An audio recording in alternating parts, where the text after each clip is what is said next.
Wouldst thou have known it? I should certainly have known. Thou hearest, Inkumbu? Said Ignosi to Sir Henry. He has not been here. Well, well, said Sir Henry with a sigh. There it is. I suppose he never got here. Poor fellow, poor fellow. So it has all been for nothing. God's will be done. Now for business, I put in, anxious to escape from a painful subject. It is very well to be a king by right divine, Ignosi, but how dost thou propose to become a king indeed? Nay, I know not. Envidus, hast thou a plan? Ignosi, son of the lightning, answered his uncle. Tonight is the great dance and witch hunt. Many will be smelt out and perish, and in the ears of many others there will be grief and anguish, and anger against King Twala. When the dance is over, then I will speak to some of the great chiefs, who in turn, if I can win them over, shall speak to their regiments. I shall speak to the chiefs softly at first, and bring them to see that thou art indeed the king. And I think that by tomorrow's light thou shalt have 20,000 spears at thy command. And now I must go and think and hear and make ready. After the dance is done, I will, if I am yet alive, and we are all alive, meet thee here, and we will talk. At best there will be war.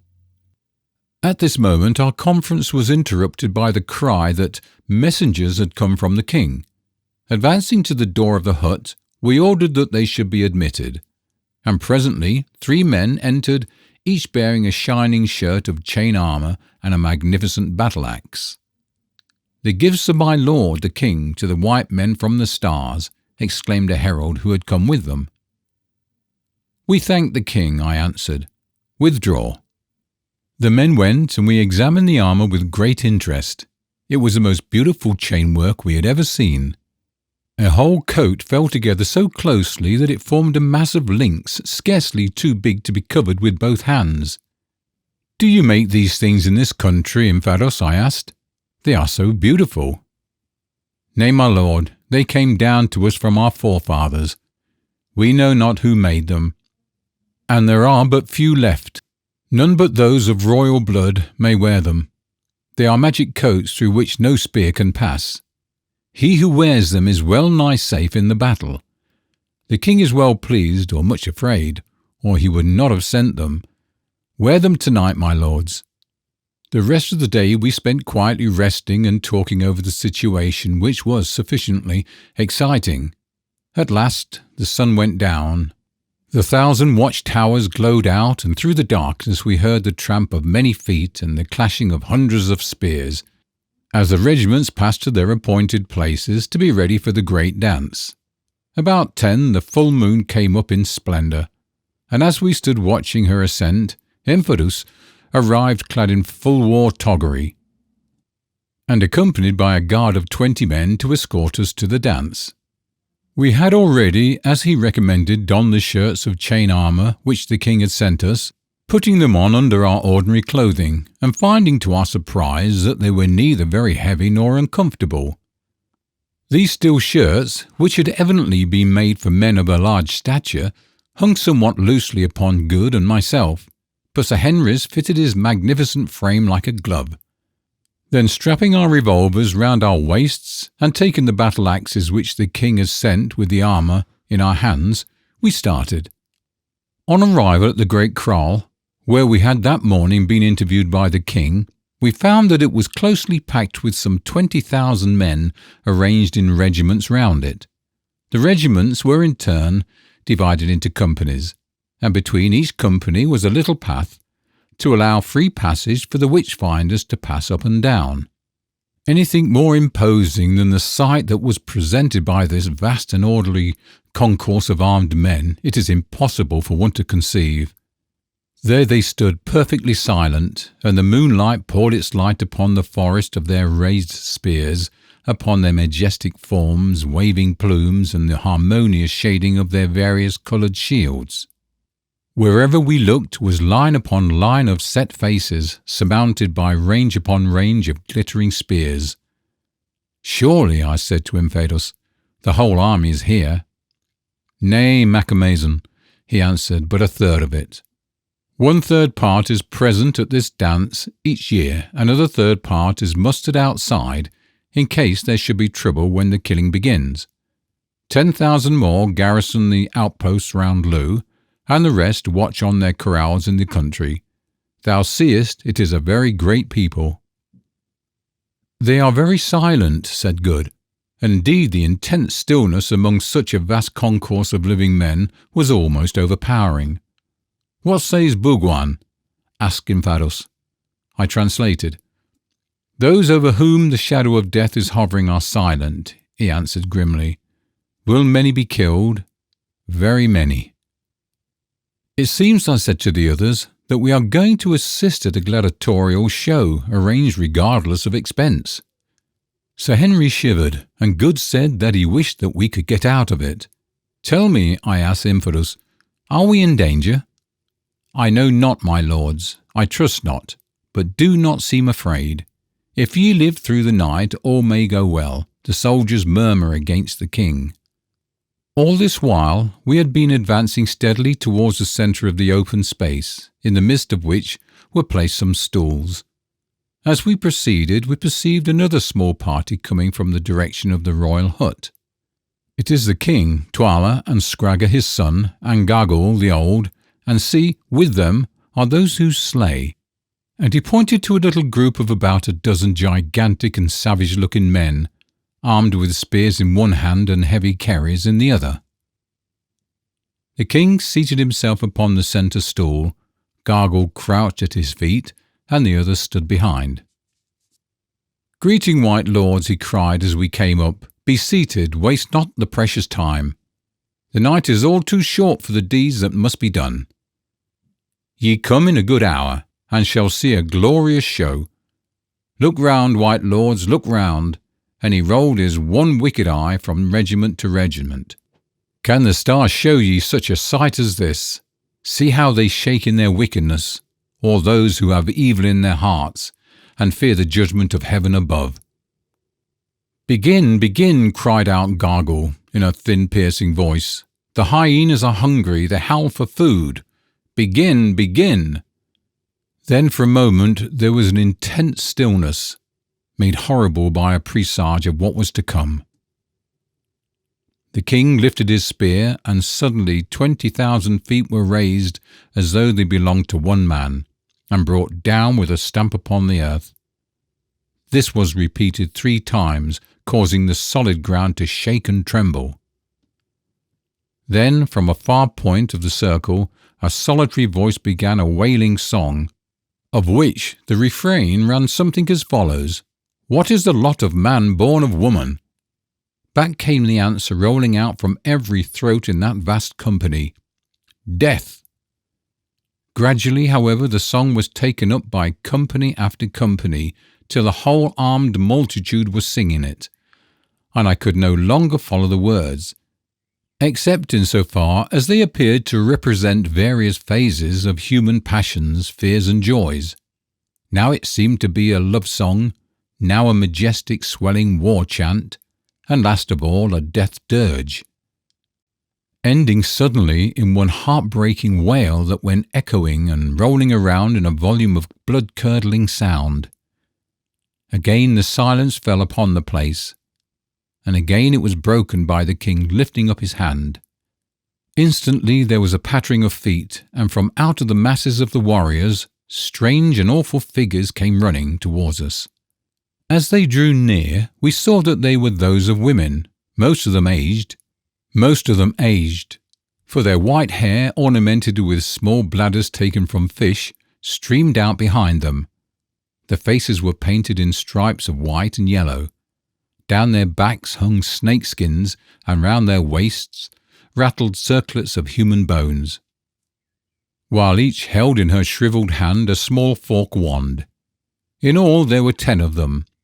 When they arrived in front of us they halted, and one of them, pointing with her wand towards the crouching figure of Gagool, cried out, "Mother, old mother, we are here." "Good, good, good," piped out that aged iniquity. "Are your eyes keen, Isanusis, witch doctresses? Ye see us in dark places." "Mother, they are keen." Good, good, good. Are your ears open, Isanuses, ye who hear that come out not from the tongue? Mother, they are open.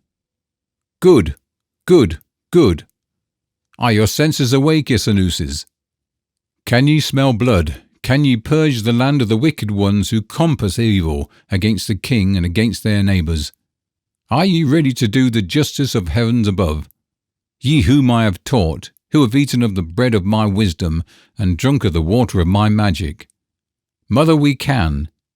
Then go, tarry not, ye vultures, see the slayers, pointing to the ominous group of executioners behind. Make sharp their spears, the white men from afar are hungry to see. Go! With a wild yell, the weird party broke away in every direction, like fragments from the shell, and the dry bones round their waists, rattling as they ran, made direct for various points of the dense human circle. We could not watch them all, so fixed our eyes upon the Isanusi nearest us. When she came within a few feet of the warriors, she halted and began to dance, wildly turning round and round with an almost incredible rapidity, and shrieking out sentences such as, "I smell him, the evildoer. He is near, he who poisoned his mother. I hear the thoughts of him who thought evil of the king." Quicker and quicker she danced, till she lashed herself into such a frenzy of excitement that the foam flew in flecks from her gnashing jaws. Her eyes seemed to start from her head, and her flesh to quiver visibly. Suddenly she stopped dead and stiffened all over, like a pointed dog, when he sensed game, and then with outstretched wand began to creep stealthily towards the soldiers before her. It seemed to us that as she came their stoicism gave way, and that they shrank from her. As for ourselves, we followed her movements with a horrible fascination. Presently, still creeping and crouching like a dog, she was before them. Then she stopped and pointed, and then again crept on a pace or two. Suddenly the end came. With a shriek, she sprang in and touched a tall warrior with the fork wand. Instantly 2 of his comrades, those standing immediately next to him, seized the doomed man each by one arm and advanced with him towards the king. He did not resist, but we saw that he dragged his limbs as though they were paralysed, and his fingers, from which the spear had fallen, were limp as those of a man newly dead. As he came to, the villainous executioner stepped forward to meet him. Presently they met, and the executioners turned round towards the king as though for orders. "Kill," said the king. "Kill," squeaked Gagool. "Kill," re-echoed Skraga, with a hollow chuckle. Almost before the words were uttered, the horrible deed was done. One man had driven his spear into the victim's heart, and to make assurance doubly sure, the other had dashed out his brains with his great club. "One," countered Twala the king, "just like a black Madame Defarge." As good said, and the body was dragged a few paces away and stretched out. Hardly was this done before another poor wretch was brought up like an ox to the slaughter. This time we could see from the leopard skin cloak that the man was a person of rank. Again the awful syllables were spoken, and the victim fell dead. "2," counted the king. And so the deadly game went on, till some 100 bodies were stretched out in rows behind us.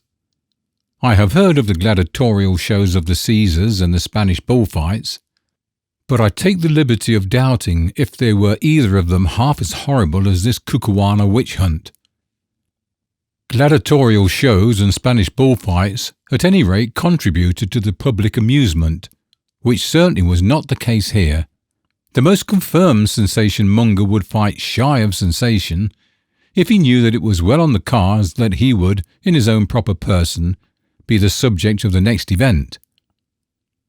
Once we rose and tried to remonstrate, but were sternly repressed by Twala. "Let the law take its course, white men. These dogs are magicians and evil-doers. It is well that they should die," was the only answer vouchsafed to us.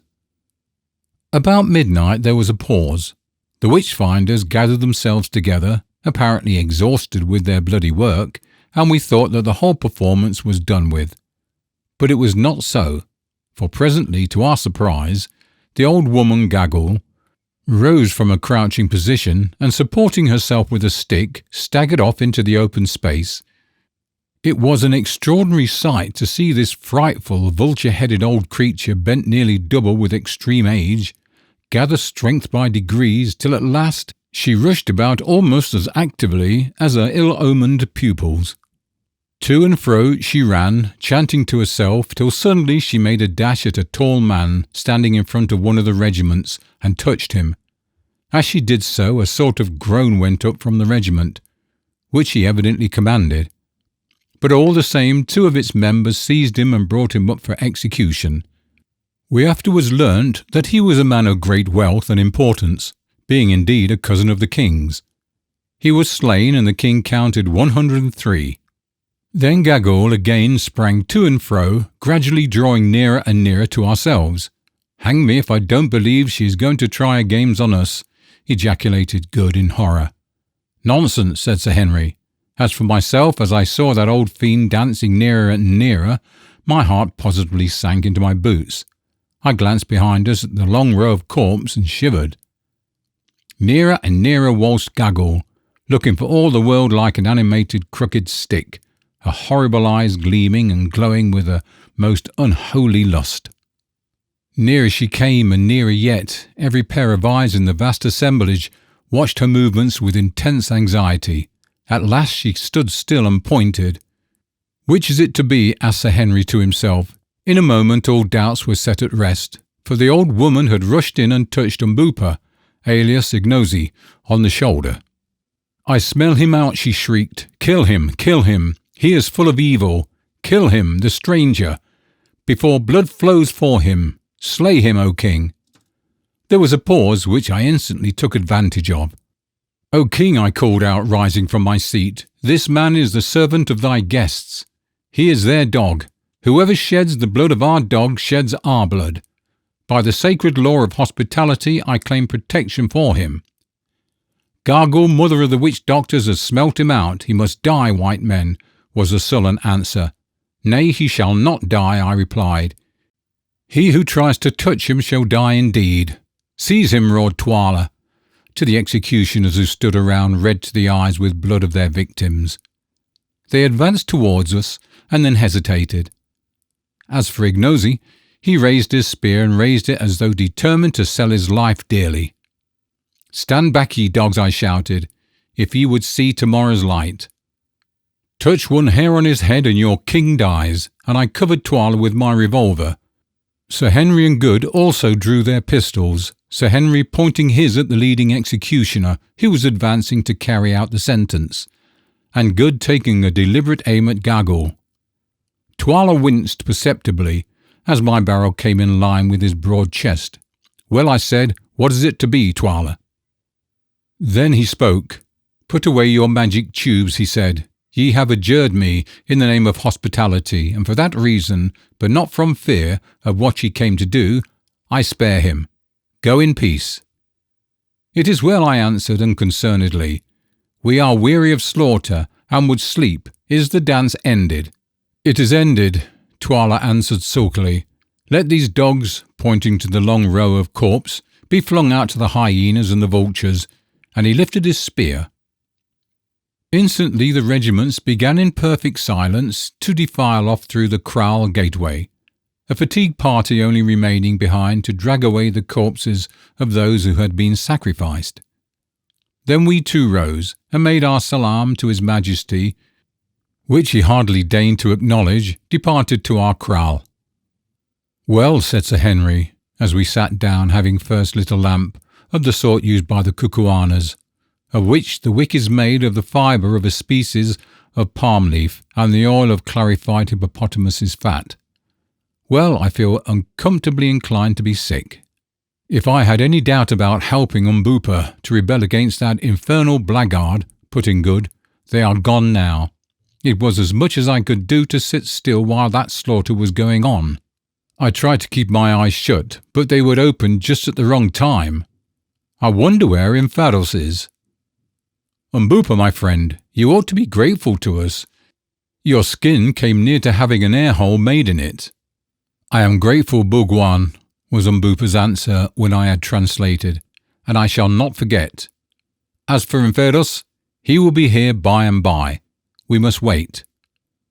So we lit our pipes and waited.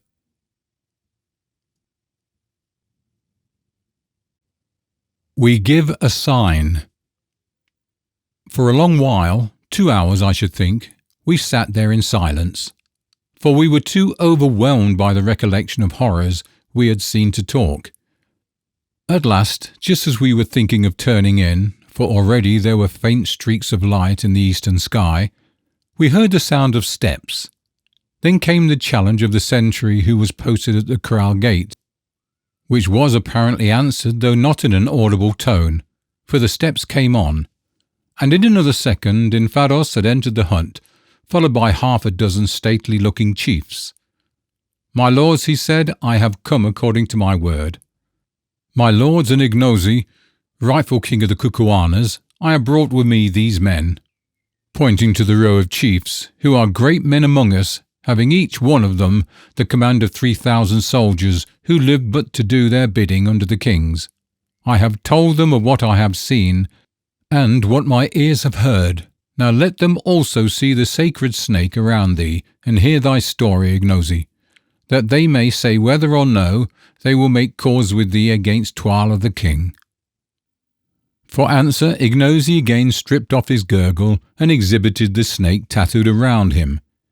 Each chief in turn drew near and examined it by the dim light of the lamp, and without saying a word passed on to the other side. Then Ignosi resumed his moocher and addressed them, repeating the history he had detailed in the morning. "Now ye have heard, chiefs," said Inferus, when he had done. "What say ye? Will ye stand by this man and help him to his father's throne, or will ye not? The land cries out against Twala, and the blood of the people flows like the waters in spring. Ye have seen tonight 2 of the chiefs there were with whom I had in my mind to speak. And where are they now? The hyenas howl around their corpses. Soon will ye be as they are if ye strike not. Choose then, my brothers." The eldest of the 6 men, a short, thick-set warrior with white hair, stepped forward a pace and answered, "The words are true, Infidus. The land cries out. My own brother is among those who died tonight. But this is a great matter, and the thing is hard to believe.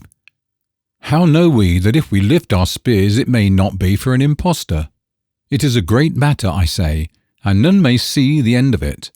For of this, be sure, blood will flow in rivers before the deed is done. Many will still cleave to the king, for men worship the sun that still shines bright in the heavens, and not that which has not risen. These white men from the stars, their magic is great, and Ignosi is under the cover of their wing.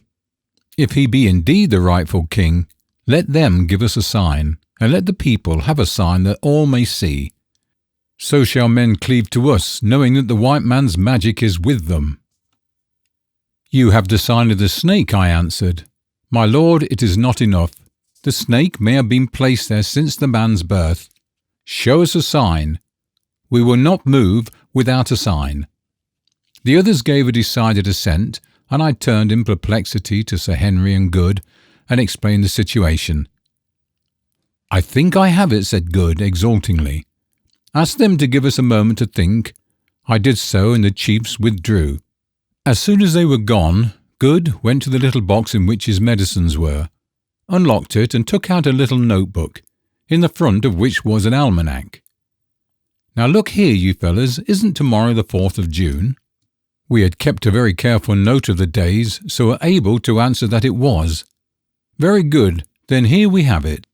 4th of June, total eclipse of the sun, commencing at 11:15 Greenwich time, visible in these islands, Africa Ect. There's a sign for you. Tell them that we will darken the sun tomorrow." The idea was a splendid one indeed. The only fear about it was a fear lest Good's almanac might be incorrect. If we made a false prophecy on such a subject, our prestige would be gone forever, and so would Ignosi's chance of the throne of the Kukuanas. "Suppose the almanac is wrong," suggested Sir Henry to Good, who was busily employed in working out something on the fly-leaf of the book. I don't see any reason to suppose anything of the sort, was his answer. Eclipse has always come up to time, at least that is my experience of them, and it especially states that it will be visible in Africa. I have worked out the reckonings as well as I can without knowing our exact position, and I make out that the eclipse should begin here about 1 o'clock tomorrow and last till 2:30. For half an hour or more there should be total darkness. Well, said Sir Henry, I suppose we had better risk it. I acquiesced, though doubtfully, for eclipses are queer cattle to deal with, and sent Mbupu to summon the chiefs back. Presently they came, and I addressed them thus. Great men of the Kukuanas, and thou, Infidus, listen. We are not fond of showing our powers, since we do so is to interfere with the course of nature, and plunge the world into fear and confusion. But as this matter is a great one, and we are angered against the king because of the slaughter we have seen, and because of the act of the Isanusi Gagool, who would have put our friend Ignosi to death, we have determined to do so, and to give such a sign as all men may see. Come hither. And I led them to the door of the hut, and pointed to the fiery ball of the rising sun. What see ye there? We see the rising sun, answered the spokesman of the party. It is so. Now tell me, can any mortal man put out that sun, so that night comes down on the land at midday? The chief laughed a little. No, my lord, that no man can do. The sun is stronger than man who looks on him. Ye say so. Yet I tell you that this day, 1 hour after midday, we will put out that sun for a space of an hour, and darkness shall cover the earth, and it shall be a sign that we are indeed men of honour, and that Ignosi is indeed king of the Kukuanas. If we do this thing, will it satisfy ye? Yea, my lords, answered the old chief with a smile, which was reflected on the face of his companions. If ye do this thing, we will be satisfied indeed. It shall be done. We three, Nkumba the elephant, Bugwan the clear-eyed, and Macumazon, who watches in the night, have said it, and it shall be done. Dost thou hear, Inferus? I hear, my lord. But it is a wonderful thing that ye promised to put out the sun, the father of all things who shines for ever. Yet shall we do it, Infidus? It is well, my lords. Today, a little after midday, will Twala send for my lords to witness the girls' dance, and 1 hour after the dance begins shall the girl who Twala thinks the fairest be killed by Skraga, the king's son, as a sacrifice to the silent stone ones who sit and keep watch by the mountains yonder. And he pointed to the 3 strange-looking peaks where Solomon's road was supposed to end. Then let my lords darken the sun and save the maiden's life, and the people will indeed believe. Aye, said the old chief, still smiling a little, the people will believe, indeed. 2 miles from Mlu, went on Infidus, there is a hill curved like the new moon, a stronghold where my regiment and 3 other regiments, which these men command, are stationed. This morning we will make a plan whereby other regiments, 2 or 3, may be moved there also. Then if my lords can indeed darken the sun in the darkness, I will take my lords by the hand and lead them out of Mlu, to this place where they shall be safe, and thence we can make war upon Twala the king. It is good, said I. Now leave us to sleep a while and make ready our magic. Infidus rose, and having saluted us, departed with the chiefs. My friend, said Ignosi, as soon as they were gone, can ye indeed do this wonderful thing, or were ye speaking empty words to the men? We believe that we can do it, Mbupa. Ignosi, I mean. It is strange, he answered, and had ye not been Englishmen, I would not have believed it. But English gentlemen tell no lies. If we live through the matter, be sure I will repay ye. Ignosi, said Sir Henry, promise me one thing. I will promise Nkumbu, my friend, even before I hear it, answered the big man with a smile. What is it?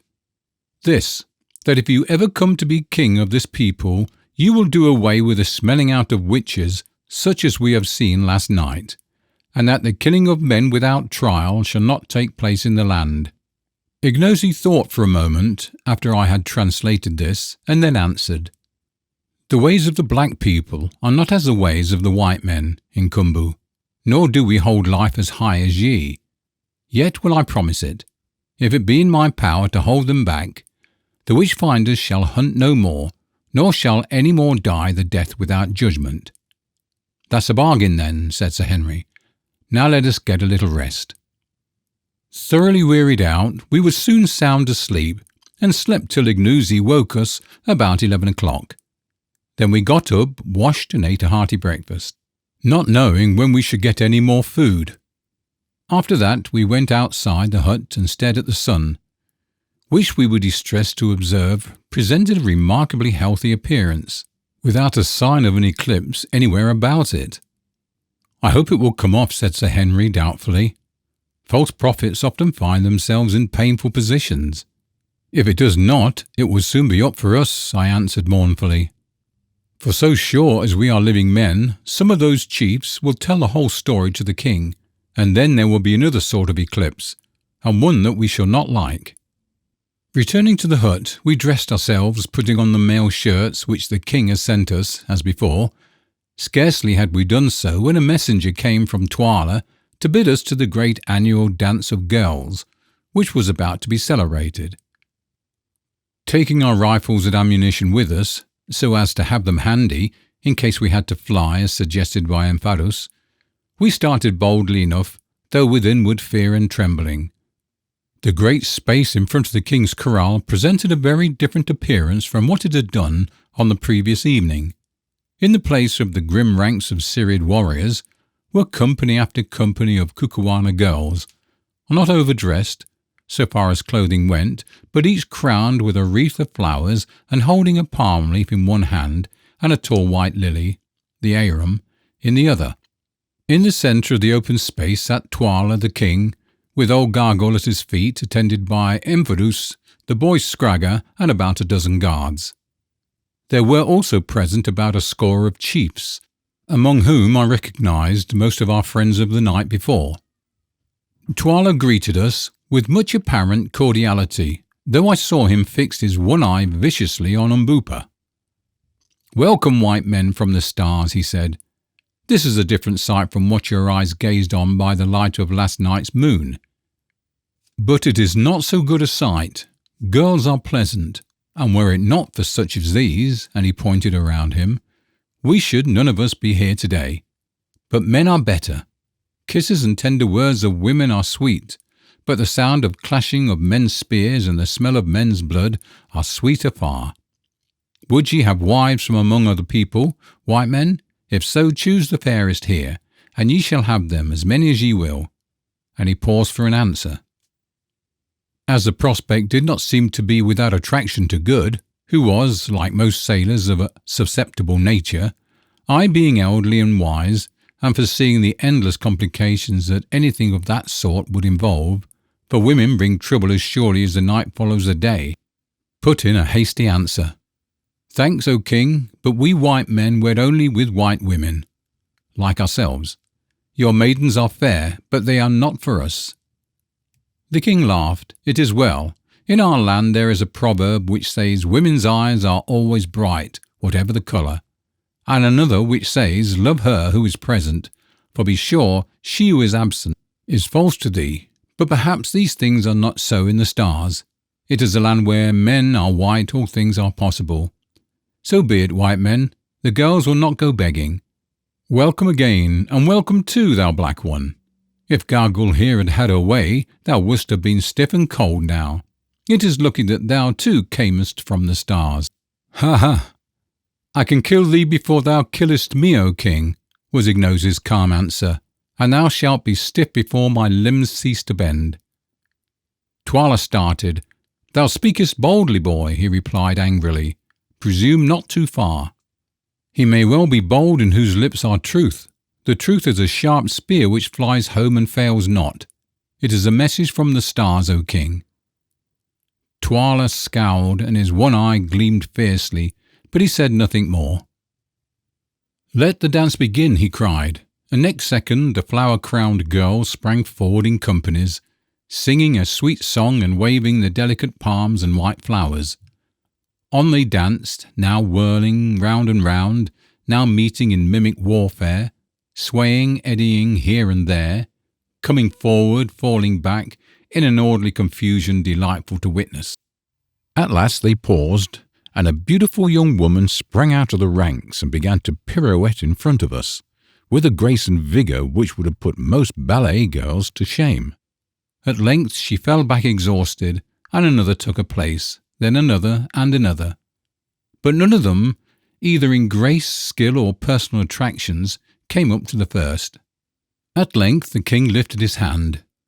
"Which think ye the fairest, white men?" he asked. "The first," said I unthinkingly. Next second I regretted it, for I remembered that Infidus had said that the fairest woman was offered as a sacrifice. "Then is my mind as your minds, and my eyes as your eyes. She is the fairest, and a sorry thing it is for her, for she must die."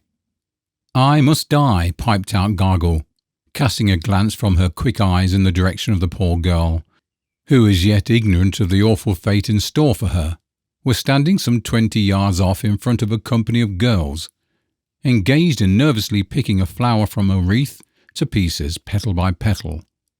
"Why, O king?" said I, restraining my indignation with difficulty. "The girl has danced well and pleased us. She is fair too.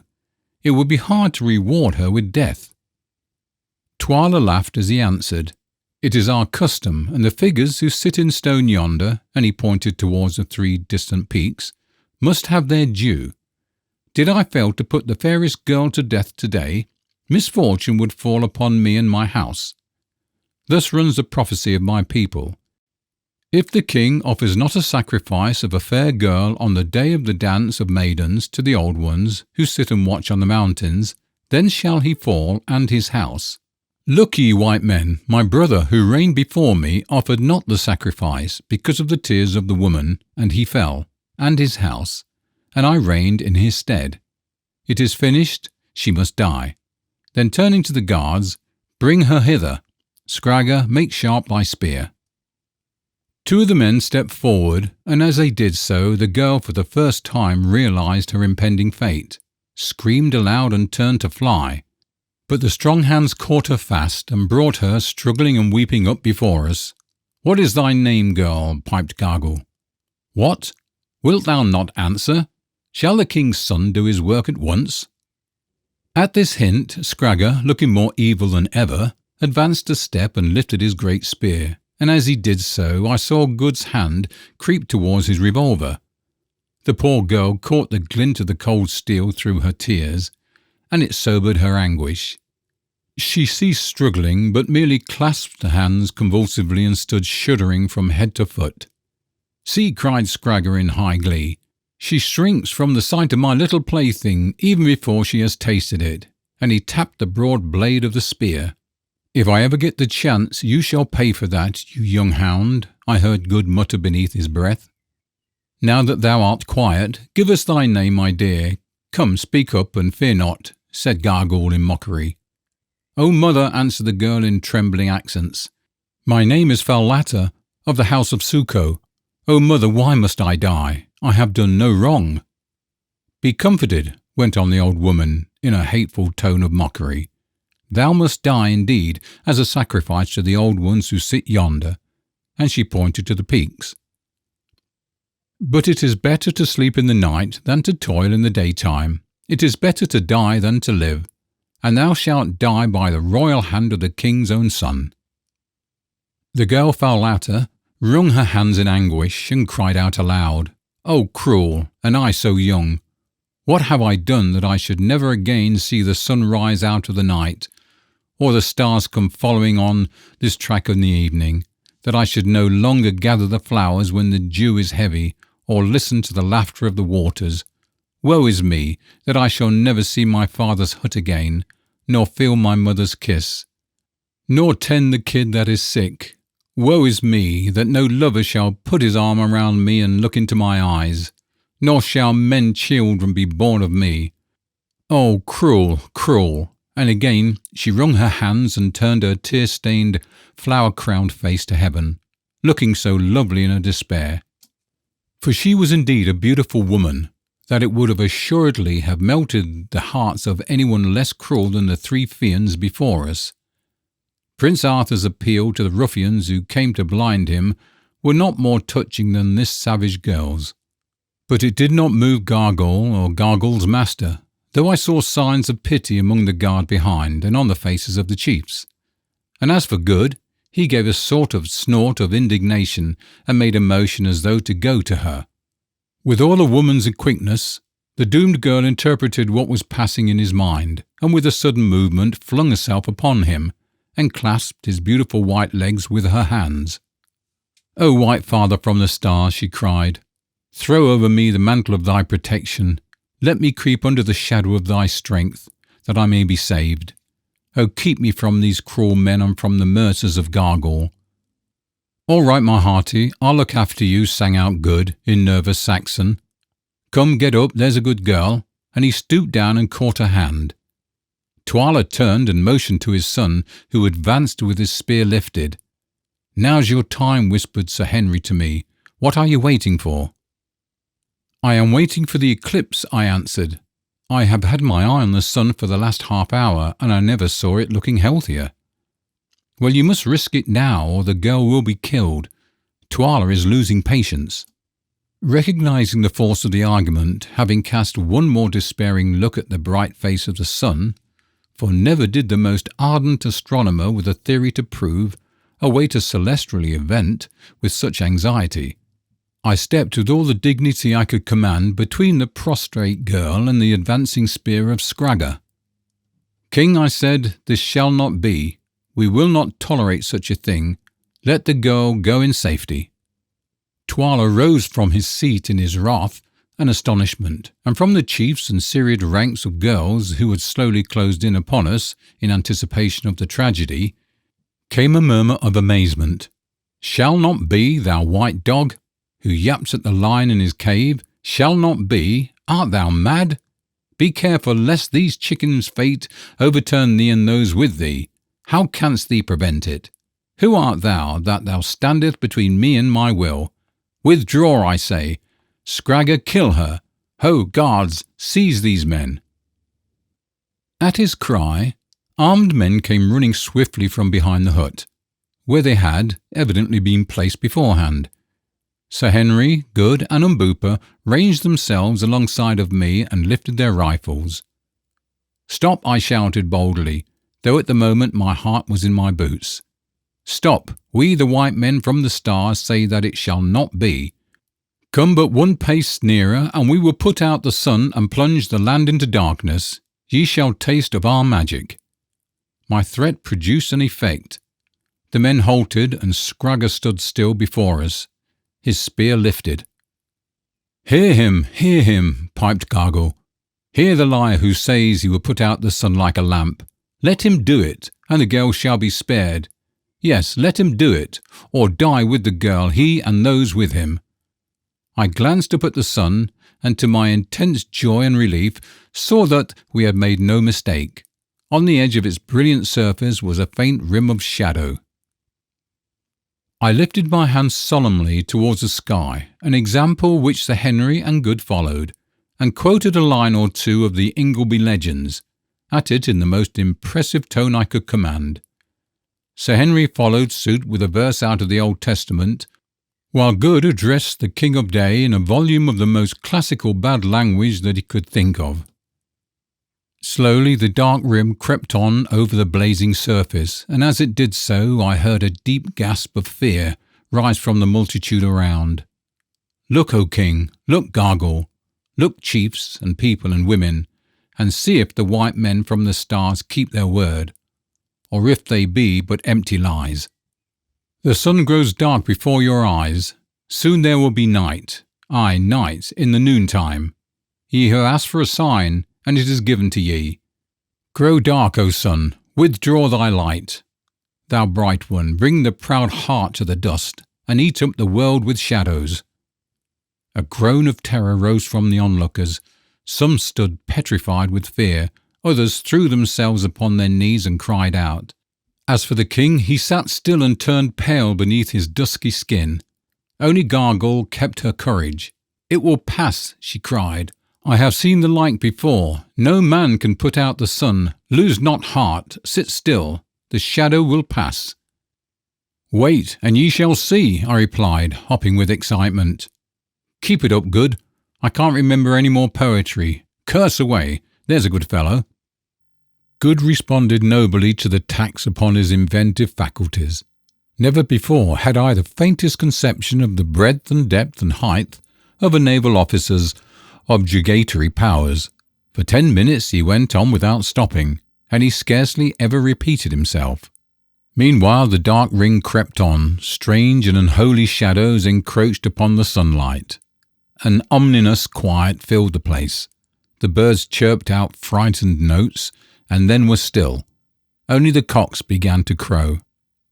On, yet on, crept the ring of darkness. It was now more than half over the reddening orb. The air grew thick and dusty. On, yet on, till we could scarcely see the fiery faces of the group before us. No sound now rose from the spectators, and Good stopped swearing. The sun is dying. The wizards have killed the sun, yelled out the boy Skraga at last. We shall all die in the dark. And, animated by fear or fury or both, he lifted his spear and drove it with all his force at Sir Henry's broad chest.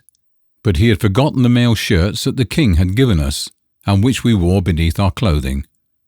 The steel rebounded harmless, and before he could repeat the blow, Sir Henry had snatched the spear from his hand and sent it straight through him. He dropped dead. At the sight, and driven mad with fear at the gathering gloom, the companies of girls broke up in wild confusion and ran screaming for the gateways. Nor did the panic stop there. The king himself, followed by the guard and some of the chiefs, and Gagool, who hobbled away after them with marvellous alacrity, fled for the huts, so that in another minute or so ourselves, the would-be victim Falata, Infidus, and some of the chiefs who had interviewed us on the previous night, were left alone upon the scene with the dead body of Skraga. Now, chiefs, I said, we have given you the sign. If ye are satisfied, let us fly swiftly to the place ye spoke of. The charm cannot now be stopped. It will work for an hour. Let us take advantage of the darkness. Come, said Infidus, turning to go, an example which was followed by the awed chiefs, ourselves and the girl, Falata, whom Good took by the hand. Before we reached the gate of the corral, the sun went out altogether. Holding each other by the hand, we stumbled on through the darkness.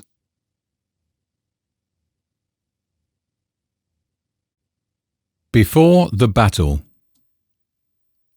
Lucky for us, Infidus and the chiefs knew all the pathways of the great town perfectly, so that, notwithstanding the intense gloom, we made good progress.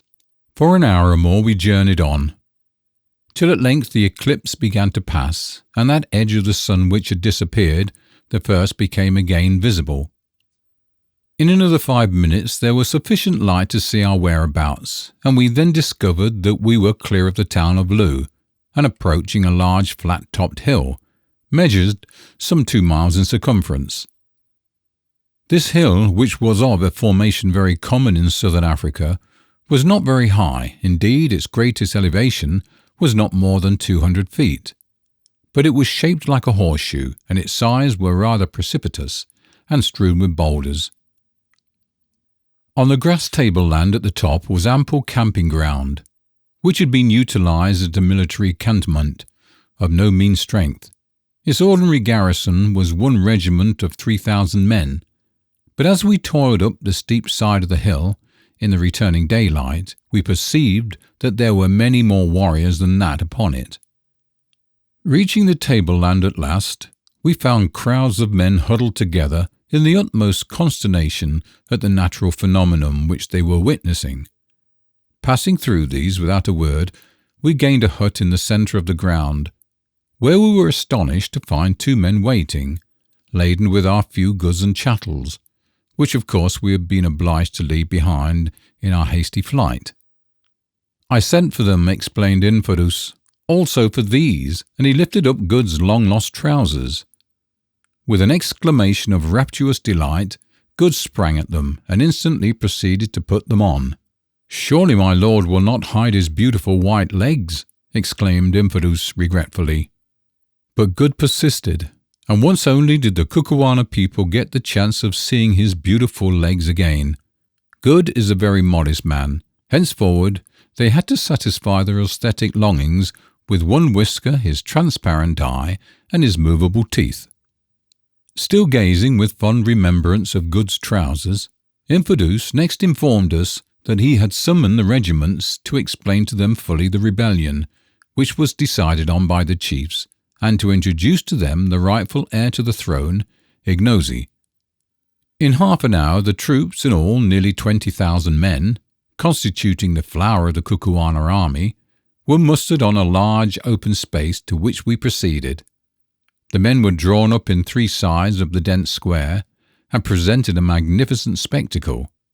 We took our station on the open side of the square, and were speedily surrounded by all the principal chiefs and officers. These, after silence had been proclaimed, Infidus proceeded to address.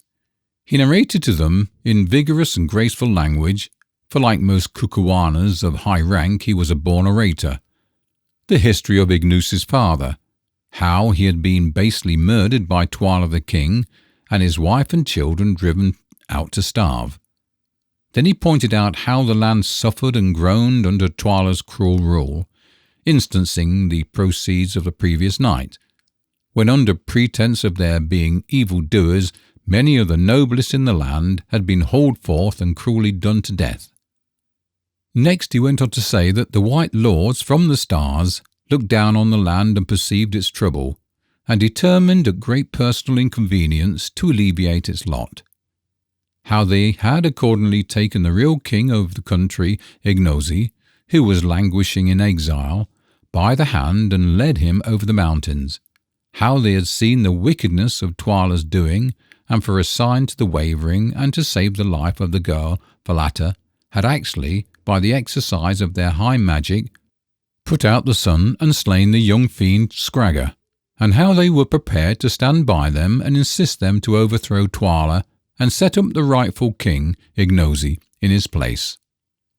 He finished his discourse amid a murmur of approbation, and then Ignosi stepped forward and began to speak. Having reiterated all that Infidus, his uncle, had said, he concluded a powerful speech in these words: "O chiefs, captains, soldiers and people, ye have heard my words. Now ye must make choice between me and him who sits upon my throne. The uncle who killed his brother and hunted his brother's child forth to die in the cold and the night, that I am indeed the king, these, pointing to the chiefs, can tell ye, for they have seen the snake about my middle. If I were not the king, would these white men be on my side with all their magic? Tremble, chiefs, captains, soldiers, and people. Is not the darkness they have brought upon the land to confront Twala and cover our flight yet before your eyes?" "It is," answered the soldiers. "I am the king, I say to ye, I am the king," went on Ignosi, drawing up his great stature to its full, and lifting his broad-bladed battle-axe above his head. "If there be any man among ye who say that it is not so, let him stand forth, and I will fight him now. And his blood shall be a red token that I tell ye true. Let him stand forth, I say." And he shook the great axe till it flashed in the sunlight. As nobody seemed inclined to respond to this heroic version of "Dilly, dilly, come and be killed," our late henchman proceeded with his address. "I am indeed the king, and if ye do stand by my side in battle, if I win the day, ye shall go with me to victory and honour. I will give ye oxen and wives, and ye shall take place of all the regiments, and if ye fall, I will fall with ye. And behold, this promise do I give ye, that when I sit upon the seat of my fathers, bloodshed shall cease in the land. No longer shall ye cry for justice to find slaughter. No longer shall the witch-finder hunt ye out, so that ye be slain without a cause. No man shall die save he who offendeth against the laws. The eating up of your corrals shall cease. Each shall sleep secure in his own hut, and fear not, and justice shall walk blind throughout the land. Have ye chosen, chiefs, captains, soldiers, and people? We have chosen, O king, came back the answer. It is well. Turn your heads and see how Twala's messengers go forth from the great town, east and west and north and south, to gather a mighty army to slay me and ye, and these my friends and my protectors. Tomorrow, or perchance the next day, will he come with all who are faithful to him. Then shall I see the man who is indeed my man, the man who fears not to die for his cause. And I tell ye, he shall not be forgotten in the time of spoil. I have spoken, O chiefs, captains, soldiers, and people. Now go to your huts and make you ready for war. There was a pause, and then one of the chiefs lifted his hand, and out rolled the royal salute. Coom! It was a sign that the regiments accepted Ignosi as their king. Then they marched off in battalions. Half an hour afterwards we held a council of war, at which all the commanders of regiments were present. It was evident to us that before very long we should be attacked in overwhelming force. Indeed, from our vantage point on the hill, we could see troops mustering, and messengers going forth from Lu in every direction, doubtless to summon regiments to the king's assistance. We had on our side about 20,000 men composed of 7 of the best regiments in the country. Twala had, so Infidus and the chiefs calculated, at least 30 to 35,000 on whom he could rely at present assembled in Lu, and they thought that by midday on the morrow he would be able to gather another 5,000 or more to his aid.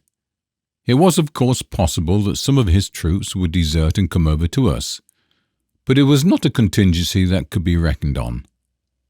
Meanwhile, it was clear that active preparations were being made to subdue us. Already strong bodies of armed men were patrolling round and round the foot of the hill, and there were other signs of a coming attack. Infidus and the chiefs, however, were of an opinion that no attack would take place that night, which would be devoted to preparation and to the removal by every possible means of the moral effect produced upon the minds of the soldiery by the supposed magical darkness of the sun. The attack would be on the morrow, they said, and they proved to be right. Meanwhile, we set to work to strengthen the position as much as possible. Nearly the entire force was turned out, and in 2 hours, which yet remained to sundown, wonders were done. The paths up the hill, which was rather a sanitarium than a fortress, being used generally as the camping place of regiments suffering from recent service in unhealthy portions of the country, were carefully blocked with masses of stones, and every possible approach was made as impregnable as time would allow. Piles of boulders were collected at various points to be rolled down upon an advancing enemy. Stations were appointed to the different regiments, and every other preparation which our joint ingenuity could suggest was taken.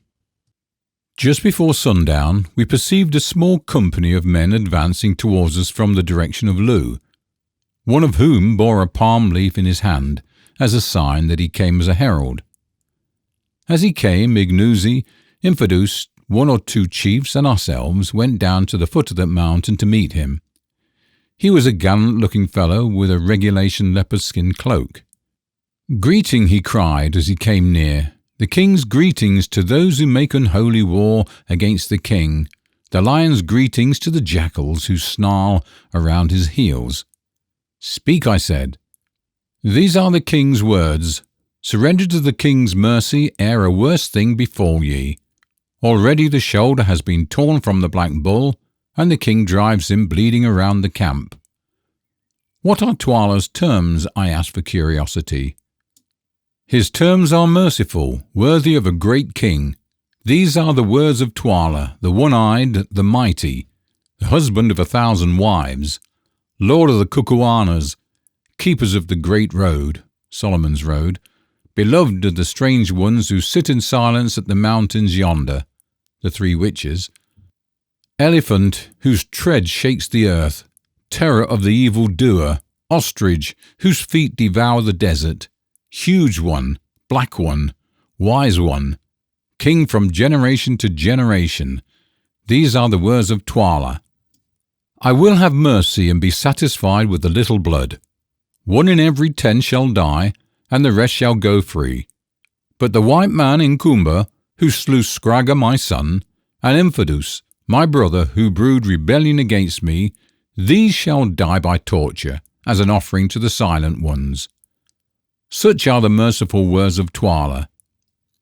After consulting with the others a little, I answered him in a loud voice, so that the soldiers might hear, thus, Go back, thou dog, to Twala who sent thee, and say that we, Ignosi, veritable king of the Kukuanas, Nkumbu, Bugwan, and Macnamazon, the wise white ones from the stars who made dark the sun, Infados of the royal house, and the chiefs, captains, and people here gathered, make answer and say that we will not surrender, that before the sun has twice gone down, Twala's corpse shall stiffen at Twala's gate.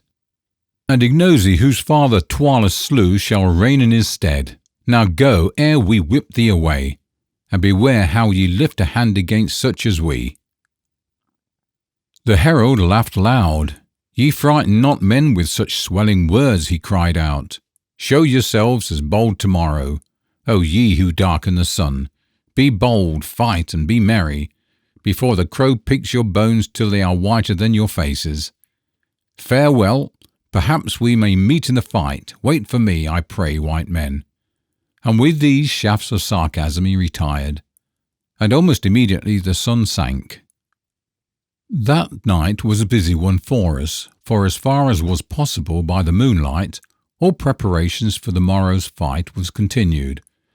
Messengers were constantly coming and going from the place where we sat in council. At last, about an hour after midnight, everything that could be done was done, and the camp, save for the occasional challenge of a sentry, sank into sleep. Sir Henry and I, accompanied by Ignosi and one of the chiefs, descended the hill and made a round of the vedettes. As we went, suddenly from all sorts of unexpected places, spears gleamed out in the moonlight, only to vanish again as we uttered the password. It was clear to us that none were sleeping at their posts. Then we returned, picking our way through thousands of sleeping warriors, many of whom were taking their last earthly rest. The moonlight flickered along their spears and played upon their features and made them ghastly. The chilly night wind tossed their hearse-like plumes. There they lay in wild confusion with arms outstretched and twisted limbs, their stern, stalwart forms looking weird and unhuman in the moonlight. How many of these do you suppose will be alive at this time tomorrow? Asked Sir Henry. I shook my head and looked again at the sleeping men, and to my tired and yet excited imagination, it seemed as though death had already touched them. My mind's eye singled out those who were sealed to slaughter, and there rushed in upon my heart a great sense of the mystery of human life, and an overwhelming sorrow of its futility and sadness. Tonight, these thousands slept their healthy sleep. Tomorrow, they, and many others with them, ourselves perhaps among them, would be stiffened in the cold. Their wives would be widows, their children fatherless, and their place know them no more for ever. Only the old moon will shine serenely on, and the night wind would stir the grasses, and the wide earth would take its happy rest, even as it did aeons before these were, and will do aeons after these have been forgotten. Yet man dies not while the world, at once his mother and his monument, remains. His name is forgotten. Indeed, but the breath he breathed yet stirs the pine tops of the mountains. The sounds of the words he spoke yet echo on through space, and through his brain gave birth to we who inherited it today. His passions are our cause of life. The joy and sorrows that he felt are our familiar friends. The end from which he fled aghast will surely overtake us also. Truly the universe is full of ghosts, not sheeted churchyard spectres, which the inextinguishable and immortal element of life, which having once been, can never die, though they blend and change again for ever. All sorts of reflections of this sort pass through my mind, for as I get older, I regret to say that a detestable habit of thinking seems to be getting a hold of me, while I stood and stared at these grim yet fantastic lines of warriors sleeping, as their saying goes, upon their spears. "Curtis," I said to Sir Henry, "I am in a condition of pitiable funk." Sir Henry stroked his yellow beard and laughed as he answered, "I've heard you make that sort of remark before, Quatermain." "Well, I mean it now. Do you know, I very much doubt if one of us will be alive tomorrow night. We shall be attacked in overwhelming force, and it is exceedingly doubtful if we can hold this place. We'll give a good account of some of them at any rate. Look here, Quatermain. The business is a nasty one, and one with which, properly speaking, we ought not to be mixed up. But we are in for it, so we must make the best of it. Speaking personally, I had rather be killed fighting than any other way, and now that there seems little chance of finding my poor brother, it makes the idea easier to me. But fortune favours the brave, and we may succeed. Anyway, the slaughter will be awful, and as we have a reputation to keep up, we shall have to be in the thick of it." Sir Henry made this last remark in a mournful voice, but there was a gleam in his eye which belied it. I had a sort of idea that Sir Henry Curtis actually likes fighting. After this, we went and slept for a couple of hours. Just before dawn, we were awakened by Emphados, who came to say that great activity was to be observed in Loo, and that parties of the king's skirmishers were driving in our veddets. We got up and dressed ourselves for the fray, each putting on his chain armour shirt, for which, at the present juncture, we felt exceedingly thankful. Sir Henry went the whole length about the matter, and dressed himself like a native warrior. "When you are in Kukuana land, do as the Kukuanas do," he remarked, as he drew the shining steel over his broad shoulders, which it fitted like a glove. Nor did he stop there. At his request, Emphados had provided him with a complete set of war uniform. Round his throat he fastened the leopard-skin cloak of a commanding officer. On his brows he bound the plume of black ostrich feathers worn only by generals of high rank, and round his centre a magnificent moucha of white oxtail, a pair of sandals, a legget of goat's hair, a heavy battle-axe with a rhinoceros horn handle, a round iron shield covered with white ox-hide, and the regulation number of tulas, or throwing knives, made up his equipment, to which, however, he added his revolver. The dress was no doubt a savage one, but I am bound to say I never saw a finer sight than Sir Henry Curtis presented in this guise. It showed off his magnificent physique to the greatest advantage, and when Ignosi arrived presently, arrayed in similar costume, I thought to myself that I never before saw two such splendid men. As for Good and myself, the chain armour did not suit us nearly so well. To begin with, Good insisted upon keeping on his trousers, and a stout, short gentleman with an eyeglass and one half of his face shaved, arrayed in a mail shirt carefully tucked into a very seedy pair of corduroys, looked more striking than imposing. As for myself, my chain shirt being too big for me, I put it on over all my clothes, which caused it to bulge out in a somewhat ungainly fashion. I discarded my trousers, however, determined to go into battle with bare legs, in order to be lighter in case it became necessary to retire quickly, retaining only my veldschoons. This, a spear, a shield, which I did not know how to use, a couple of tulas, a revolver, and a huge plume, which I pinned into the top of my shooting hat, in order to give a bloodthirsty finish to my appearance, completed my modest equipment. In addition to all these articles, of course we had our rifles, but as ammunition was scarce, and they would be useless in case of a charge, we had arranged to have them carried behind us by bearers. As soon as we had equipped ourselves, we hastily swallowed some food and then started out to see how things were progressing. At one point in the tableland of the mountain, there was a little copy of brown stone, which served to the double purpose of headquarters and a conning tower. Here we found Infidus, surrounded by his own regiment, the Greys, which were undoubtedly the finest in the Kukuana army, and the same which we had first seen at the outlying corral. This regiment, now 3,500 strong, was being held in reserve, and the men were lying down in the grass in companies and watching the king's forces creep out of Lu in long ant-like columns. There seemed to be no end to these columns, 3 in all, and each numbering at least 11 or 12,000 men. As soon as they were clear of the town, they formed up. Then one body marched off to the right, one to the left, and the third came slowly on towards us. "Ah," said Infidus, "they are going to attack us on 3 sides at once." This was rather serious news, for as our position on top of the mountain, which was at least 1.5 miles in circumference, was an extended one, it was important to us to concentrate our comparatively small defending force as much as possible. But as it was impossible for us to dictate in what way we should be attacked, we had to make the best of it, and accordingly sent orders to the various regiments to prepare to receive the separate onslaughts.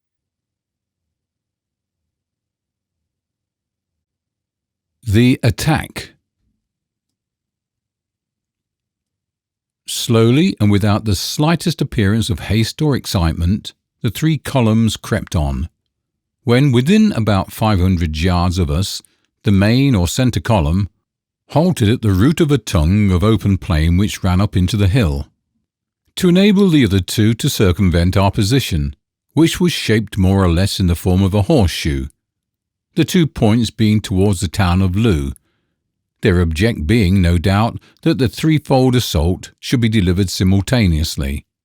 "Oh, for a Gatling," groaned Good, as he contemplated the seared phalanxes beneath us. "I would clear the plain in 20 minutes. We have not got one, so it is no use yearning for it. But suppose you try a shot, Quatermain. See how near you can get to that tall fella, who appears to be in command. 2 to 1 you miss him, and an even sovereign to be honestly paid if we ever get out of this, that you don't drop the ball within 10 yards. This piqued me, so loading the express with a solid shot, I waited till my friend walked some 10 yards out from his force, in order to get a better view of our position, accompanied only by an orderly, and then lying down and resting the express upon a rock, I covered him. The rifle, like all expresses, was only sighted to 350 yards, so to allow for a drop in the trajectory, I took him halfway down the neck, which ought, I calculated, to find him in the chest. He stood quite still and gave me every opportunity, but whether it was the excitement or the wind or the fact of the man being a long shot, I don't know, but this was what happened. Getting dead on, as I thought, a fine sight, I pressed, and when the puff of smoke had cleared away, to my disgust, saw my man standing unharmed, while his orderly, who was at least 3 paces to the left, was stretched upon the ground, apparently dead. Turning swiftly, the officer I had aimed at began to run towards his force in evident alarm. "Bravo, Quatermain," sang out Good. "You frightened them." This made me very angry, for if possible to avoid it, I hate to miss in public. When one can only do one thing well, one likes to keep up one's reputation in that thing. Moved quite out of myself at my failure, I did a rash thing. Rapidly covering the general as he ran, I let drive with the second barrel. The poor man threw up his arms and fell forward on his face. This time I made no mistake, and I say it as proof of how little we think of others when our own pride or reputation are in question. I was brute enough to feel delighted at the sight. The regiments who had seen the feat cheered wildly at this exhibition of the white man's magic, which they took as an omen of success, while the force to which the general had belonged, which indeed, as we afterwards ascertained, he had commanded, began to fall back in confusion. Sir Henry and Good now took up their rifles and began to fire, the latter industriously browning the dense mass before him with a Winchester repeater. And I also had another shot or 2, with the result that, so far as we could judge, We put some 8 or 10 men hors de combat before they got out of range. Just as we stopped firing, there came an ominous roar from our far right, then a similar roar from our left. The 2 other divisions were engaging us. At the sound of the mass of men before us opened out a little and came on towards the hill, up the spit of bare grassland, at a slow trot, singing a deep-throated song as they advanced. We kept up a steady fire from our rifles as they came, Ignosi joining in occasionally, and accounting for several men, but of course producing no more effect upon that mighty rush of armed humanity than he who throws pebbles does on the advancing wave. On they came with a shout and the clashing of spears. Now they were driving in the outposts we had placed among the rocks at the foot of the hill. After that the advance was a little slower, for though as yet we had offered no serious opposition, the attacking force had to come uphill, and came slowly to save their breath. Our first line of defence was about halfway up the side, our second 50 yards further back, while our third occupied the edge of the plain. On they came shouting their war cry, "Twala, Twala, kill, kill! Twala, Twala, smite, smite! Ignosi, Ignosi, kill, kill!" answered our people. They were quite close now, and the tollers, or throwing knives, began to flash backwards and forwards, and now with an awful yell the battle closed in. To and fro swayed the mass of struggling warriors, men falling thick as leaves in an autumn wind. But before long the superior weight of the attacking force began to tell, and our first line of defence was slowly pressed back till it merged into the second. Here the struggle was very fierce, but again our people were driven back and up, till at length, within 20 minutes of the commencement of the fight, our third line came into action.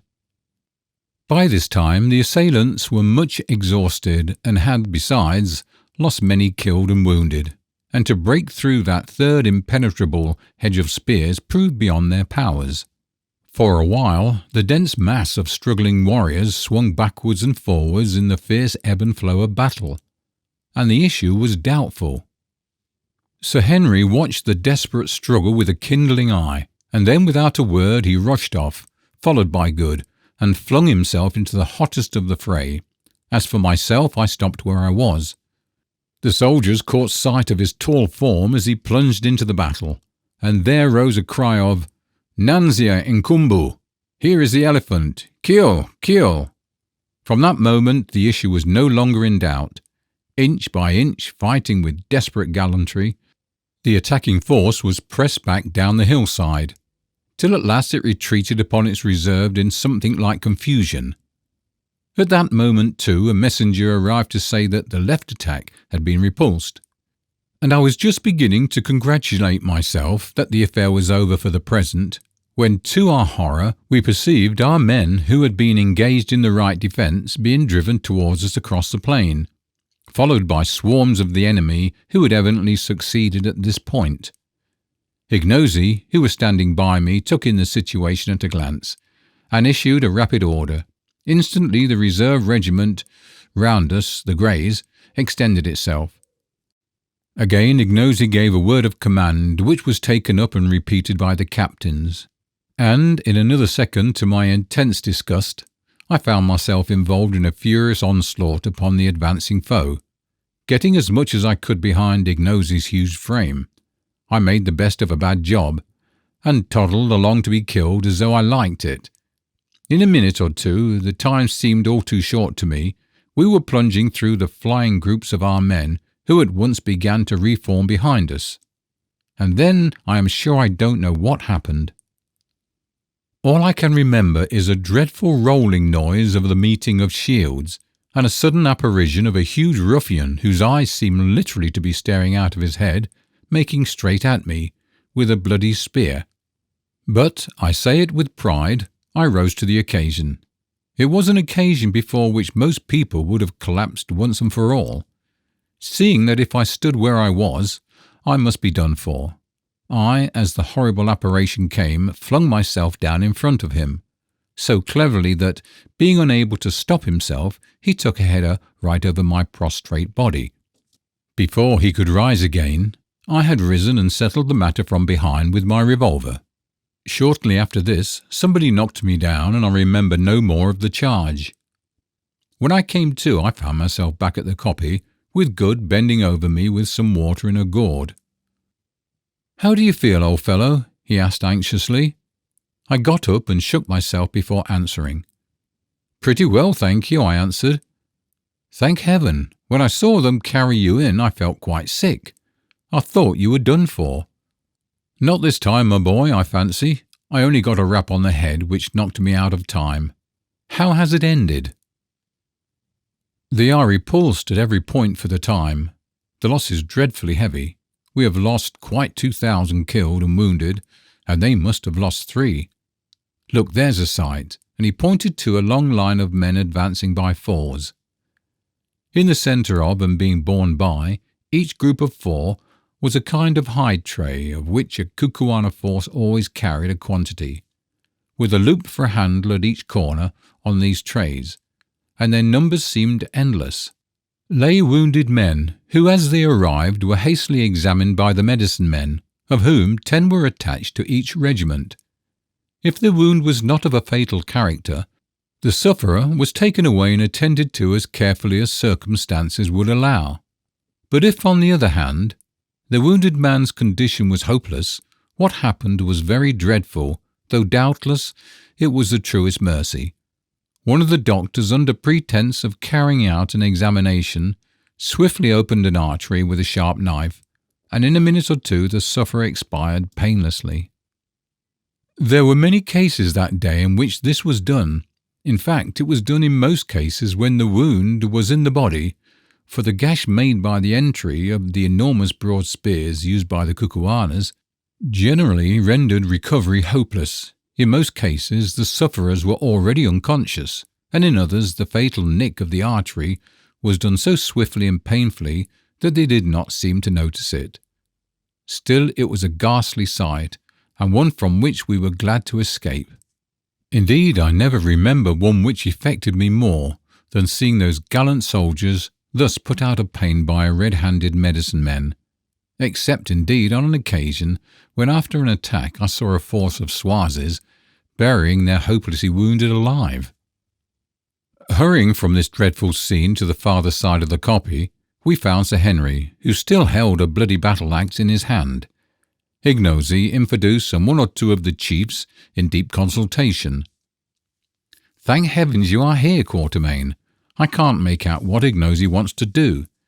It seems that, though we have beaten off the attack, Twala is now receiving large reinforcements, and is showing a disposition to invest us with a view of starving us out."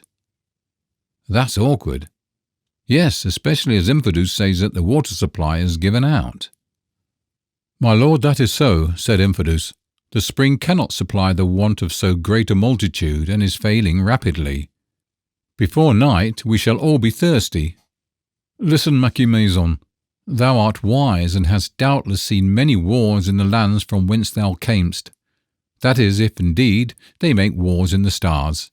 Now tell us, what shall we do?" "Twala has brought up many fresh men to take the place of those who have fallen. But Twala has learnt a lesson. The hawk did not think to find the heron ready. But our beak has pierced his breast. He will not strike at us again. We too are wounded, and he will wait for us to die. He will wind himself round us like a snake round a buck, and fight the fight of sit down." "I hear you," I said. "So, Macumazon, thou seest we have no water here, and but a little food.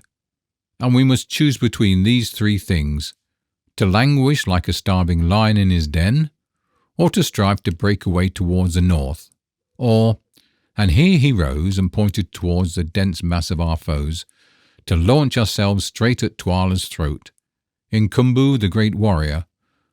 For today he fought like a buffalo in a net, and Twala's soldiers went down before his axe, like corn before the hail. With these eyes I saw it. In Kumbu says charge, but the elephant is ever prone to charge.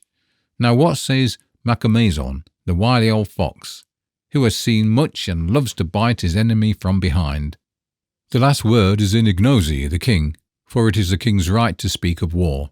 But let us hear thy voice, O Macamazon, who watchest by night, and the voice too of him of the transparent eye. What sayest thou, Ignosi? I asked. Nay, my father, answered our quondam servant, who now, clad as he was in his full panoply of savage war, looked every inch a warrior king. Do thou speak, and let me, who am but a child in wisdom beside thee, hearken to thy words.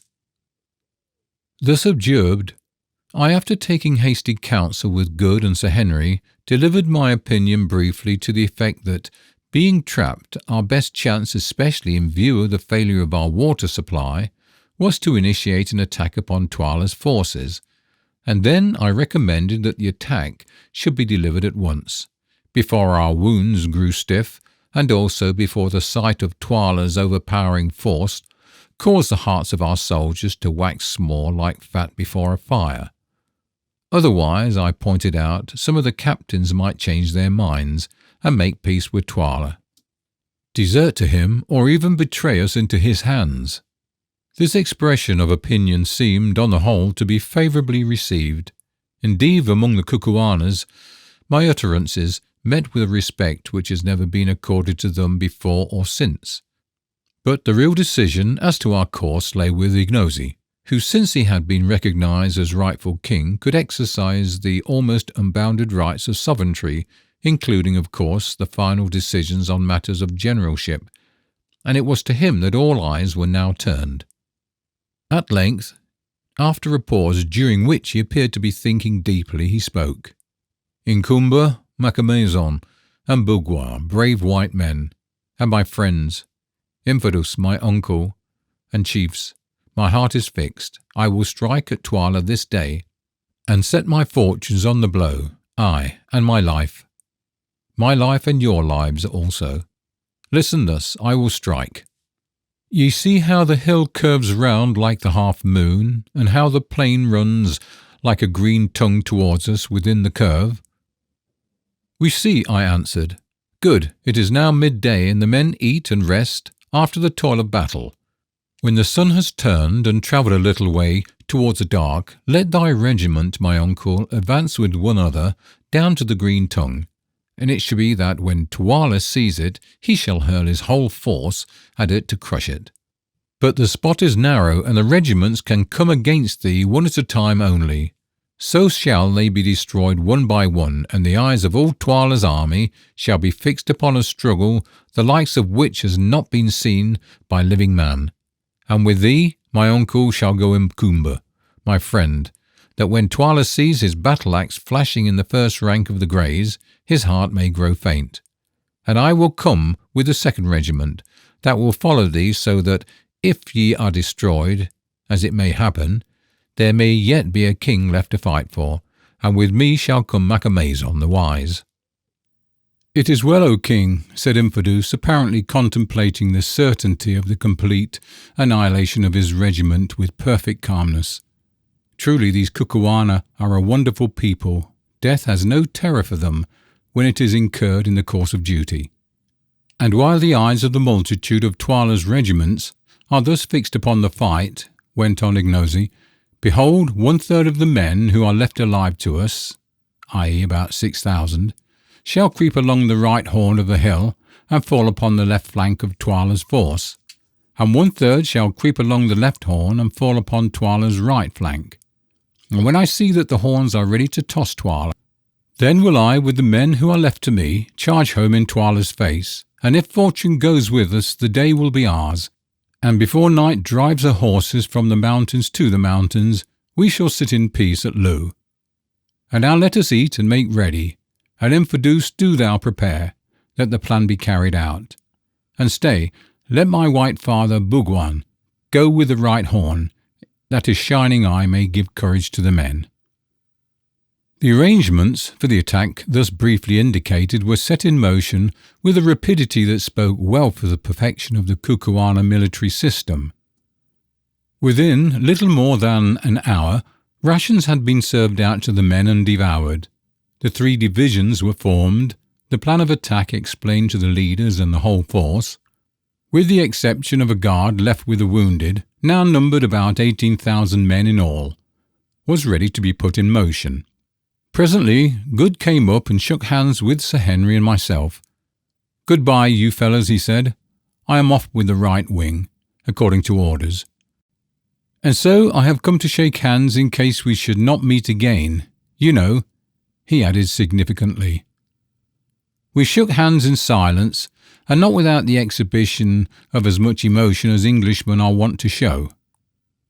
"It's a queer business," said Sir Henry, his deep voice shaking a little, "and I confess I never expect to see tomorrow's sun. As far as I can make out, the Greys, with whom I am to go, are to fight until they are wiped out in order to enable the wings to slip round unawares and outflank Twala. Well, so be it. At any rate, it will be a man's death. Goodbye, old fellow. God bless you. I hope you will pull through and live to collar the diamonds, but if you do, take my advice and don't have anything to do with pretenders." In another second, Good had wrung us both by the hand and gone, and then Infidus came up and led off Sir Henry to his place in the forefront of the Greys, while with many misgivings I departed with Ignosi to my station in the 2nd Attacking Regiment.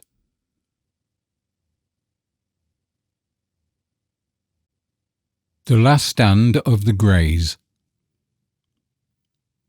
In a few minutes, the regiments destined to carry out the flanking movements had tramped off in silence, keeping carefully under the lee of the rising ground in order to conceal the movement from the keen eyes of Twala's scouts. Half an hour or more was allowed to elapse between the setting out of the horns or wings of the army before any movement was made by the Greys and the supporting regiments known as the Buffaloes, which formed its chest, and which were destined to bear the brunt of the battle. Both of these regiments were almost perfectly fresh and of full strength, the Greys having been in reserve in the morning, and having lost but a small number of men in sweeping back that part of the attack which had proved successful in breaking the line of defence on the occasion when I charged with them and got knocked silly for my pains. As for the Buffaloes, they had formed the third line of defence on the left, and as the attacking force at that point had not succeeded in breaking through the second, had scarcely come into action at all. Infidus, who was a wary old general and knew the absolute importance of keeping up the spirits of his men, on the eve of such a desperate encounter, employed the pause in addressing his own regiment, the Greys, in poetic language, in explaining to them the honour that they were receiving in being put thus in the forefront of the battle, and in having the great white warrior from the stars to fight with them in their ranks, and in promising large rewards of cattle and promotion to all who survived in the event of Ignosi's arms being successful. I looked down the long lines of waving black plumes and stern faces beneath them, and sighed to think that within one short hour, most, if not all, of those magnificent veteran warriors, not a man of whom was under 40 years of age, would be laid dead or dying in the dust. It could not be otherwise. They were being condemned with that wise recklessness of human life that marks the great general, and often saves his forces and attains his ends, to certain slaughter in order to give the cause and the remainder of the army a chance of success. They were foredoomed to die, and they knew it.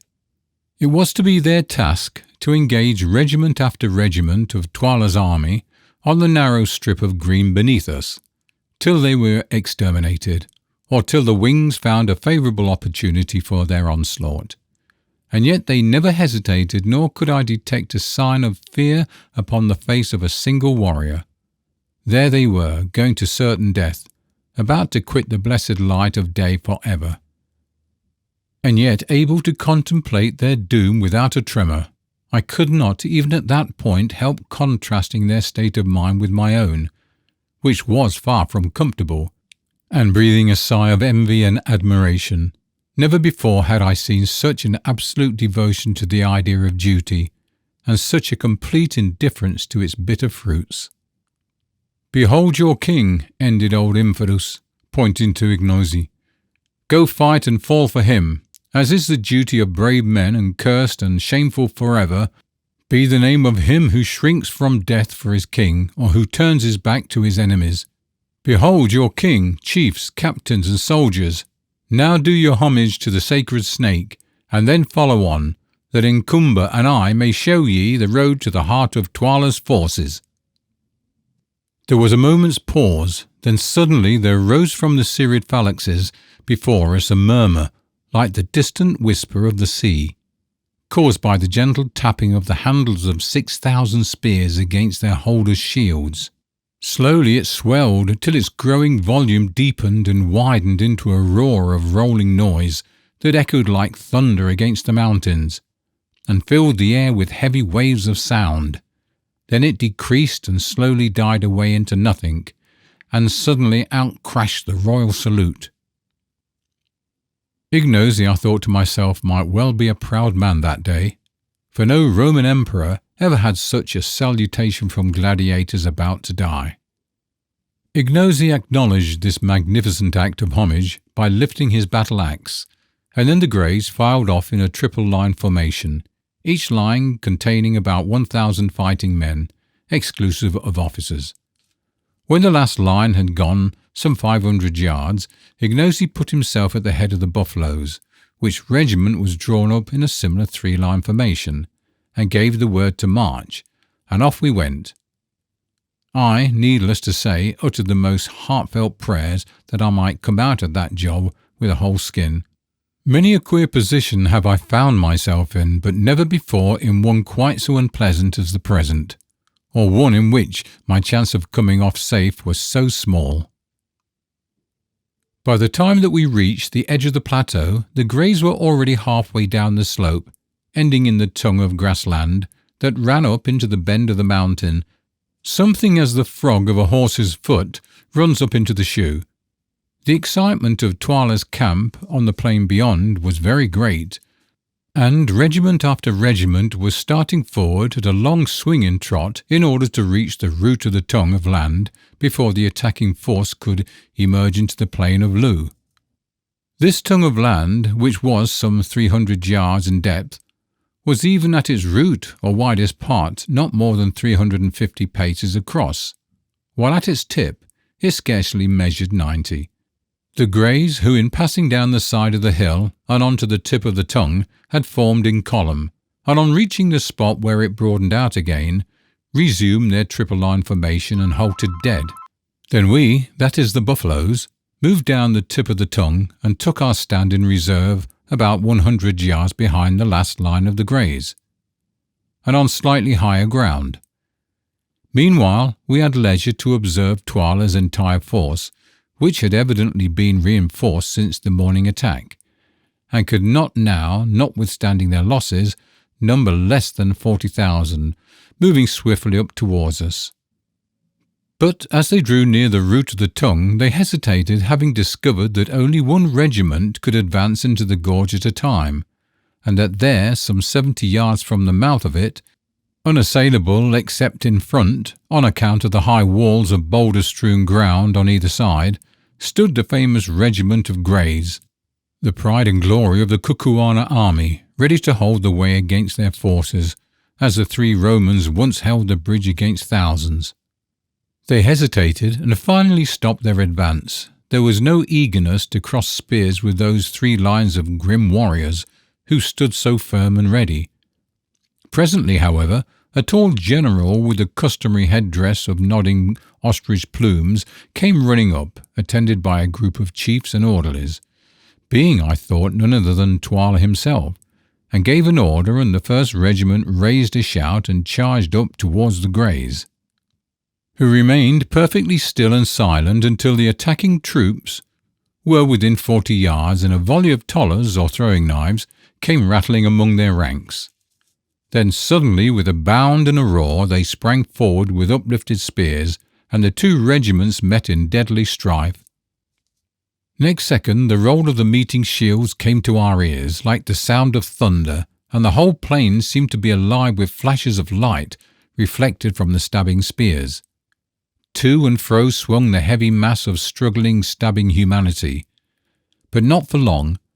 Suddenly the attacking lines seemed to grow thinner, and then with a slow, long heave, the Greys passed over them, just as a great wave heaves up and passes over a sunken ridge.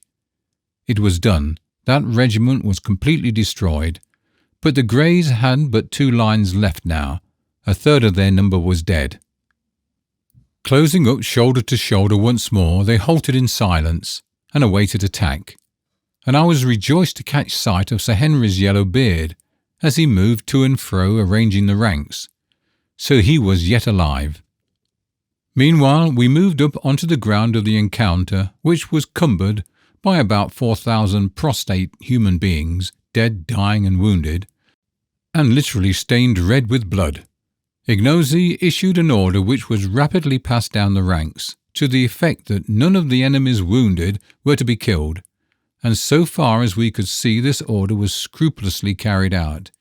It would have been a shocking sight if we had had time to think of it. But now a second regiment, distinguished by white plumes, kilts and shields, were moving up to the attack of the 2,000 remaining Greys, who stood waiting in the same ominous silence as before, till the foe was within 40 yards or so, when they hurled themselves with irresistible force upon them. Again there came the awful roll of the meeting shields, and as we watched the grim tragedy repeat itself, but this time the issue was left longer in doubt. Indeed, it seemed for a while almost impossible that the Greys should again prevail. The attacking regiment, which was one formed of younger men, fought with the utmost fury, and at first seemed by sheer weight to be driving the veterans back. The slaughter was something awful, hundreds falling every minute, and from among the shouts of the warriors and the groans of the dying, set to the clashing music of meeting spears, came a continuous hiss, undertone of "Sigi, Sigi," the note of triumph of each victor as he passed his spear through and through the body of his fallen foe. But perfect discipline and steady and unchanging valour can do wonders, and one veteran soldier is worth 2 young ones, as soon became apparent in the present case. For just as we thought that it was all up for the Greys, and were preparing to take their place so soon as they made room by being destroyed, I heard Sir Henry's deep voice ringing out above the din, and caught a glimpse of his circling battle-axe as he waved it high above his plumes. Then came a change. The Greys ceased to give. They stood still as a rock, against which the furious waves of spearmen broke again and again, only to recoil. Presently they began to move forward. Forward this time, as they had no firearms, there was no smoke, so we could see it all. Another minute, and the onslaught grew fainter. "Ah, they are men indeed, they will conquer again," called out Ignosi, who was grinding his teeth with excitement at my side. "See, it is done." Suddenly, like puffs of smoke from the mouth of a cannon, the attacking regiment broke away in flying groups, their white-headed dresses streaming behind them in the wind, and left their opponents victors, indeed, but alas, no more a regiment. Of the gallant triple line which 40 minutes before had gone into action 3,000 strong, there remained at most some 600 blood-bespattered men. The rest were underfoot. And yet they cheered and waved their spears in triumph, and then, instead of falling back upon us, as we expected, they ran forward for 100 yards or so, after the flying group of foemen, took possession of a gently rising knoll of ground, and resuming the old triple formation, formed a threefold ring around it. And then, thanks be to God, standing on top of the mound for a minute I saw Sir Henry, apparently unharmed, and with him our old friend Infados. Then Twala's regiments rolled down upon the doomed band, and once more the battle closed in. As those who read this history will probably long ago have gathered, I am, to be honest, a bit of a coward, and certainly in no way given to fighting, though somehow it has often been my lot to get into unpleasant positions, and to be obliged to shed man's blood. But I have always hated it, and kept my own blood as undiminished in quantity as possible, sometimes by the judicious use of my heels. At this moment, however, for the first time in my life, I felt my bosom burn with martial ardour.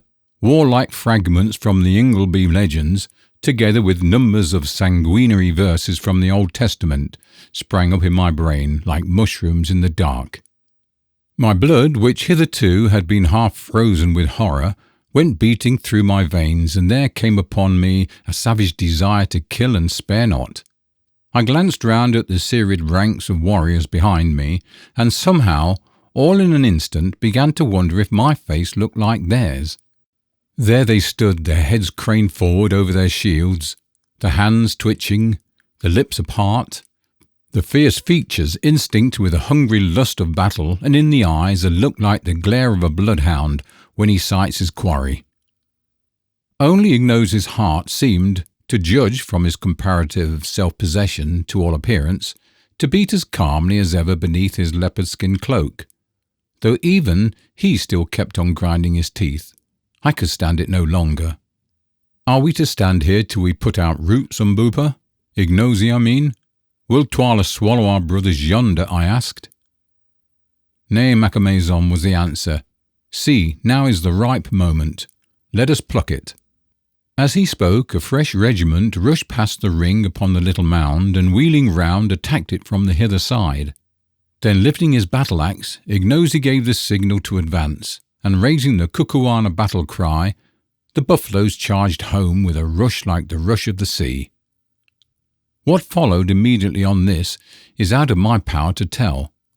All I can remember is a wild yet ordered rushing that seemed to shake the ground, a sudden change of front and a forming up on the part of the regiment against which the charge was directed, then the awful shock, a dull roar of voices and the continuous flashing of spears, seen through a red mist of blood. When my mind cleared, I found myself standing inside the remnant of the Greys near the top of the mound, and just behind no less a person than Sir Henry himself. How I got there I had at the moment no idea, but Sir Henry afterwards told me that I was borne up by the first furious charge of the buffaloes almost to his feet, and then left, as in turn they were pressed back. Thereon he dashed out of the circle and dragged me into it. As for the fight that followed, who can describe it? Again and again the multitude surged up against our momentarily lessening circle, and again we beat them back. The stubborn spearmen still made good the dark impenetrable wood, each stepping where his comrade stood, the instant that he fell. As I think the Ingoldsby legends beautifully put it.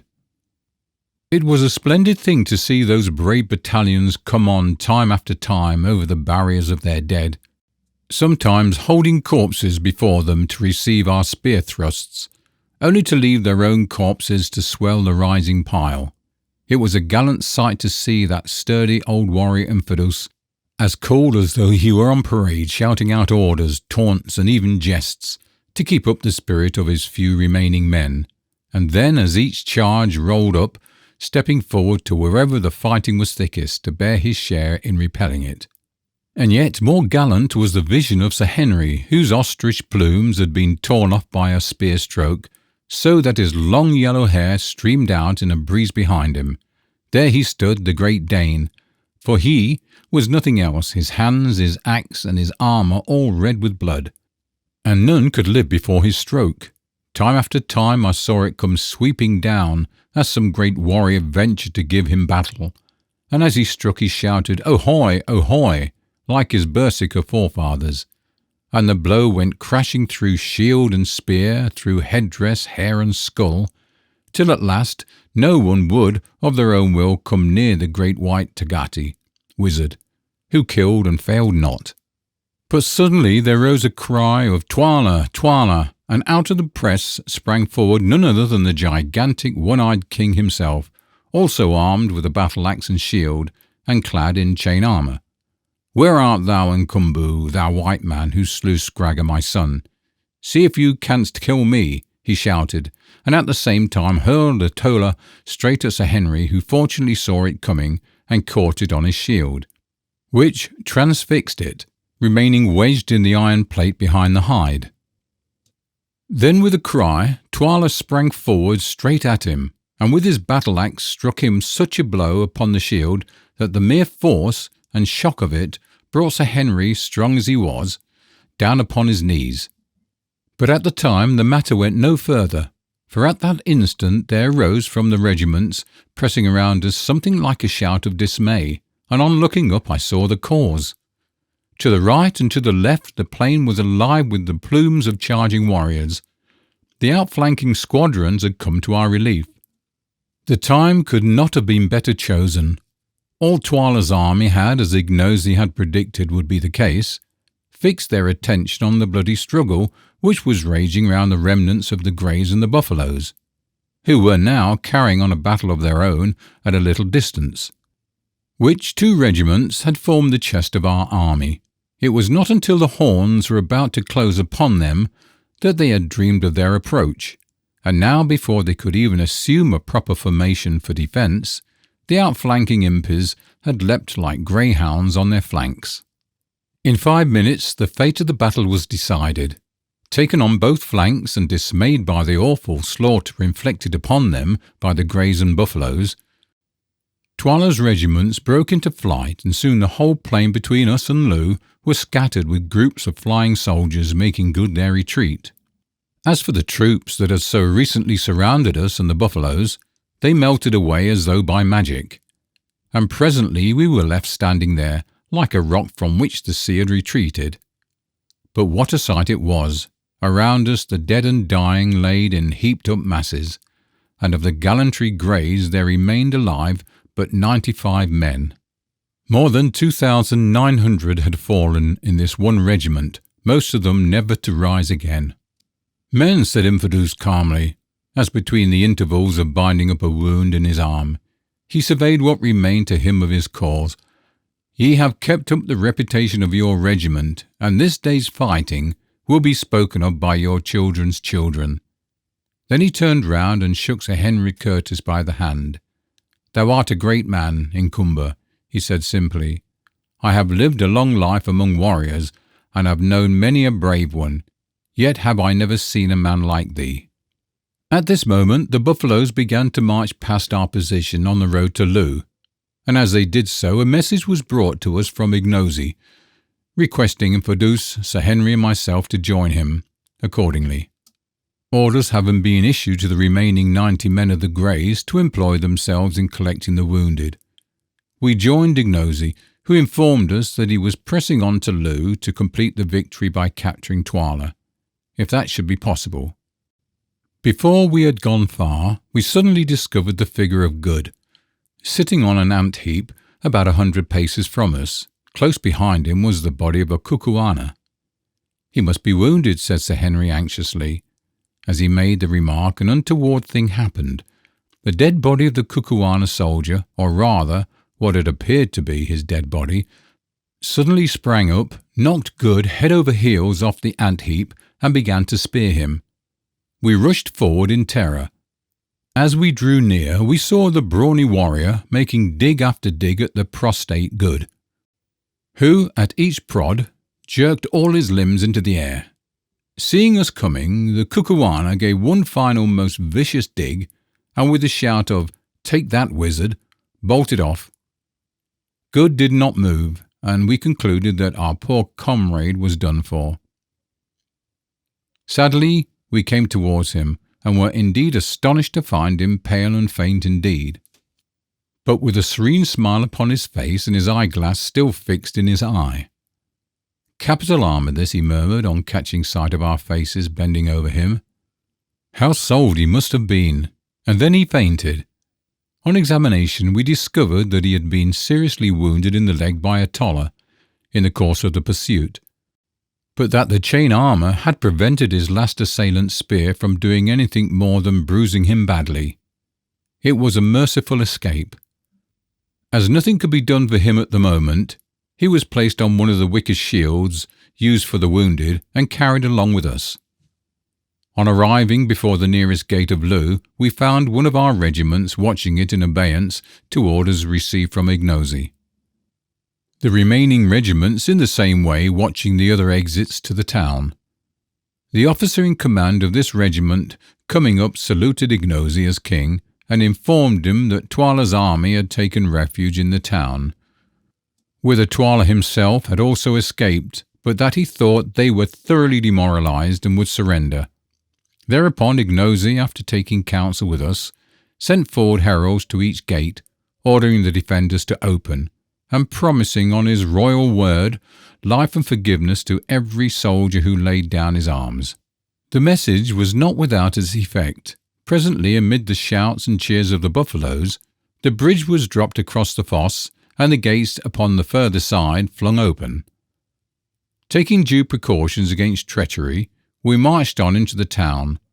All along the roadways stood dejected warriors, their heads drooping and their shields and spears at their feet, who, as Ignosi passed, saluted him as king. On we marched straight to Twala's kraal. When we reached the great space, where a day or two previously we had seen the review and the witch hunt, we found it deserted. No, not quite deserted, for there on the farther side, in front of his hut, sat Twala himself, with but one attendant, Gagool. It was a melancholy sight to see him seated there, his battle-axe and shield by his side, his chin upon his mailed breast, with but one old crone for companion, and notwithstanding his cruelties and misdeeds, a pang of compassion shot through me as I saw him thus, fallen from his high estate. Not a soldier of all his armies, not a courier out of the hundreds who had cringed around him, not even a solitary wife remained to share his fate, or half the bitterness of his fall. Poor savage, he was learning the lesson that fate teaches to most who live long enough, that the eyes of mankind are blind to the discredited, and that he who is defenceless and fallen finds few friends and little mercy, nor indeed in this case did he deserve any. Filing through the corral gate, we marched straight across the open space to where the ex-king sat. When within about 50 yards the regiment was halted, and accompanied only by a small guard we advanced towards him, Gagool reviling us bitterly as we came. As we drew near, Twala, for the first time, lifted up his plumed head and fixed his one eye, which seemed to flash with suppressed fury almost as brightly as the great diadem bound round his forehead, upon his successful rival, Ignosi. "Hail, O king," he said with bitter mockery. "Thou who hast eaten of my bread, and now by the aid of the white man's magic hast reduced my regiments and defeated mine army. Hail! What fate hast thou for me, O king?" "The fate thou givest to my father, whose throne thou hast sat on these many years," was the stern answer. "It is well. I will show thee how to die, that thou mayest remember it against thine own time. See, the sun sinks in blood." And he pointed with his red battle-axe towards the fiery orb now going down. "It is well that my son should sink with it. And now, O king, I am ready to die. But I crave the boon of the Kukuana royal house to die fighting. Thou canst not refuse it, or even these cowards who fled today will hold thee shamed." "It is granted. With whom wilt thou fight? Myself I cannot fight thee, for the king fights not except in war." Twala's sober eye ran up and down our ranks, and I felt, as for a moment it rested on myself, that the position had developed a new horror. What if he chose to begin by fighting me? What chance should I have against a desperate savage, 6'5" high and broad in proportion? I might as well commit suicide at once. Hastily I made up my mind to decline the combat, even if I was hooted out of Kukuana land as a consequence. It is, I think, better to be hooted than to be quartered with a battle-axe. Presently he spoke. "Nkumbu, what sayest thou? Shall we end what we began today, or shall I call thee coward, white, even to the liver?" "It is a law among the Kukuanas that no man of the direct royal blood can be put to death unless by his own consent, which is, however, never refused. He is allowed to choose a succession of antagonists to be approved by the king with whom he fights, until one of them kills him." "Nay," imposed Ignosi hastily, "thou shalt not fight with Nkumbu." "Not if he is afraid," said Twala. Unfortunately, Sir Henry understood this remark, and the blood flamed up into his cheeks. "I will fight him," he said. "He shall see if I am afraid." "For God's sake," I entreated, "don't risk your life against that of a desperate man. Anybody who saw you today will know that you are not a coward." "I will fight him," was the sullen answer. "No living man shall call me a coward. I am ready now," and he stepped forward and lifted his axe. I wrung my hands over this absurd piece of quixotism, but if he was determined on fighting, of course I could not stop him.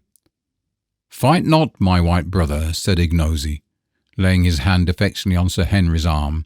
"Thou hast fought enough, and if aught befell thee at his hands, it would cut my heart in twain." "I will fight, Ignosi," was Sir Henry's answer. "It is well, Inkumbu. Thou art a brave man. It will be a good fight.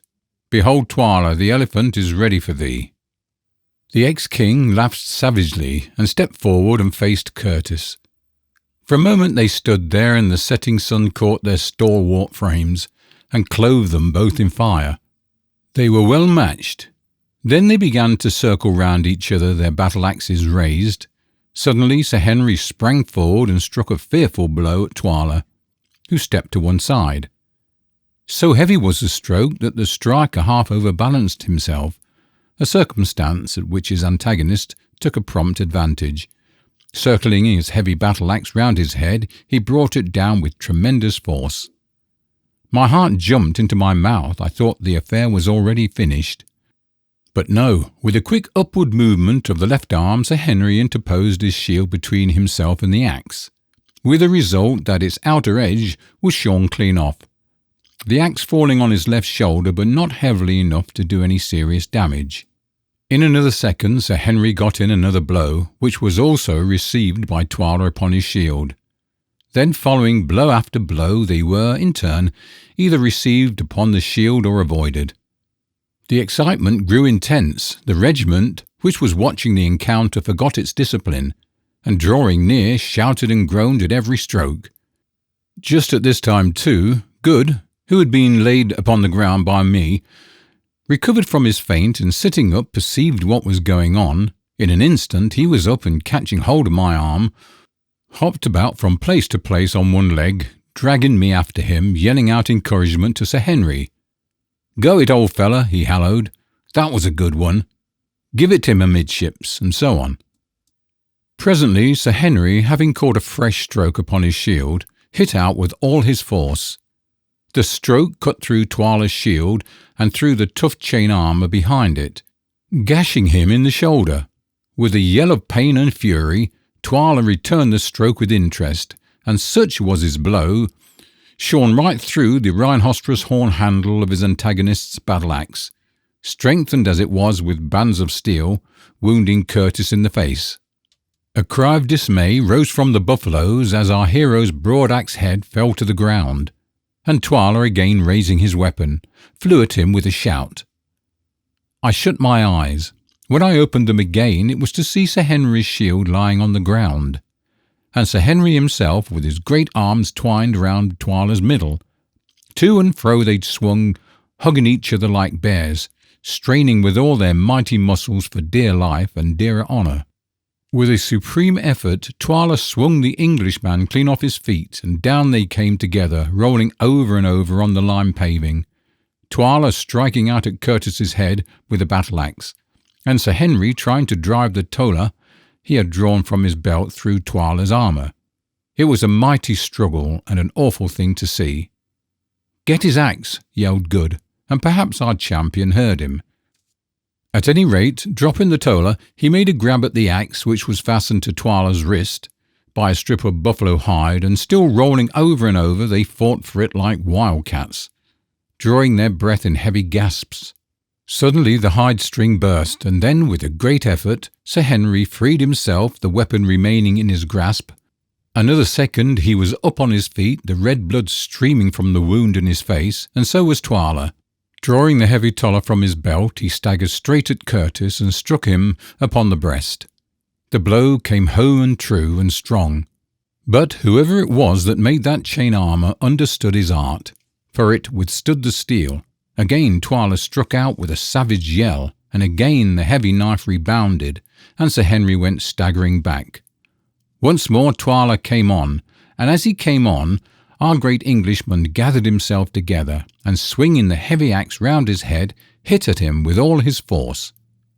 There was a shriek of excitement from 1,000 throats, and behold, Twala's head seemed to be springing from his shoulders, and then fell and came rolling and bounding along the ground towards Ignosi, stopping just at his feet.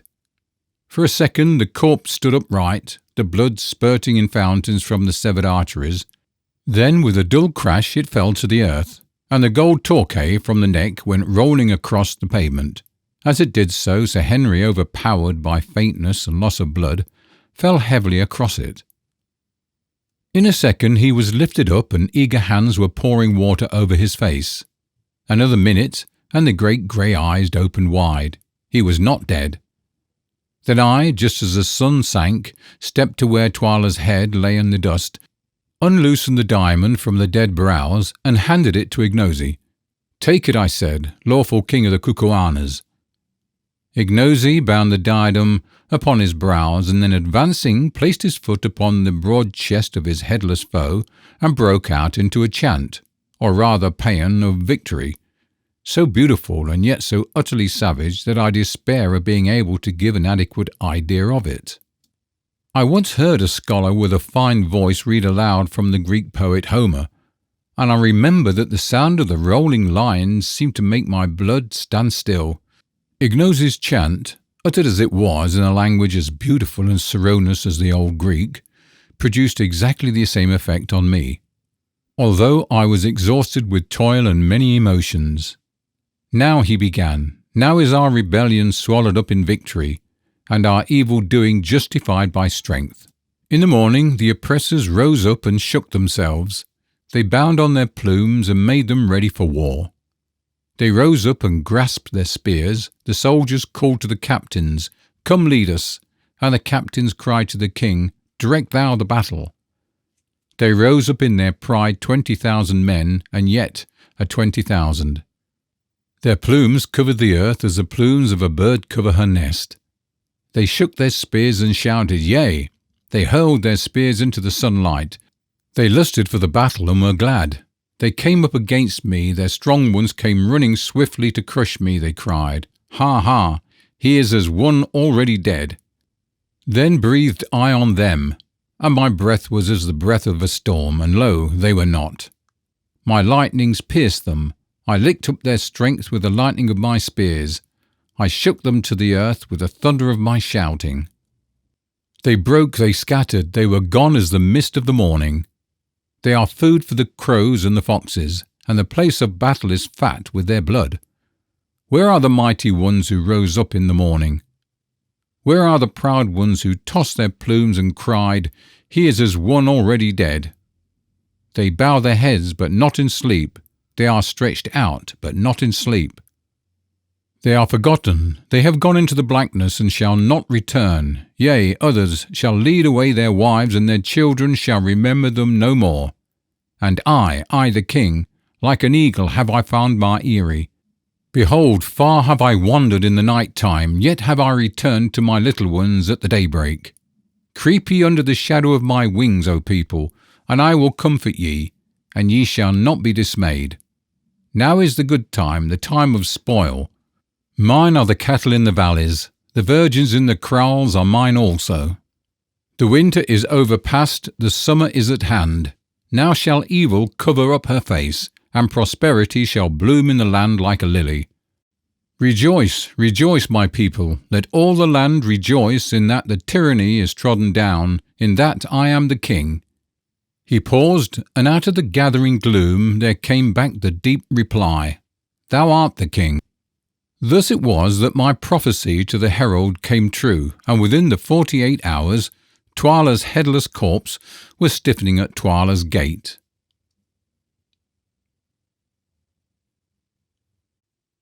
Good falls sick. After the fight was ended, Sir Henry and Good were carried into Twala's hut, where I joined them. They were both utterly exhausted by the exertion and loss of blood, and indeed my own condition was little better. I am very wiry, and can stand more fatigue than most men, probably on the account of my light weight and long training. But that night I was fairly done up, and, as is always the case with me when exhausted, that old wound the lion gave me began to pain me. Also, my head was aching violently from the blow I received in the morning when I was knocked senseless. Altogether a more miserable trio than we were that evening it would be difficult to discover, and our only comfort lay in the reflection that we were extremely fortunate to be there and to feel miserable, instead of being stretched dead upon the plain, as so many thousands of brave men were that night, who had risen well and strong in the morning. Somehow, with the assistance of the beautiful Falata, who since we had been the means of saving her life, had constituted herself as our handmaiden, and especially goods, we managed to get off the chain shirts, which had certainly saved the lives of 2 of us that day, when we found that the flesh underneath was terribly bruised. But though the steel links had prevented the weapons from entering, they had not prevented them from bruising. Both Sir Henry and Good were a mass of bruises, and I by no means free. As a remedy, Falata brought us some pounded green leaves with an aromatic odour, which when applied as a plaster gave us considerable relief. But though the bruises were painful, they did not give us such anxiety as Sir Henry's and Good's wounds. Good had a hole right through the fleshy part of his beautiful white leg, from which he had lost a great deal of blood, and Sir Henry had a deep cut over the jaw inflicted by Twala's battle-axe. Luckily, Good was a very decent surgeon, and as soon as his small box of medicines were forthcoming, he, having thoroughly cleansed the wounds, managed to stitch up first Sir Henry's and then his own pretty satisfactorily, considering the imperfect light given by the primitive Kukuana lamp in the hut. Afterwards, he plentifully smeared the wounds with some anaesthetic ointment, of which there was a pot in the little box, and we covered them with the remains of the pocket handkerchief which we possessed. Meanwhile, Falata had prepared us some strong broth, for we were too weary to eat. This we swallowed and then threw ourselves down on the piles of magnificent carousas, or fur rags, which were scattered about the dead king's great hut. By a very strange instance of the irony of fate, it was on Twala's own couch and wrapped in Twala's own particular carouse that Sir Henry, the man who had slain him, slept that night.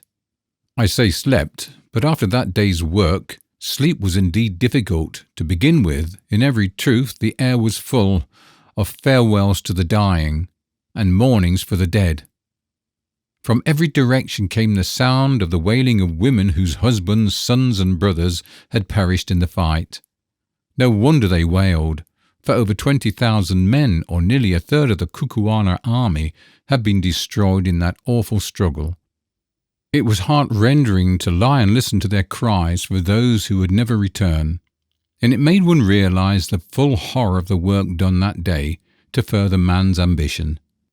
Towards midnight, however, the ceaseless crying of the women grew less frequent, till at length the silence was only broken at intervals of a few minutes by a low piercing howl that came from a hut in our immediate rear, and which I afterwards discovered proceeded from Gagool wailing for the dead King Twala. After that I got a little fitful sleep, only to awake from time to time with a start, thinking that I was once more an actor in a terrible event of the last 24 hours. Now I seem to see that warrior whom my hand has sent to his last account, charging at me on the mountain top. Now I was once more in that glorious ring of greys, which made its immortal stand against all Twala's regiments upon the little mound. And now again I saw Twala's plume and gory head roll past my feet with gnashing teeth and glaring eye. At last, somehow or other, the night passed away, and when dawn broke I found that my companions had slept no better than myself. Good indeed was in a high fever, and very soon afterwards began to grow light-headed, and also, to my alarm, to spit blood. The result, no doubt, of some internal injury inflicted by the desperate efforts by the Kukuana warrior on the previous day to get his spear through the chain armour. Sir Henry, however, seemed pretty fresh, notwithstanding the wound on his face, which made eating difficult and laughter an impossibility, though he was so sore and stiff that he could scarcely stir. About 8 o'clock we had a visit from Infidus, who seemed but little the worse, tough old warrior that he was, for his exertions on the previous day, though he informed us that he had been up all night. He was delighted to see us, though much aggrieved at Good's condition, and shook hands cordially. But I noticed that he addressed Sir Henry with a kind of reverence, as though he was something more than man, and indeed, as we afterwards found out, the great Englishman was looked on throughout Kukuanaland as a supernatural being. No man, the soldiers said, could have fought as he fought, or could, at the end of the day of such toil and bloodshed, have slain Twala, who, in addition to being the king, was supposed to be the strongest warrior in Kukuanaland, in single combat, shearing through his bull neck at a stroke. Indeed, that stroke became proverbial in Kukuanaland, and any extraordinary blow or feat of strength was thenceforth known as Nkumbu's blow. Inferos told us also that Twala's regiments had submitted to Ignosi, and that light submissions were beginning to arrive from chiefs in the country. Twala's death at the hands of Sir Henry had put an end to all further chance of disturbance, for Skraga had been his only son, and there was no rival claimants left alive. I remarked that Ignosi had swum to the throne through blood. The old chief shrugged his shoulders. Yes, he answered, but the Kukuana people can only be kept cool by letting the blood flow sometimes. Many were killed indeed, but the women were left, and others would soon grow up and take the place of the fallen. After this the land would be quiet for a while. Afterwards, in the course of the morning, we had a short visit from Ignosi, on whose brow the royal diadem was now bound. As I contemplated him advancing with kingly dignity, an obsequious guard followed his steps. I could not help recalling to my mind the tall Zulu who had presented himself to us at Durban some few months back, asking to be taken into our service and reflecting on the strange revolutions of the Wheel of Fortune. "Hail, O King," I said, rising. "Yes, Macumazahn, king at last, by the grace of your 3 right hands," was the ready answer. All was, he said, going on well, and he hoped to arrange a great feast in 2 weeks' time, in order to show himself to the people. I asked him what he had settled to do with Gagool. "She is the evil genius of the land," he answered, "and I shall kill her, and all the witch doctors with her. She has lived so long that none can remember when she was not old, and always it is who trained the witch hunters and made the land evil in the sight of the heavens above." "Yet she knows much," I replied. "It is easier to destroy knowledge, Ignosi, than to gather it." "It is so," he said thoughtfully. "She and only she knows the secret of the 3 witches yonder, whither the great road runs, where the kings were buried and the silent ones sit. Yes, and the diamonds are. Forget not thy promise, Ignosi. Thou must lead us to the mines, even if thou hast to spare Gagool alive to show the way." "I will not forget, Macumazahn. I will think on what thou sayest." After Ignosi's visit, I went to see Good and found him quite delirious. The fever from his wound seemed to have taken a firm hold on his system, and to be complicated by an internal injury. For 4 or 5 days his condition was most critical. Indeed, I firmly believe that had it not been for Falata's indefatigable nursing, he must have died. Women are women all over the world, whatever their colour, yet somehow it seemed curious to watch this dusky beauty bending night and day over the fevered man's couch, and performing all the merciful errands of the sick room as swiftly, gently, and with as fine an instinct as a trained hospital nurse. For the first night or 2 I tried to help her, and so did Sir Henry as soon as his stiffness allowed him to move, but she bore our interference with impatience, and finally insisted upon our leaving him to her, saying that our movements made him restless, which I think was true. Day and night she watched and tended him, giving him his only medicine, a native cooling drink made of milk, in which was infused the juice of the bulb of a species of tulip, and keeping the flies from settling on him. I can see the whole picture now, as it appeared night after night by the light of our primitive lamp. Good tossing to and fro, his features emaciated, his eyes shining large and luminous, and jabbering nonsense by the yard, and seated on the ground by his side, her back resting against the wall of the hut, The soft-eyed, shapely Kukuana beauty, her whole face, weary as it was, animated by a look of infinite compassion, or was it something more than compassion? For 2 days we thought that he must die and crept about with heavy hearts. Only Falato would not believe it. He will live, she said. For 300 yards or more around Twala's chief hut, where the sufferer lay, there was silence, for by the king's order all who lived in the habitations behind it had, except for Sir Henry and myself, been removed, lest any noise should come to the sick man's ear. One night, it was the 5th night of his illness. As it was my habit, I went across to see how he was getting on before turning in for a few hours. I entered the hut carefully. The lamp placed upon the floor showed the figure of Good tossing no more, but lying quite still. So it had come at last, and in the bitterness of my heart I gave something like a sob. "Hush! Shh! Shh!" came from the patch of dark shadow behind Good's head. Then creeping closer, I saw that he was not dead, but sleeping soundly, with Falata's tapered fingers clasped tightly in his poor white hand. The crisis had passed, and he was alive. He slept like that for 18 hours, and I scarcely like to say it, for fear that I should not be believed, but during that entire period did that devoted girl sit by him, fearing that if she moved and drew away her hand, it would wake him. What she must have suffered from cramp, stiffness and weariness, to say nothing of want of food, nobody will ever know. But it is a fact that when at last he woke, she had to be carried away. Her limbs were so stiff that she could not move them. After the turn had once been taken, Good's recovery was rapid and complete.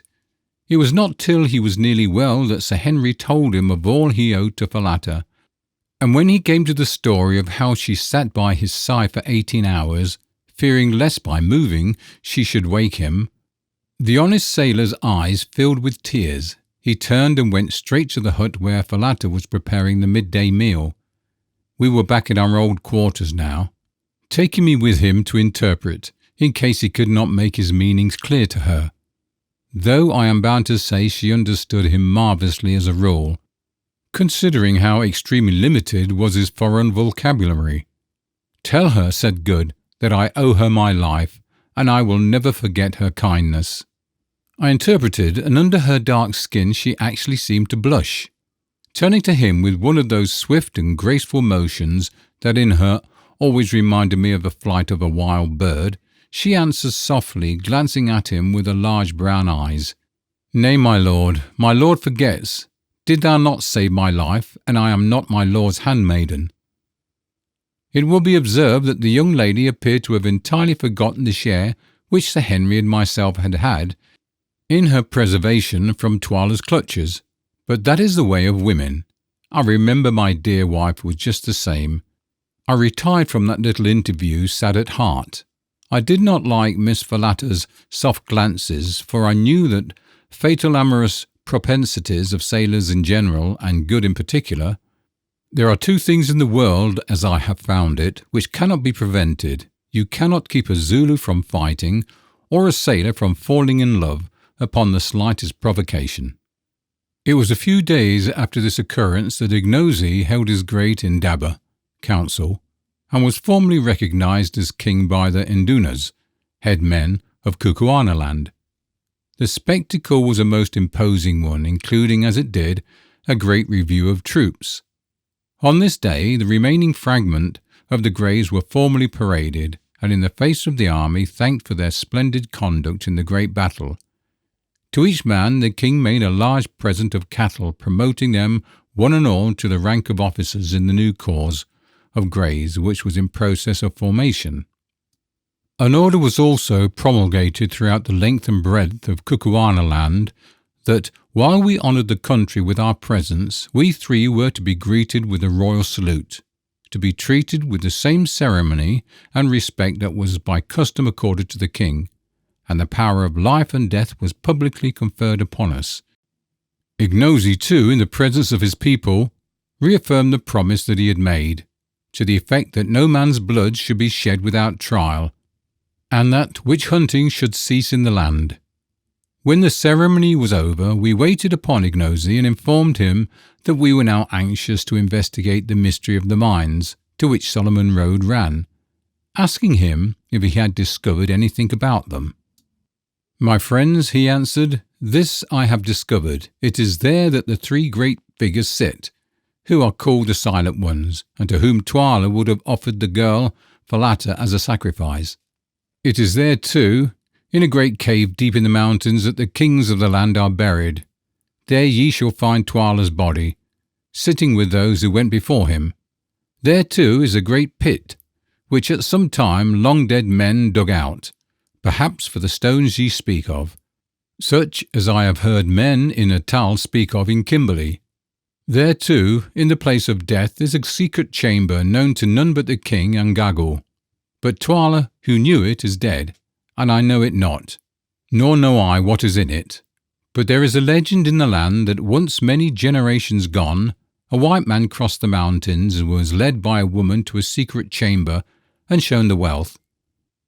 But before he could take it, she betrayed him, and he was driven by the king of the day back to the mountains, and since then no man has entered the chamber." "The story is surely true, Ignosi, for on the mountain we found the white man," I said. "Yes, we found him, and now I have promised ye that if ye can find that chamber, and the stones are there—" "The stone upon thy forehead proves that they are there," I put in, pointing to the great diamond I had taken from Twala's dead brows. "Maybe, if they are there," he said, "ye shall have as many as ye can take hence. If indeed ye should leave me, my brothers, first we must find the chamber," said I. "There is but one who can show it to thee, Gagool, and if she will not, then she shall die," said Ignosi sternly. "I have saved her life but for this. Stay, she shall choose," and calling to a messenger, he ordered Gagool to be brought.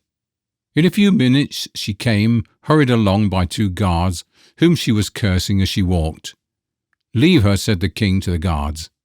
As soon as their support was withdrawn, the withered old bundle, for she looked more like a bundle than anything else, sank into a heap on the floor, out of which her two bright wicked eyes gleamed like a snake's. "What will ye with me, Ignosi?" she piped. "Ye dare not touch me. If ye touch me, I shall blast ye as ye sit. Beware of my magic." "Thy magic could not save Twala, old she-wolf, and it cannot hurt me," was the answer. "Listen, I will this of thee, that thou reveal where is the chamber, where are the shining stones." "Ha ha," she piped, "none know but I, and I will never tell thee. The white devils shall go hence empty-handed. Thou wilt tell me, I will make thee tell me. How, O king, thou art great, but can thy power wring the truth from a woman? It is difficult, yet will I do it. How, O king? Nay, thus, if thou tellest not, thou shalt slowly die." "Die?" she shrieked in terror and fury. "Ye dare not touch me, man. Ye know not who I am. How old think ye I am? I knew your fathers and your fathers' fathers' fathers. When the country was young I was here. When the country grows old I shall still be here. I cannot die unless I be killed by chance, but none dare slay me. Yet will I slay thee. See, Gagool, mother of evil, thou art so old that thou canst no longer love thy life. What can life be to such a hag as thee, who hast no shape, no form, no hair, no teeth, hast naught save wickedness and evil eyes? It will be a mercy to slay thee, Gagool." "Thou fool," shrieked the old fiend, "thou accursed fool, thinkest thou that life is sweet only to the young? It is not so, and naught thou knowest of the heart of a man to think it. To the young indeed death is sometimes welcome, for the young can feel. They love and suffer, and it wrings them to see their beloved pass to the land of shadows. But the old feel not, they love not, and they laugh to see others go into the dark. They laugh to see the evil that is done under the sun. All they love is life, the warm, warm sun and the sweet, sweet air. They are afraid of the cold and the dark. Ha! And the old hag writhed in ghastly merriment on the ground. "Cease thine evil talk and answer me," said Ignosi angrily. "Wilt thou show the place where the stones are, or wilt thou not? If thou wilt not, thou diest even now. And he seized a spear and held it over her. I will not show it. Thou darest not kill me. Thou darest not. He who slays me will be accursed for ever. Slowly Ignosi brought down the spear till it pricked the prostrate heap of rags. With a wild yell she sprang to her feet and then again fell and rolled upon the floor. Nay, I will show it. Only let me live, let me sit in the sun and have a bit of meat to suck, and I will show thee. It is well, I thought I should find a way to reason with thee. Tomorrow shalt thou go with Infidus and my white brothers to the place, and beware how thou failest, for if thou showest it not, then shalt thou slowly die. I have spoken. I will not fail, Ignosi. I always keep my word. Ha ha ha! Once a woman showed the place to a white man before, and behold, evil befell him. And here her wicked eyes glinted. Her name was Gagool too. Perchance I was that woman. Thou liest, I said. That was 10 generations gone. Maybe. When one lives long, one forgets. Perhaps it was my mother's mother who told me. Surely her name was Gagool also. But mark, ye will find the place where the bright playthings are, a bag of hide full of stones.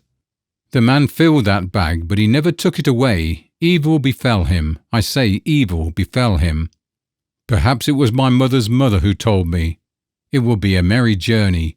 We shall see the bodies of those who died in the battle as we go. Their eyes will be gone by now, and their ribs will be hollow. Ha ha ha!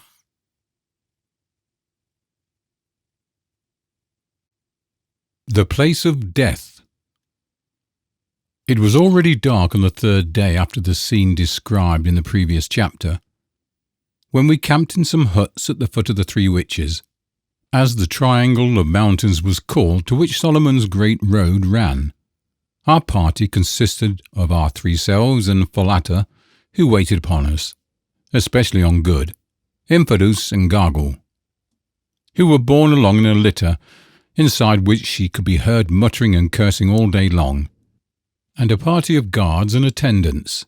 The mountains, or rather the 3 peaks of the mountains, for the whole mass evidently consisted of a solitary upheaval, were, as I have said, in the form of a triangle, of which the base was towards us, one peak being on our right and one on our left, and one straight in front of us. Never shall I forget the sight afforded by those 3 towering peaks in the early sunlight of the following morning. High above us, up into the blue air, saw their twisted snow wreaths. Beneath the snow the peaks were purple with heath, and so were the wild moors that ran up the slopes towards them. Straight before us the white ribbon of Solomon's great road stretched away uphill to the foot of the centre peak, about 5 miles from us, and then stopped. It was its terminus. I had better leave the feelings of intense excitement with which we set out on our march that morning to the imagination of those who read this history.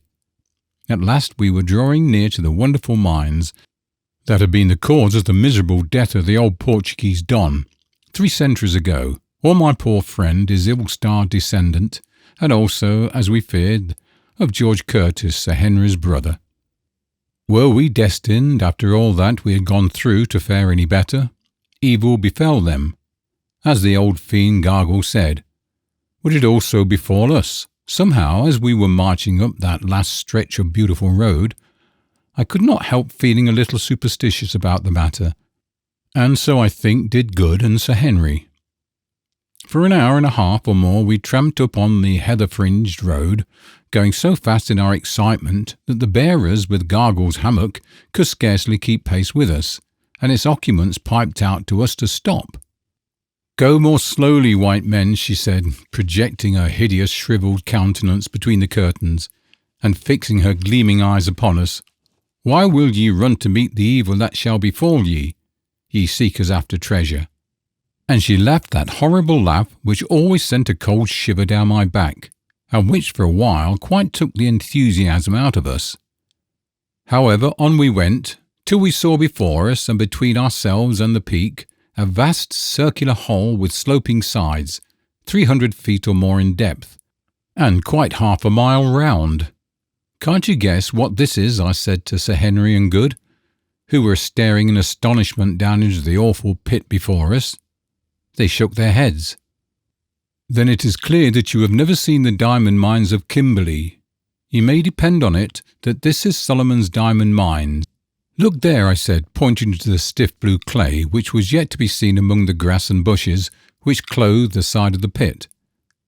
"I'll be bound that if we went down there, we should find pipes of soapy brecciated rock. Look too," and I pointed to a series of worn flat slabs of rock which were placed on a gentle slope below the level of watercourse, which had in some past age been cut out of the solid rock. If those are not tables once used to wash the stuff, I'm a Dutchman. At the edge of this vast hole, which was the pit marked on the old Don's map, the great road branched into two and circumvented it. In many places, this circumventing road was built entirely of vast blocks of stone, apparently with the object of supporting the edges of the pit and preventing falls of reef. Along this road we pressed, driven by curiosity to see what the three towering objects were which we could discern from the hither side of the great hole. As we got nearer, we perceived that they were colossi of some sort or another, and rightly conjectured that these were the three silent ones that were held in such awe by the Kukuana people. But it was not until we got quite close that we recognized the full majesty of these silent ones. Thereupon huge pedestals of dark rock, sculptured in unknown characters, 20 paces between each, and looking down the road which crossed some 60 miles of plain to Loo, were three colossal seated forms, 2 males and 1 female, each measuring about 20 feet from the crown of the head to the pedestal. The female form, which was nude, was of great though severe beauty, but unfortunately the features were injured by centuries of exposure to the weather. Rising from each side of her head were the points of a crescent. The 2 male colossi were on the contrary draped and presented a terrifying cast of features, especially the one to our right, which had the face of a devil. That to our left was serene in countenance, but the calm upon it was dreadful. It was the calm of inhuman cruelty. The cruelty, Sir Henry remarked, that the ancients attributed to being potent for good, who could yet watch the suffering of humanity, if not by rejoicing, at least without suffering themselves. The three formed a most awe-inspiring trinity as they sat there in their solitude and gazed out across the plains for ever. Contemplating these silent ones, as the Kukuanas called them, an intense curiosity again seized us to know whose was the hand that had shaped them. Who was it that had dug the pit and made the road? While I was gazing and wondering, it suddenly occurred to me, being familiar with the Old Testament, that Solomon went astray after strange gods, the name of 3 of whom I remembered: Ashtoreth, the goddess of the Zedovians; Chemosh, the god of the Moabites; and Milcom, the god of the children of Ammon. And I suggested to my companions that the 3 figures before us might represent these false divinities. Said Sir Henry, who was a scholar, having taken a high degree of classics at college. There may be something in that. Ashtoreth of the Hebrews was the Astarte of the Polynesians, who were the great traders of Solomon's time. Astarte, who afterwards was the Aphrodite of the Greeks, was represented with horns like the half-moon, and there on the brow of the female figure were distinct horns. Perhaps these colossi were designed by some Phoenician official who managed the mines. Who can say? Before we had finished examining these extraordinary relics of remote antiquity, Infidus came up and, having saluted the silent ones by lifting his spear, asked us if we intended entering the place of death at once or if we would wait till after we had taken food at midday. If we were ready to go at once, Gagool had announced her willingness to guide us. As it was not more than 11 o'clock, we, driven to it by burning curiosity, announced our intentions of proceeding at once, and I suggested that in case we should be detained in the cave, we should take food with us. Accordingly, Gagool's litter was brought up and the lady herself assisted out of it. And meanwhile, Falata, at my request, stored some biltong, or dried game flesh, together with a couple of gourds of water in a reed basket. Straight in front of us, at a distance of some 50 paces from the back of the colossi, rose a sheer wall of rock, 80 feet or more in height, that gradually sloped up till it formed the base of the lofty slow-wreathed peak, which soared up into the air 3,000 feet above us. As soon as she was clear of her hammock, Gagool cast one evil grin upon us, and then, leaning on a stick, hobbled off towards the sheer face of the rock. We followed her till we came to a narrow portal, solidly arched, that looked like the opening of a gallery of a mine. Here Gagool was waiting for us, still with that evil grin upon her horrid face. "Now, white men from the stars," she piped, "great warriors, Inkumbu, Bugwan and Macamazon the wise, are ye ready? Behold, I am here to do the bidding of my lord the king, and to show ye the store of bright stones." "We are ready," I said. "Good, good. Make strong your hearts to bear what ye shall see. Come thou too, Infidus, who betrayed thy master." Infidus frowned as he answered, "Nay, I come not. It is not for me to enter there. But thou, Gagool, curb thy tongue, and beware how thou dealest with my lords. At thy hands will I require them, and if a hair of them be hurt, Gagool, be thou 50 times the witch, thou shalt die. Hearest thou?" "I hear, Infidus. I know thee. Thou didst ever love big words. When thou wast a babe, I remember thou didst threaten thine own mother. That was but the other day. But fear not, fear not. I live but to do the bidding of the king. I have done the bidding of many kings, Infidus, till in the end they did mine. Ha ha! I go to look upon their faces once more, and Twala's too. Come on, here is the lamp," and she drew a great gourd full of oil and fitted with a rush wick from under her fur cloak. "Art thou coming, Falata?" asked Good and his villainous kitchen kukuana, in which he had been improving himself under the lady's tuition. "I fear, my lord," the girl answered timidly. "Then give me the basket." "Nay, my lord, whitherst thou goest, there will I go also." The deuce she will, thought I to myself. That will be rather awkward if we ever get out of this. Without further ado, Gagool plunged into the passage, which was wide enough to admit of two walking abreast, and quite dark. We followed her voice as she piped to us to come on in some fear and trembling, which was not allayed by the sound of a sudden rush of wings. "Hello, what was that?" hallooed Good.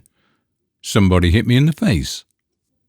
"Bat," said I, "on you go." When we had, as far as we could judge, gone some 50 paces, we perceived that the passage was growing faintly light.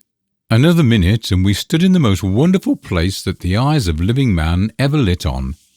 Let the reader picture to himself the hall of the vastest cathedral he has ever stood in, windowless indeed, but dimly lighted from above, presumably by shafts connected with the outer air, and driven in the roof, which arched away 100 feet above our heads. And he will get some idea of the size of the enormous cave in which we stood, with the difference that this cathedral designed of nature was loftier and wider than any built by man.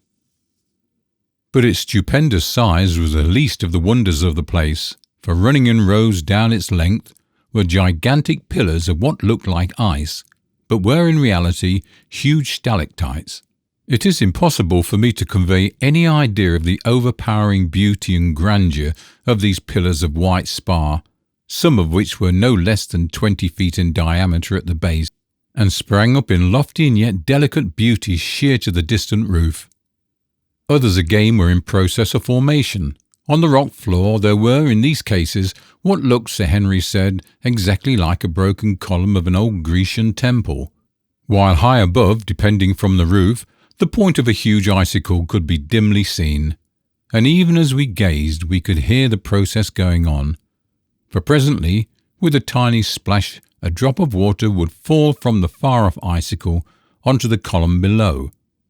On some columns, the drops only fell once in 2 or 3 minutes, and in these cases it would form an interesting calculation to discover how long, at that rate of dripping, it would take to form a pillow, say 80 feet high by 10 in diameter. That the process was, in at least one instance, incalculably slow, the following instance would suffice to show. Cut on one of these pillars we discovered a rude likeness of a mummy, by the head of which sat what appeared to be one of the Egyptian gods, doubtless the handiwork of some old-world labourer in the mine. This work of art was executed at about the natural height at which an idle fellow, be he Phoenician workman or British cad, is in the habit of trying to immortalise himself at the expense of nature's masterpieces, namely about 5 feet from the ground. Yet at the time that we saw it, which must have been nearly 3,000 years after the date of the execution of the drawing, the column was only 8 feet high and was still in process of formation, which gave a rate growth of a foot to 1,000 years, or an inch and a fraction to a century. This we knew because, as we were standing by it, we heard a drop of water fall. Sometimes the stalagmites took strange forms, presumably where the dropping of the water had not always been on the same spot. Thus, one huge mass, which might have weighed 100 tons or so, was in the form of a pulpit, beautifully fretted over outside with what looked like lace. Others resembled strange beasts, and on the side of a cave were fan-like ivory tracings, such as the frost leaves on a pane.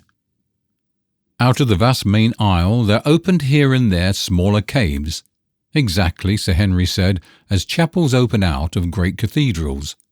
Some were large, but one or two, and this is a wonderful instance of how nature carries out her handiwork by the same unvarying laws, utterly irrespective of size, was tiny.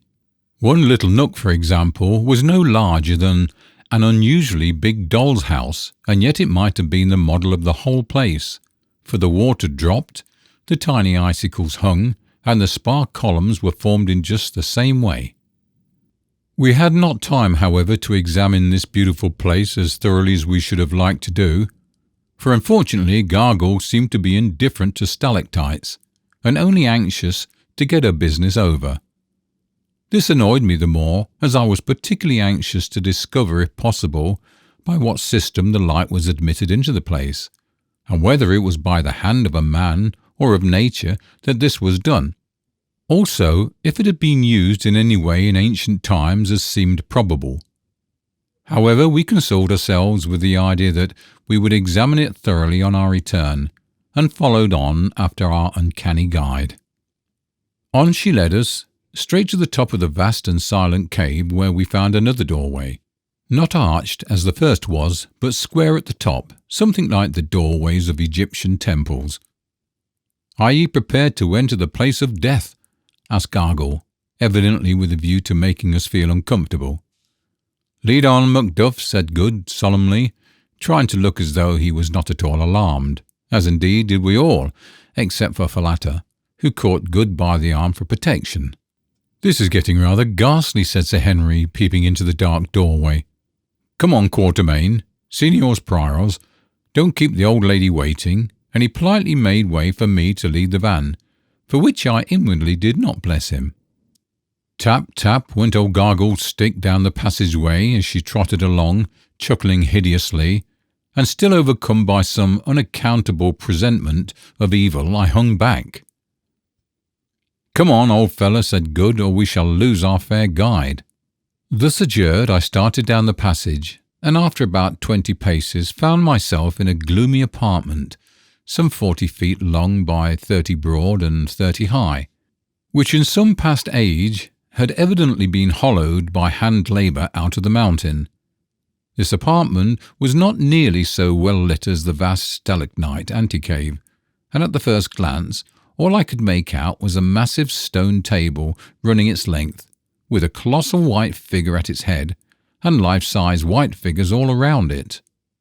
Next, I made out a brown thing seated on the table in the centre, and in another moment my eyes grew accustomed to the light, and I saw what all these things were, and I was tailing out of it as hard as my legs would carry me. I am not a nervous man in a general way, and very little troubled with superstitions of which I have lived to see the folly, but I am free to own that that sight quite upset me, and had it not been that Sir Henry caught me by the collar and held me, I do honestly believe that in another 5 minutes I should have been outside that stalactite cave. and that the promise of all the diamonds in Kimberley would not have induced me to enter it again.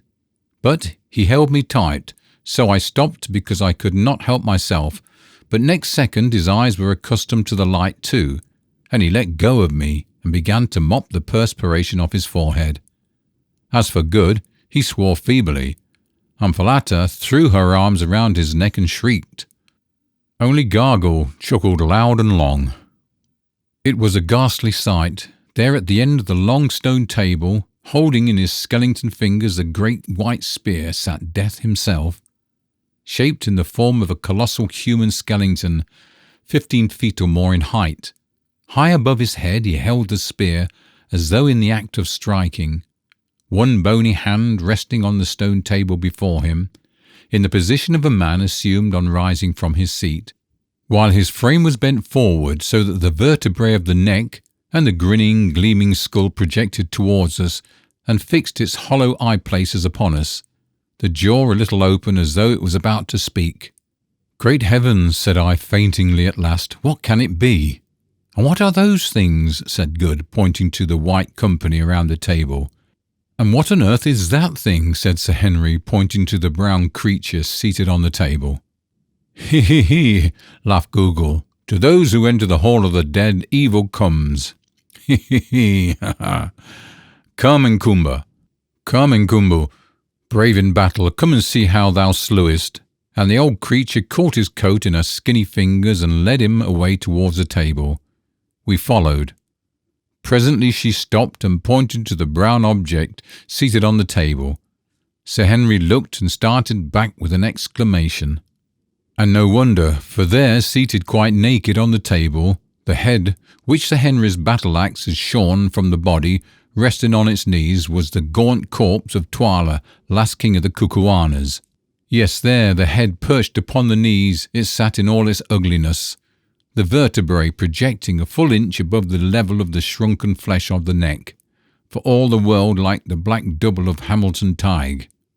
Over the whole surface of the corpse there was gathered a thin glassy film which made its appearance yet more appalling, and for which we were at the moment quite unable to account, till we presently observed that from the roof of the chamber the water fell steadily, drip, drip, drip, onto the neck of the corpse, from whence it ran down over the entire surface and finally escaped into the rock through a tiny hole in the table. Then I guessed what it was.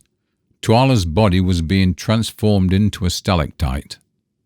A look at the white forms seated on the stone bench that ran around that ghastly board confirmed this view. They were human forms, indeed, or rather had been human forms. Now they were stalactites. This was the way in which the Kukuana people had from time immemorial preserved their royal dead. They petrified them. What the exact system was, if there was any, beyond placing them for a long period of years under the drip, I never discovered. But there they sat, iced over and preserved forever by the siliceous fluid. Anything more awe-inspiring than the spectacle of these long line of departed royalties, wrapped in a shroud of ice-like spar, through which the features could be dimly made out. There were 27 of them, the last being Ignosi's father, and seated round that inhospitable board, with Death himself for a host, it is impossible to imagine. That the practice of thus preserving their kings must have been an ancient one is evident from the number which, allowing for an average reign of 15 years, would, supposing that every king who reigned was placed here, an improbable thing, as some are sure to have perished in battle far from home, fix the date of its commencement at 4¼ centuries back, but the colossal Death, who sits at the head of the board, is far older than that, owes his origin to the same artist who designed the 3 colossi. He was hewn out of a single stalactite, and looked at as a work of art was most admirably conceived and executed. Good, who understood anatomy, declared that so far as he could see, the anatomical design of the skeleton was perfect down to the smallest bones. My own idea that this terrific object was a freak of fancy on the part of some old-world sculptor, and that its presence had suggested to the Kukuanas the idea of placing their royal dead under its awful presidency. Or perhaps it was placed there to frighten away any marauders who might have designs upon the treasure chamber beyond. I cannot say. All I can do is to describe it as it is, and the reader must form his own conclusions. Such, at any rate, was the White Death, and such was the White Dead.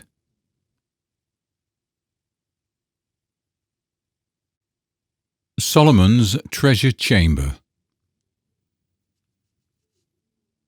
While we had been engaged in getting over our fright, and in examining the grisly wonders of the place, Gagool had been differently occupied, somehow or other, for she was marvellously active when she chose. She had scrambled onto the great table and made her way to where our departed friend Twala was placed under the drip, to see, suggested good, how he was pickling, or for some dark purpose of her own. Then she came hobbling back, stopping now and again to address a remark, the tenor of which I could not catch, to one or other of the shrouded forms, just as you or I might greet an old acquaintance. Having gone through this mysterious and horrible ceremony, she squatted herself down on the table immediately under the White Death, and began, so far as I could make out, to offer up prayers to it. The spectacle of this wicked old creature pouring out supplications, evil ones no doubt, to the arch-enemy of mankind, was so uncanny that it caused us to hasten our inspection. "Now, Gagool," said I in a low voice, somehow one did not dare to speak above a whisper in that place, "lead us to the chamber." The old creature promptly scrambled down off the table. "My lords are not afraid?" she leered, leering up into my face. "Lead on." "Good, my lords," and she hobbled round to the back of the great death. "Here is the chamber. Let my lords light the lamp and enter." She placed the gourd full of oil upon the floor, and leaning herself against the side of the cave, I took out a match, of which we still had a few in a box, and lit the rush wick, and then looked for the doorway, but there was nothing before us but the solid rock. Gagool grinned. "The way is there, my lords." "Do not jest with us," I said sternly. "I jest not, my lords, see," and she pointed at the rock. As she did so, on holding up the lamp, we perceived that the mass of stone was slowly rising from the floor and vanishing into the rock above, where doubtless there was a cavity prepared to receive it. The mass was of a width of a good-sized door, about 10 feet high and not less than 5 feet thick. It must have weighed at least 20 or 30 tons, and was clearly moved upon some simple balance principle, probably the same as that upon which the opening and shutting of an ordinary modern window is arranged. How the principle was set in motion, of course, none of us saw. Gagool was careful to avoid that. But I have little doubt that there was some very simple lever which was moved ever so little by pressure on a secret spot, therefore throwing additional weight onto the hidden counterbalances, and causing the whole huge mass to be lifted from the ground. Very slowly and gently the great stone raised itself, till at last it had vanished altogether, and a dark hole presented itself to us in the place which it had filled. Our excitement was so intense as we saw the way to Solomon's treasure chamber at last thrown open, that I for one began to tremble and shake. Would it prove a hoax after all, I wondered, or was old Da Silvestra right? And were there vast hoards of wealth stored in the dark place, hoards which would make us the richest men in the whole world? We should know in a minute or two. "Enter, white men, from the stars," said Gagool, advancing into the doorway. "But first, hear your servant Gargoola the Old. The bright stones that ye will see were dug out of the pit over which the silent ones are set, and stored here. I know not by whom, but once has this place been entered, since the time that those who stored the stones departed in haste, leaving them behind. The report of the treasure went down among the people who lived in the country from age to age. But none knew where the chamber was, nor the secret of the door. But it happened that a white man reached this country from over the mountains. Perchance he too came from the stars, and was well received with the king of the day. He it is who sits yonder," and she pointed to the 5th king on the table of the dead. "And it came to pass that he and a woman of the country who was with him came to this place, and that by chance the woman learnt the secret of the door. 1,000 years might ye search, but ye should never find it. Then the white man entered with the woman and found the stones, and filled with stones the skin of a small goat. And as he was going from the chamber, he took up one more stone, a large one, and held it in his hand. Here she paused. Well, I asked, breathless with interest, as we all were, what happened to da Silvestra? The old hag started at the mention of the name. How knowest thou the dead man's name? She asked sharply, and then without waiting for an answer went on. None knew what happened, but it came about that the white man was frightened, for he flung down the goat skin with the stones and fled out with only the one stone in his hand, and that the king took. And it is the stone that thou, Macumazon, didst take from Twala's brows. Have none entered here since? I asked, peering again down the dark passage. None, my lords, only the secret of the door hath been kept, and every king hath opened it, though he hath not entered. There is a saying that those who enter there will die within a moon, even as the white man died in the cave upon the mountain where ye found him. Macumazon, mine are true words. Our eyes met as she said it, and I turned sick and cold. How did the old hag know all these things? Enter, my lords. If I speak truth, the goat skin with the stones will lie upon the floor. And if there is truth as to whether it is death to enter here, that will ye learn afterwards. And she hobbled through the doors bearing the light with her, but I confess that once more I hesitated about following. Oh, confound it all, said Good. Here goes. I am not going to be frightened by that old devil. And followed by Falata, who, however, evidently did not at all like the job, for she was shivering with fear, he plunged into the passage after Gagool, an example which we quickly followed. A few yards down the passage, in a narrow way, hewn out of the living rock, Gagool had paused and was waiting for us.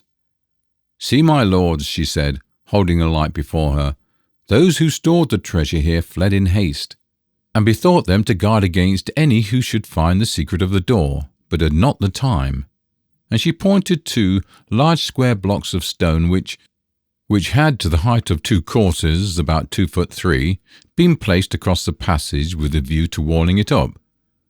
Along the side of the passage were similar blocks ready for use, and most curious of all, a heap of mortar and a couple of trowels, which, so far as we had time to examine them, appeared to be of a similar shape and make to those used by workmen of this day. Here Falata, who had throughout been in a state of great fear and agitation, said that she felt faint and could go no further, but would wait there. Accordingly we sat her down on the unfinished wall, placing the basket of provisions by her side, and left her to recover.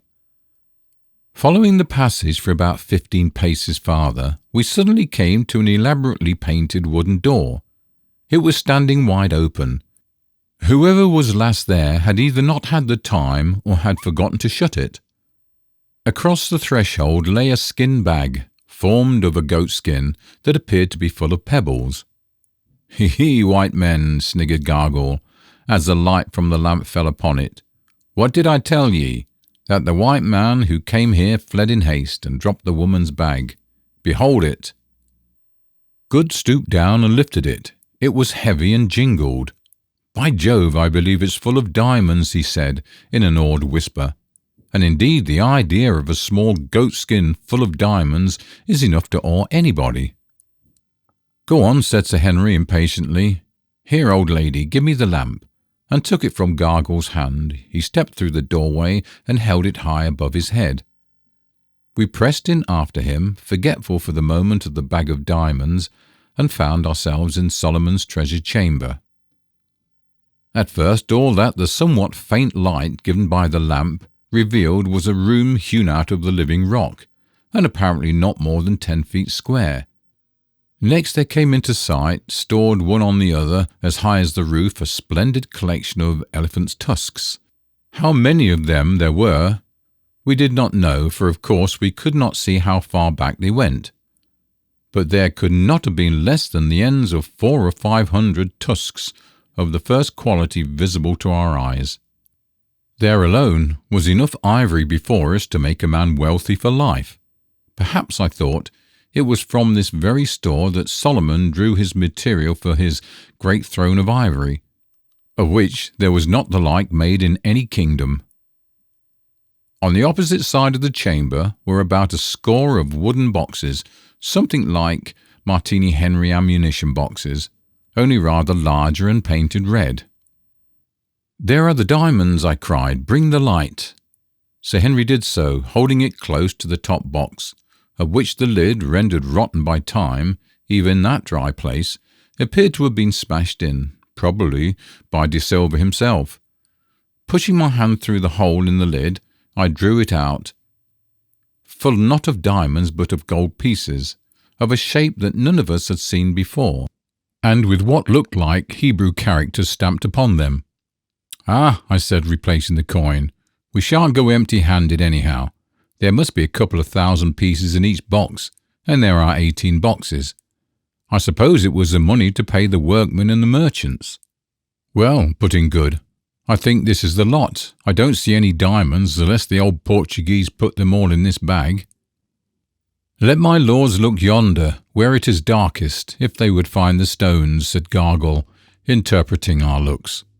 "There my lords will find a nook, and 3 stone chests in the nook, 2 sealed and 1 open." Before interpreting this to Sir Henry, who had the light, I could not resist asking how she knew these things, if no one had entered the place since the white man, generations ago. "Ah, Macumazon, who watchest by night," was the mocking answer. "Ye who live in the stars, do ye not know that some have eyes that can see through rock?" "Look in that corner, Curtis," I said, indicating the spot Gagool had pointed out. "Hello, you fellas," he said. "Here's a recess. Great heavens, look here."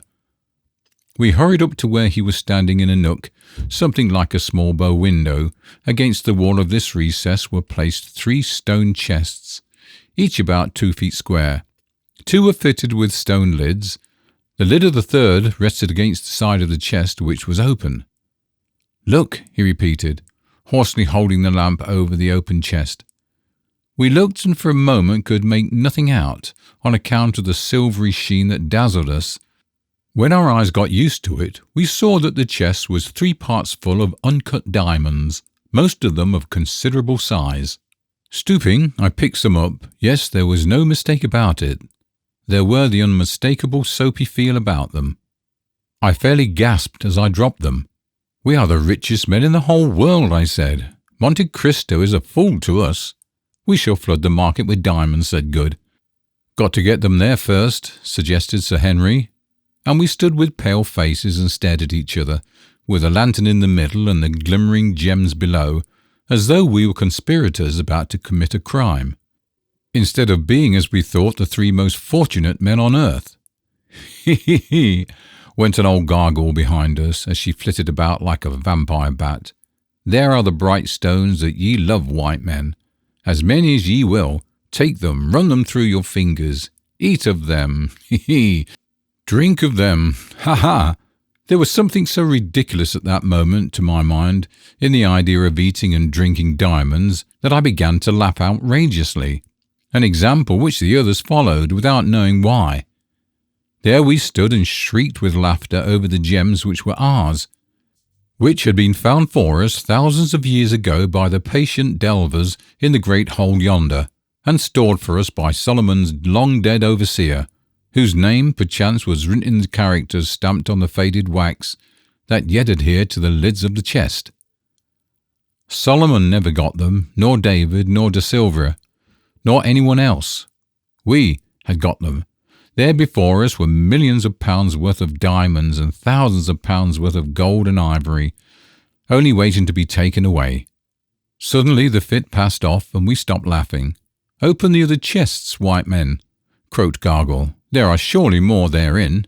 Take your fill, white lords." Thus adjured, we set to work to pull up the stone lids of the other 2 first, notwithstanding a feeling of sacrilege, breaking the seals that fastened them. Hooray! They were full too. Full to the brim, at least the second one was. No wretched de Silvery had been filling goat skins out of that. As for the third chest, it was only about a fourth full, but the stones were all picked ones, none less than 20 carats, and some of them as large as pigeons' eggs.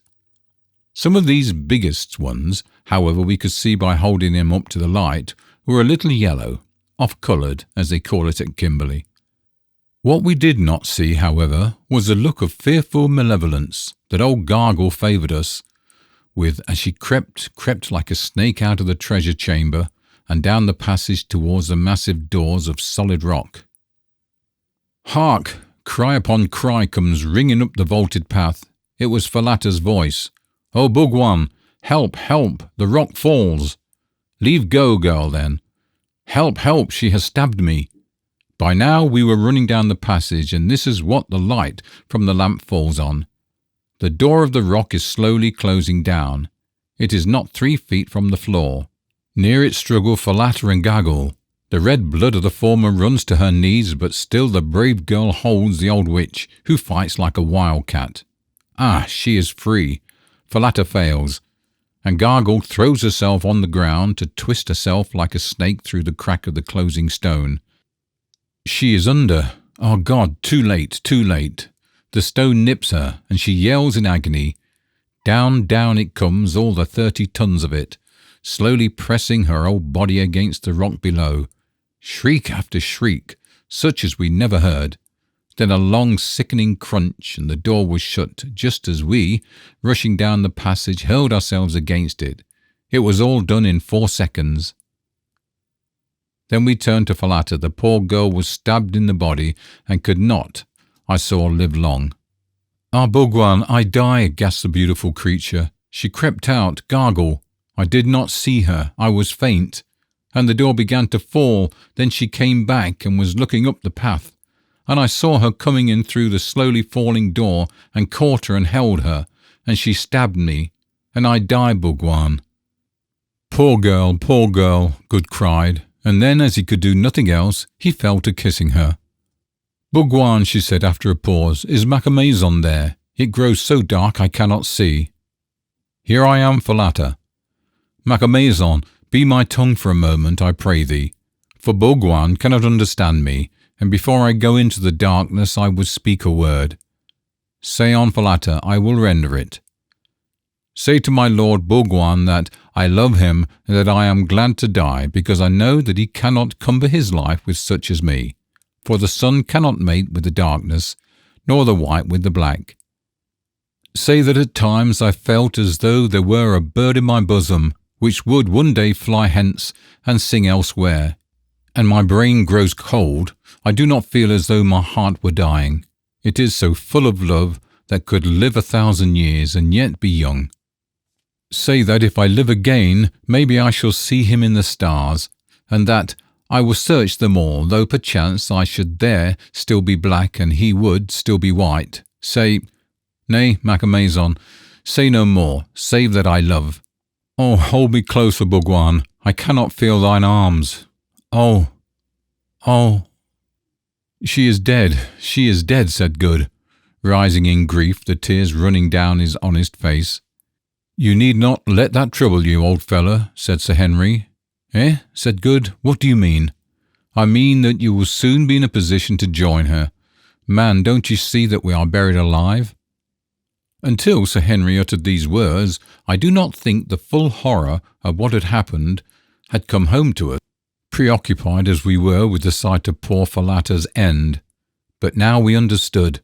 The ponderous mass of rock had closed, probably for ever. For the only brain which knew its secret was crushed to powder beneath it. This was a door that none could hope to force with anything short of dynamite in large quantities, and we were the wrong side of it. For a few moments we stood horrified there over the corpse of Falata. All the manhood seemed to have gone out of us. The first shock of this idea of the slow and miserable end that awaited us was overpowering. We saw it all now. That fiend, Gagool, had planned this snare for us from the first. It would have been just the jest that her evil mind would have rejoiced in. The idea of the 3 white men whom, for some reason of her own, had always hated, slowly perishing of thirst and hunger in the company of the treasure they had coveted. I saw the point of that sneer of hers about eating and drinking the diamonds now. Perhaps somebody had tried to serve the poor old Don in the same way, when he abandoned the skinful of jewels. "This will never do," said Sir Henry hoarsely. "The lamp will soon go out. Let us see if we can't find the spring that works the rock." We sprang forward with desperate energy, and standing in a bloody ooze, began to feel up and down the door and the sides of the passage, but no knob or spring could we discover. "Depend on it," I said, "it does not work from the inside. If it did, Gagool would not have risked trying to crawl underneath the stone. It was a knowledge of this that made her try to escape at all hazard. Curse her." "At all events," said Sir Henry with a hard little laugh, "retribution was swift. Hers was almost as awful an end as ours is likely to be. We can do nothing with the door. Let us go back to the treasure room." We turned and went, and as we did, I perceived by the unfinished wall across the passage the basket of food that poor Falata had carried. I took it up and brought it with me back to that accursed treasure chamber that was to be our grave. Then we went back and reverently bore in Falata's corpse, laying it on the floor by the boxes of coin. Next we seated ourselves, leaning our backs against the 3 stone chests of priceless treasures. "Let us divide the food," said Sir Henry, "so as to make it last as long as possible." Accordingly we did so. I would, we reckoned, make 4 infinitesimally small meals for each of us, enough, say, to support life for a couple of days. Besides the biltong, or dried game flesh, there would be 2 gourds of water, each holding about a quart. "Now," said Sir Henry, "let us eat and drink, for tomorrow we die." We each ate a small portion of the biltong and drank a sip of water. We had, needless to say, but little appetite, though we were sadly in need of food, and felt better after swallowing it. Then we got up and made a systematic examination of the walls of our prison house, in the faint hope of finding some means of exit, sounding them and the floor carefully. There was none. It was not probable that there would be one to the treasure chamber. The lamp began to burn dim. The fat was nearly exhausted. "Quatermain," said Sir Henry, "what is the time? Your watch goes." I drew it out and looked at it. It was 6 o'clock. We had entered the cave at 11. "Infidus will miss us," I suggested, "if we do not return tonight. He will search for us in the morning, Curtis." "He may search in vain. He does not know the secret of the door, nor even where it is. No living person knew it yesterday except Gagool. Today no one knows it. Even if he found the door, he could not break it down, or the Kukuana army could not break through 5 feet of living rock. My friends, I see nothing for it but to bow ourselves to the will of the Almighty. The search for treasure has brought many to a bad end. We shall go to swell their number." The lamp grew dimmer yet. Presently it flared up and showed the whole scene in strong relief. The great mass of white tusk, the boxes full of gold, the corpse of poor Falata stretched before them, the goat skin full of treasure, the dim glimmer of the diamonds, and the wild wan faces of us 3 white men seated there awaiting death by starvation. Suddenly it sank and expired.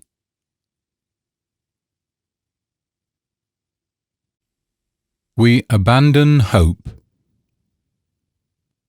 I can give no adequate description of the horrors of the night which followed.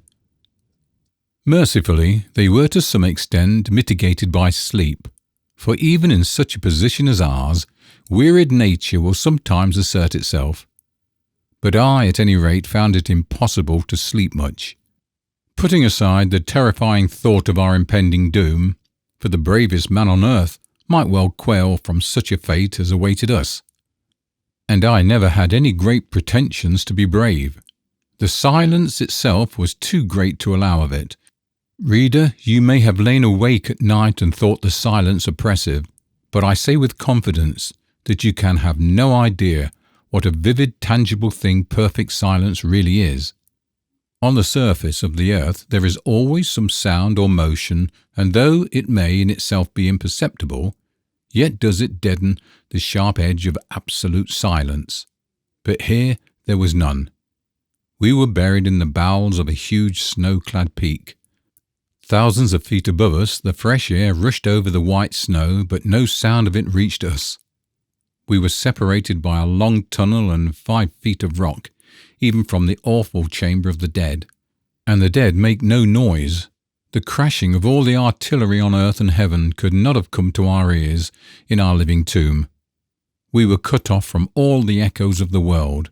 We were, as already dead. And then the irony of the situation forced itself upon me. There around us lay treasures enough to pay off a moderate national debt, or to build a fleet of ironclads, and yet we would gladly have bartered them all for the faintest chance of escape. Soon, doubtless, we should be glad to exchange them for a bit of food or a cup of water, and after that, even for the speedy close to our suffering. Truly wealth, which men spend all their lives in acquiring, is a valueless thing at the last. And so the night wore on. "Good," said Sir Henry's voice at last, and it sounded awful in the intense stillness. "How many matches have you in the box?" "8, Curtis." "Strike one, and let us see the time." He did so, and in contrast to the dense darkness, the flame nearly blinded us. The beautiful dawn was now blushing on the snow wreaths far over our heads, and the breeze would be stirring the night mists in the hollows. "We had better eat something to keep up our strength," said I. "What is the good of eating?" answered Good. "The sooner we die and get it over, the better." "While there is life, there is hope," said Sir Henry. Accordingly, we ate and sipped some water, and another period of time passed, when somebody suggested that it might be as well to get as near the door as possible and hallo, on the faint chance of somebody catching a sound outside. Accordingly, Good, who from long practice at sea has a fine piercing note, groped his way down the passage and began. And I must say he made the most diabolical noise. I never heard such yells, but it might have been a mosquito buzzing for all the effect it produced. After a while he gave it up and came back very thirsty, and had to have some water. After that we gave up yelling, as it encroached on the supply of water. So we all sat down once more against our chests of useless diamonds, and in that dreadful inaction, which was one of the hardest circumstances of our fate, I am bound to say that for my part I gave way in despair. Laying my head against Sir Henry's broad shoulder, I burst into tears, and I think I heard Good gulping away on the other side and swearing hoarsely at himself for doing so. Ah, how good and brave that great man was! Had we been his 2 frightened children, and he our nurse, he could not have treated us more tenderly. Forgetting his own share of miseries, he did all he could to soothe our broken nerves, telling stories of men who had been in somewhat similar circumstances and miraculously escaped. And when these failed to cheer us, pointing out how, after all, it was only anticipating an end that must come to us all, that it would soon be over, and that death from exhaustion was a merciful one, which is not true. Then, in a different sort of a way, as I had once before heard him do, he suggested that we should throw ourselves at the mercy of a higher power, which for my part I did with great vigour. He is a beautiful character, very quiet, but very strong. And so somehow the day went on as the night had gone, if indeed one can use the terms where all was densest night, and when I lit a match to see the time, it was 7 o'clock. Once more we ate and drank, and as we did so an idea occurred to me. "How is it," said I, "that the air in this place keeps fresh? It is thick and heavy, but it is perfectly fresh." "Great heavens," said Good, starting up. "I never thought of that. It can't come through the stone door, for it is airtight, if ever a door was. It must come from somewhere. If there was no current of air in the place, we should have been stifled when we first came in. Let us have a look." It was wonderful what a change this mere spark of hope wrought in us. In a moment we were all 3 groping about the place on our hands and knees, feeling for the slightest indication of a draught. Presently my ardour reached a check, and I put my hand on something cold. It was poor Falata's dead face. For an hour or more we went on feeling about till at last Sir Henry and I gave it up in despair, having got considerably hurt by constantly knocking our heads against tusks, chests, and the side of the chamber. But Good still persevered, saying, with an approach to cheerfulness, that it was better than doing nothing. "I say, you fellows," he said presently in a constrained sort of voice, "come here." Needless to say, we scrambled over towards him quick enough. "Quatermain, put your hand here where mine is. Now, do you feel anything?" "I think I feel air coming up." "Now listen." He rose and stamped upon the place, and a flame of hope shot up into our hearts. It rang hollow. With trembling hands I lit a match. I had only 3 left, and we saw that we were in the angle of the far corner of the chamber, a fact that accounted for our not having noticed the hollow ring of the place during our former exhaustive examination. As the match burned, we scrutinized the spot. There was a join in the solid rock floor, and great heavens, there, let in the level with the rock, was a stone ring. We said no word. We were too excited, and our hearts beat too wildly with hope to allow us to speak.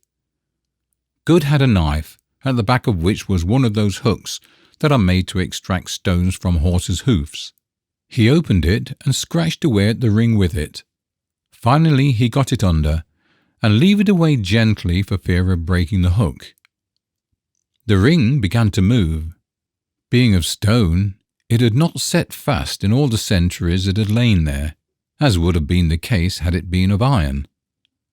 Presently it was upright. Then he got his hands into it and tugged with all his force, but nothing budged. "Let me try," I said impatiently, for the situation of the stone right in the angle of the corner was such that it was impossible for 2 to pull it at once. I got hold and strained away, but with no results. Then Sir Henry tried and failed. Taking the hook again, Good scratched all around the crack where we felt the air coming up. "Now, Curtis," he said, "tackle on, and put your back into it. You are as strong as 2. Stop." And he took off a stout black silk handkerchief, which, true to his habit of neatness, he still wore, and ran it through the ring. "Quatermain, get Curtis round the middle, and pull for dear life when I give the word now." Sir Henry put out all his enormous strength, and Good and I did the same, with such power as nature had given us. "Heave, heave, it's giving," gasped Sir Henry, and I heard the muscles of his great back cracking. Suddenly there was a parting sound, then a rush of air, and we were all on our backs on the floor with the great flagstone on top of us. Sir Henry's strength had done it, and never did muscular power stand a man in better stead. "Light a match, Quatermain," he said, as soon as we had picked ourselves up and got our breath. "Carefully now." I did so, and there before us was, God be praised, the first step of a stone stair. "Now what is to be done?" asked Good. "Follow the stair, of course, and trust to Providence." "Stop," said Sir Henry. "Quatermain, get the bit of biltong and the water that is left. We may need them." I went creeping back to our place by the chests for that purpose, and as I was coming away an idea struck me. We had not thought much of the diamonds for the last 24 hours or so. Indeed, the idea of diamonds was nauseous, seeing what they had entailed upon us. But, thought I may as well pocket a few in case we ever should get out of this ghastly hole. So I just stuck my fist into the first chest and filled all the available pockets of my shooting coat, tapping up, this was a happy thought, with a couple of handfuls of the big ones out of the 3rd chest. "I say, you fellas," I sang out, "won't you take some diamonds with you? I filled my pockets." "Oh, hang the diamonds," said Sir Henry. "I hope that I may never see another." As for Good, he made no answer. He was, I think, taking a last farewell of all that was left of the poor girl who loved him so well. And curiously, as it may seem to you, my reader, sitting at home at ease and reflecting on the vast, indeed the immeasurable wealth which we were thus abandoning, I can assure you that if you had passed some 28 hours with next to nothing to eat and drink in that place, you would not have cared to cumber yourself with diamonds while plundering down into the unknown bowels of the earth in the wild hope of escaping from an agonizing death. If it had not, from the habit of a lifetime, become a sort of a second nature with me never to leave anything worth having behind, if there was the slightest chance of my being able to carry it away, I am sure I should not have bothered to fill my pockets. "Come on, Quatermain," said Sir Henry, who was already standing on the first step of the stone stair. "Steady, I will go first." "Mind where you put your feet, there may be some awful hole underneath," said I. "Much more likely to be another room," said Sir Henry, as he slowly descended, counting the steps as he went. When he got to 15, he stopped. "Here's the bottom," he said, "thank goodness. I think it's a passage. Come on down." Good descended next, and I followed last, and on reaching the bottom, lit one of the 2 remaining matches. By its light, we could just see that we were standing in a narrow tunnel, which ran right and left at right angles to the staircase we had descended. Before we could make out any more, the match burnt my fingers and went out. Then arose the delicate question of which way to turn. Of course, it was impossible to know what the tunnel was or where it ran to, and yet to turn one way might lead us to safety, and the other to destruction. We were utterly perplexed, till suddenly it struck Good that when I had lit the match, the draught of the passage blew the flame to the left. "Let us go against the draught," he said. "Air draws inwards, not outwards." We took this suggestion, and feeling along the wall with the hand, while trying the ground before at every step, we departed from that accursed treasure chamber on our terrible quest. If ever it should be entered again by living man, which I do not think it will be, he will find a token of our presence in the open chests of jewels, the empty lamp, and the white bones of poor Falata. When we had groped our way for about a quarter of an hour along the passage, it suddenly took a sharp turn, or else was bisected by another, which we followed, only in course of time to be led into a third, and so it went on for some hours. We seemed to be in a stone labyrinth which led nowhere. What all these passages are, of course I cannot say, but we thought that they might be the ancient workings of a mine, of which the various shafts travelled hither and thither as the ore led them. This is the only way in which we could account for such a multitude of passages. At last we halted, thoroughly worn out with fatigue, and with that hope deferred, which maketh the heart sick, and ate up our poor remaining piece of biltong, and drank our last sip of water, for our throats were like lime kilns. It seemed to us that we had escaped death in the darkness of the chamber, only to meet him in the darkness of the tunnels.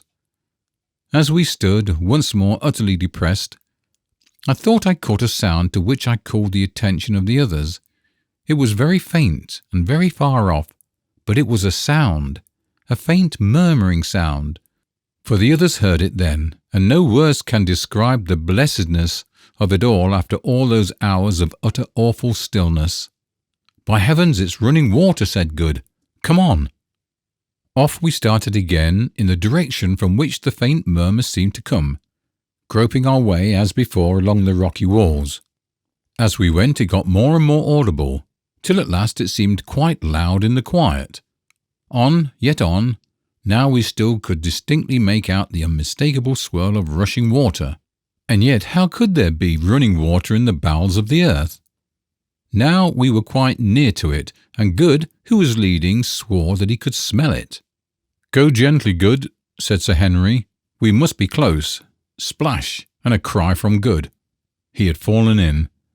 "Good, Good, where are you?" we shouted in terrified distress. To our intense relief, an answer came back in a choky voice. "All right, I've got hold of a rock. Strike a light to show me where you are." Hastily, I lit the last remaining match. Its faint gleam discovered to us a dark mass of running water at our feet. How wide it was we could not see, but there, some way off, was the dark form of our companion hanging on to a projecting rock. "Stand clear to catch me," sung out Good. "I must swim for it." Then we heard a splash and a great struggle. Another minute and he had grabbed at and caught Sir Henry's outstretched hand, and we pulled him up high and dry into the tunnel. "My word," he said between gasps, "that was touch and go. If I hadn't caught that rock and known how to swim, I should have been done. It runs like a mill race and I could feel no bottom." It was clear that this would not do. So after Good had rested a little, and we had drunk our fill from the water of the subterranean river, which was sweet and fresh, and washed our faces, which really needed it, as well as we could, we started from the banks of this African Styx, and began to retrace our steps along the tunnel, Good dripping unpleasantly in front of us. At length we came to another tunnel leading to our right. "We may as well take it," said Sir Henry wearily. "All roads are alike here. We can only go on till we drop." Slowly, for a long, long while, we stumbled, utterly weary, along this new tunnel, Sir Henry now leading. Suddenly he stopped and we bumped up against him. "Look," he whispered, "is my brain going, or is that light?" We stared with all our eyes, and there, yes there, far ahead of us, was a faint glimmering spot, no larger than a cottage window pane. It was so faint that I doubt if any eyes except those which, like ours, had been for days seen nothing but blackness, could have perceived it at all. With a sort of gasp of hope we pushed on. In 5 minutes there were no longer any doubts. It was a patch of faint light. A minute more and a breath of real live air was fanning us. On we struggled. All at once the tunnel narrowed. Sir Henry went on his knees. Smaller yet it grew, till it was only the size of a large fox's earth. It was earth now, mind you. The rock had ceased. A squeeze, a struggle, and Sir Henry was out, and so was Good, and so was I. And there above us was the blessed stars, and in our nostrils was the sweet air. Then suddenly something gave, and we were all rolling over and over and over through grass and bushes and soft wet soil. I caught at something and stopped, sitting up. I hallooed lustily. An answering shout came from just below, where Sir Henry's wild career had been stopped by some level ground. I scrambled to him and found him unhurt, though breathless. Then we looked for Good. A little way off we found him too, jammed in a forked root. He was a good deal knocked about, but soon came to. We sat down together there on the grass, and the revulsion of feeling was so great that I really think we cried for joy. We had escaped from that awful dungeon that was so near to becoming our grave. Surely some merciful power must have guided our footsteps to the jackhole at the termination of the tunnel, for that is what it must have been. And see there on the mountains the dawn we had never thought to look upon again was blushing rosy red. Presently the grey light stole down the slopes, and we saw that we were at the bottom, or rather nearly at the bottom, of the vast pit in front of the entrance to the cave. Now we could make out the dim forms of the 3 colossi who sat upon its verge. Doubtless those awful passages along which we had wandered the livelong night had originally been in some way connected with the great diamond mine. As for the subterranean river in the bowels of the mountain, heaven only knows what it was, or whence it flows, or whither it goes. I, for one, had no anxiety to trace its course. Lighter it grew, and lighter yet. We could see each other now, and such a spectacle as we presented I have never set eyes on before or since. Gaunt-cheeked, hollow-eyed wretches, smeared all over with dust and mud, bruised, bleeding, the long fear of imminent death yet written on our countenance, we were indeed a sight to frighten the daylight. And yet it is a solemn fact that Good's eyeglass was still fixed in Good's eye. I doubt whether he had ever taken it out at all. Neither the darkness nor the plunge into the subterranean river nor the roll down the slope had been able to separate Good and his eyeglass. Presently we rose, fearing that our limbs would stiffen if we stopped there longer, and commenced with slow and painful steps to struggle up the sloping sides of the great pit. For an hour or more we toiled steadfastly up the blue clay, dragging ourselves on by the help of the roots and grass with which it was clothed. At last it was done, and we stood on the great road, on the side of the pit opposite the colossi.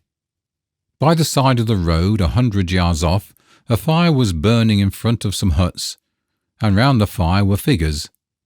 We made towards them, supporting one another and halting every few paces. Presently one of the figures rose, saw us, and fell onto the ground, crying out for fear. "Infados, Infados, it is us, thy friends." We rose, we ran to him, staring wildly and still shaking with fear. "Oh, my lords, it is indeed you come back from the dead. Come back from the dead." And the old warrior flung himself down before us and clasped Sir Henry's knees and wept aloud for joy.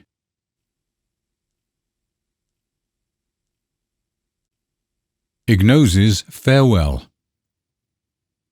10 days from that eventful morning found us once more in our old quarters at Loo, and strange to say, but little the worse for our terrible experience, except that my stubby hair came out of that cave about 3 shades greyer than it went in, and that Good never was quite the same after Falata's death, which seemed to move him very greatly.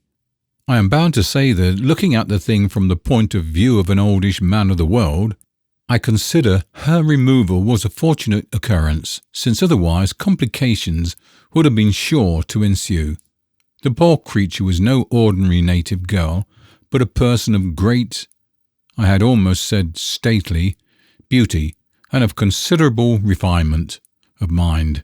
But no amount of beauty or refinement could have made an entanglement between Good and herself a desirable occurrence, for as she put it herself, "Can the sun mate with the darkness, or the white with the black?" I need hardly state that we never again penetrated into Solomon's treasure chamber.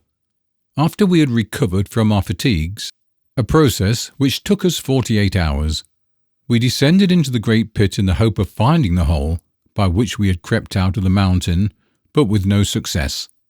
To begin with, rain had fallen and obliterated our spoor, and what is more, the sides of the vast pit were full of ant-bear and other holes. It was impossible to say which of these we owed our salvation.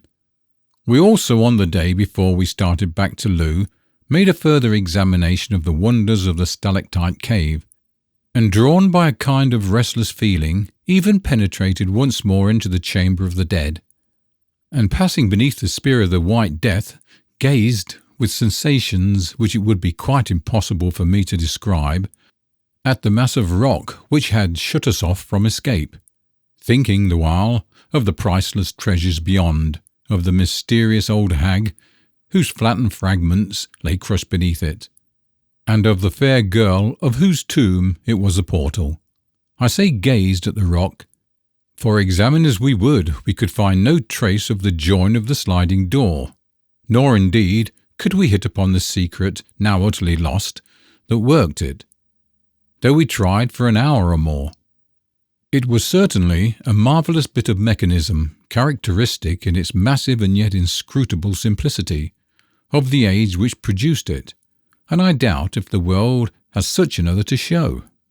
At last we gave it up in disgust, though if the mass had suddenly risen before our eyes, I doubt if we should have screwed up courage to step over Gagool's mangled remains and once more enter the treasure chamber, even in the sure and certain hope of unlimited diamonds, and yet I could have cried at the idea of leaving all that treasure, the biggest treasure probably that had ever in the world's history been accumulated on one spot. But there was no help for it. Only dynamite could force its way through 5 feet of solid rock, and so we left it. Perhaps in some remote unborn century a more fortunate explorer may hit upon the open sesame and flood the world with gems. But myself, I doubt it. Somehow I seem to feel that the millions of pounds worth of gems that lie in the 3 stone coffers will never shine around the neck of an earthly beauty. They and Falata's bones will keep cold company till the end of all things. With a sigh of disappointment we made our way back, and next day started for Loo.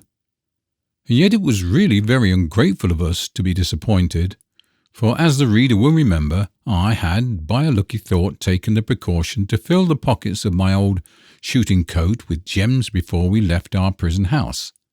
A good many of these fell out in the course of our roll down the side of the pit, including most of the big ones, which I had crammed in on the top. But comparatively speaking, an enormous quantity still remained, including 18 large stones ranging from about 100 to 30 carats in weight.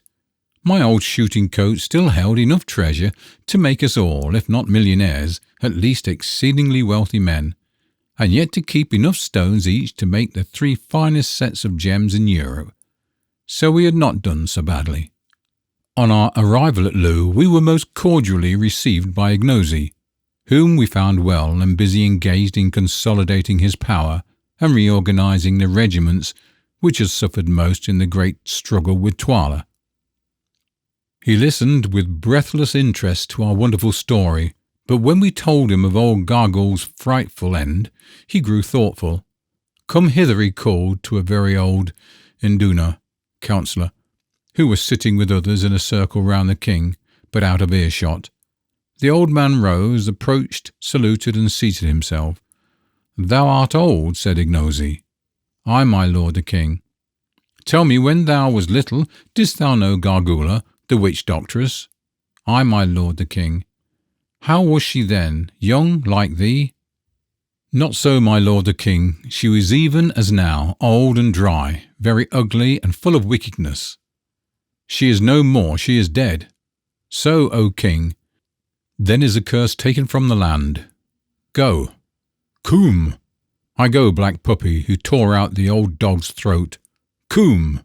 "Ye see, my brothers," said Ignosi, "this was a strange woman, and I rejoice that she is dead.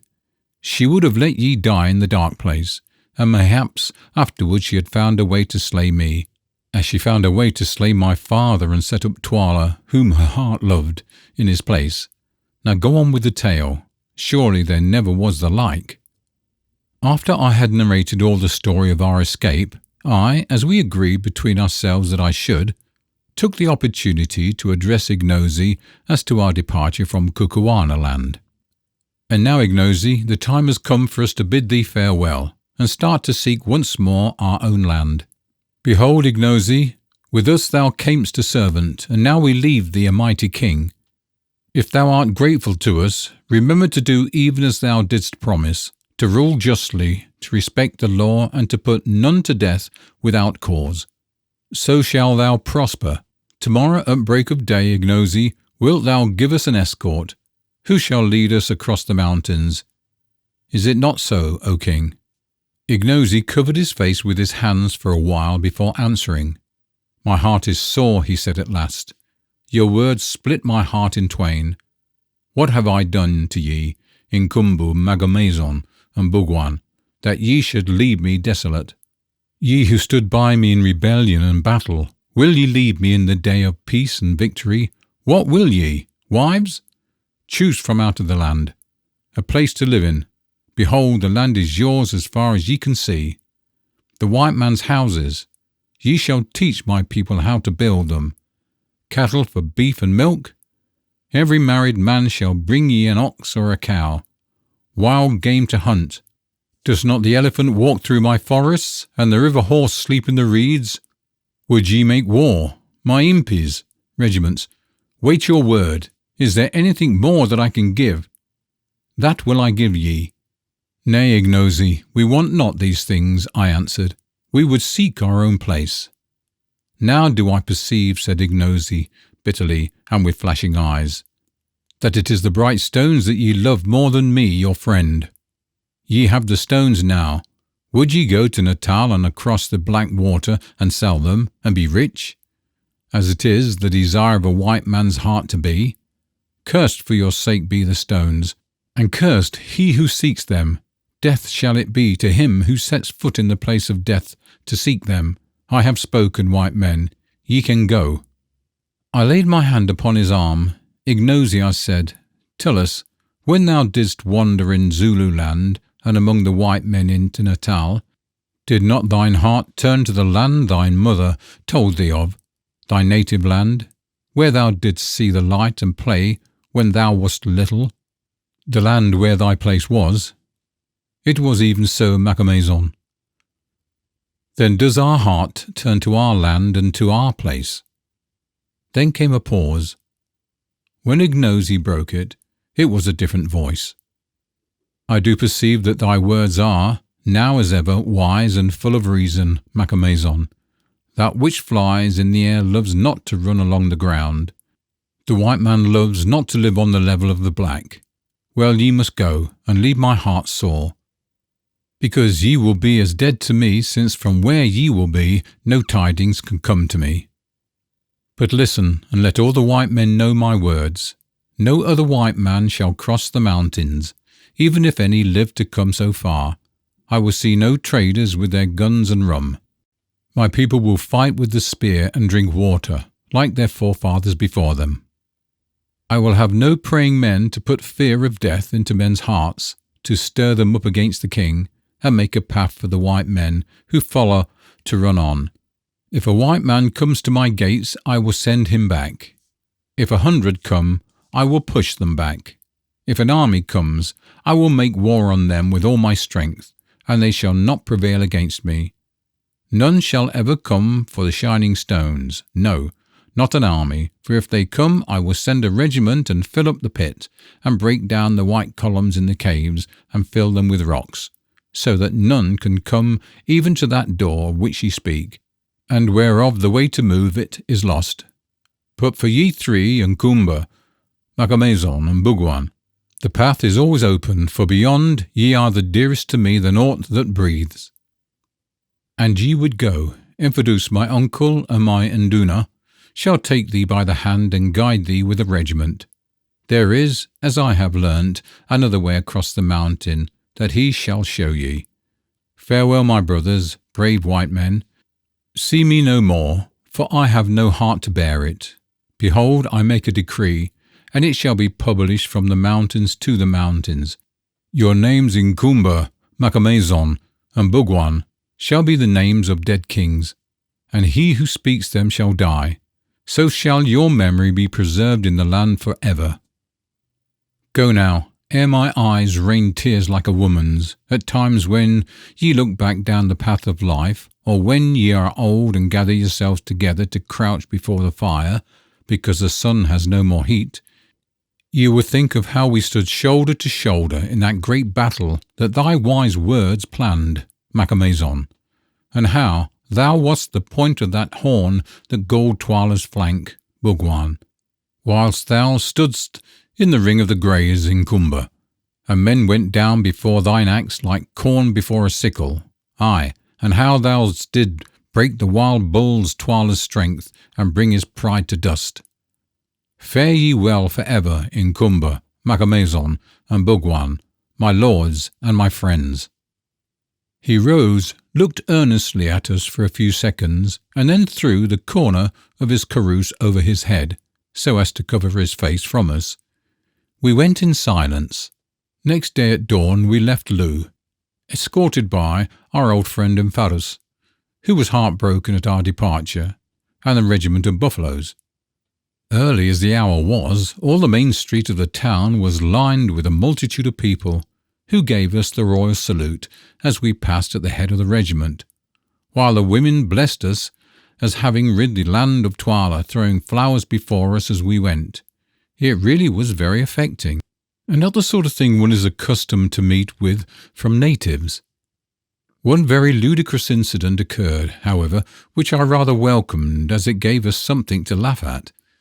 Just before we got to the confines of the town, a pretty young girl with some beautiful lilies in her hand came running forward and presented them to Good. Somehow they all seemed to like Good. I think his eyeglass and solitary whisker gave him a fictitious value, and then said she had a boon to ask. Speak on. Let my lord show his servant his beautiful white legs, that his servant may look on them, and remember them all her days, and tell of them to her children. His servant has travelled 4 days' journey to see them, for the fame of them has gone throughout the land. I'll be hanged if I do, said Good, excitedly. Come, come, my dear fellow, said Sir Henry, you can't refuse to oblige a lady. I won't, said Good, obstinately. It is positively indecent. However, in the end he consented to draw up his trousers to the knee, amidst notes of rapturous admiration from all the women present, especially the grateful young lady, and in this guise he had to walk till we got clear of the town. Good's legs will, I fear, never be so gratefully admired again. Of his melting teeth, and even of his transparent eye, they wearied more or less, but of his legs, never. As we travelled, Infidus told us that there was another pass over the mountains to the north of the one followed by Solomon's Great Road, or rather that there was a place where it was possible to climb down the wall of the cliff that separated Kukuana land from the desert, and was broken by the towering shapes of Sheba's breasts. It appeared too that rather more than 2 years previously a party of Kukuana hunters had descended this path into the desert in search of ostriches, whose plumes were much prized among them for war headdresses, and that in the course of their hunt they had been led far from the mountains, and were very much troubled by thirst. Seeing, however, trees on the horizon, they made towards them and discovered a large and fertile oasis of some miles in extent, and plentifully watered. It was by way of this oasis that he suggested that we should return, and the idea seemed to us a good one, as it appeared that we should escape the rigour of the mountain pass, and as some of the hunters were in attendance to guide us to the oasis, from which they stated they could perceive more fertile spots far away in the desert.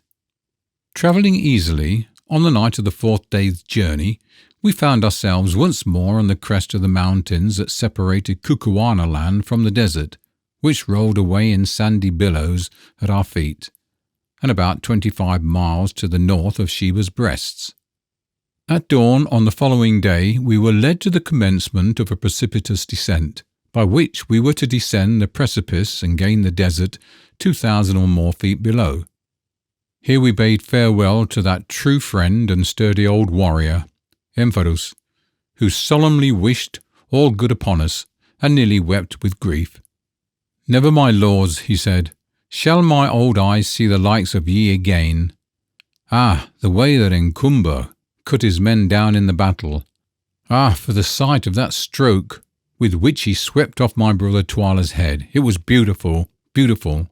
I may never hope to see such another, except perchance in happy dreams. We were very sorry to part from him. Indeed, Good was so moved that he gave him a souvenir. What do you think? An eyeglass. Afterwards we discovered that it was a spare one. Infidus was delighted, foreseeing that the possession of such an article would enormously increase his prestige, and after several vain attempts actually succeeded in screwing it into his own eye. Anything more incongruous than the old warrior looked with an eyeglass I never saw. Eyeglasses don't go well with leopard skin cloaks and black ostrich plumes.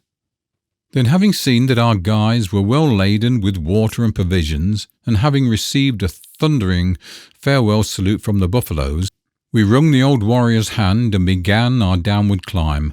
A very arduous business it proved to be, but somehow that evening we found ourselves at the bottom without accident. Do you know, said Sir Henry that night as we sat by our fire and gazed up at the beetling cliffs above us, I think that there are worse places than Kukuana land in the world, and that I have spent unhappier times than the last month or two, though I have never spent such queer ones. You fellas? I almost wish I were back, said Good with a sigh. As for myself, I reflected that all's well that ends well, but in the course of a long life of shaves, I never had such shaves as those I'd had recently experienced. The thought of that battle still makes me feel cold all over, and as for our experiences in the treasure chamber, next morning we started on a toilsome march across the desert, having with us a good supply of water carried by our 5 guides, and camped that night in the open, starting again at dawn on the morrow. By midday of the 3rd day's journey we could see the trees of the oasis of which the guides spoke, and by an hour before sundown we were once more walking upon grass and listening to the sound of running water.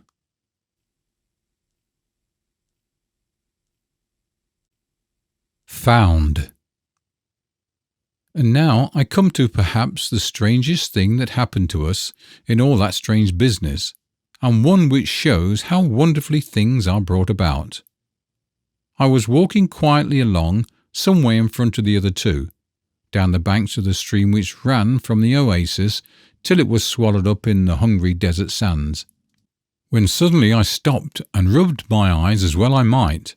There, not 20 yards in front, placed in a charming situation under the shade of a species of fig tree, and facing to the stream, was a cosy hut, built more or less on the Kaffir principle of grass and withes, only with a full-length door instead of a bee-hole. What the dickens, said I to myself, can a hut be doing here? Even as I said it, the door of the hut opened, and there limped out of it a white man, clothed in skins and with an enormous black beard. I thought that I must have got a touch of the sun. It was impossible no hunter ever came to such a place as this. Certainly no hunter would ever settle in it. I stared and I stared, and so did the other man, and just at that juncture Sir Henry and Good came up. "Look here, you fellas," I said, "is that a white man, or am I mad?" Sir Henry looked, and Good looked, and then all of a sudden the lame white man with the black beard gave a great cry and came hobbling towards us. When he got close he fell down in a sort of faint. With a spring Sir Henry was by his side. "Great powers," he cried, "it is my brother George." At the sound of the disturbance, another figure, also clad in skins, emerged from the hut, with a gun in his hand, and came running towards us. On seeing me, he too gave a cry. "Macamazon," he hallooed. "Don't you know me, Bass? I'm Jim, the hunter. I lost the note you gave me to give to the Bass, and we have been here nearly 2 years." And the fellow fell at my feet and rolling over and over, weeping for joy. "You careless scoundrel," I said, "you ought to be well hided." Meanwhile, the man with the black beard had recovered and got up, and he and Sir Henry were pump-handing away at each other, apparently without a word to say. But whatever they had quarrelled about in the past, I suspect it was a lady, though I never asked, it was evidently forgotten now. "My dear old fellow," burst out Sir Henry at last, "I thought that you were dead. I have been over Solomon's mountains to find you, and now I come across you perched in the desert like an old Asvargal vulture."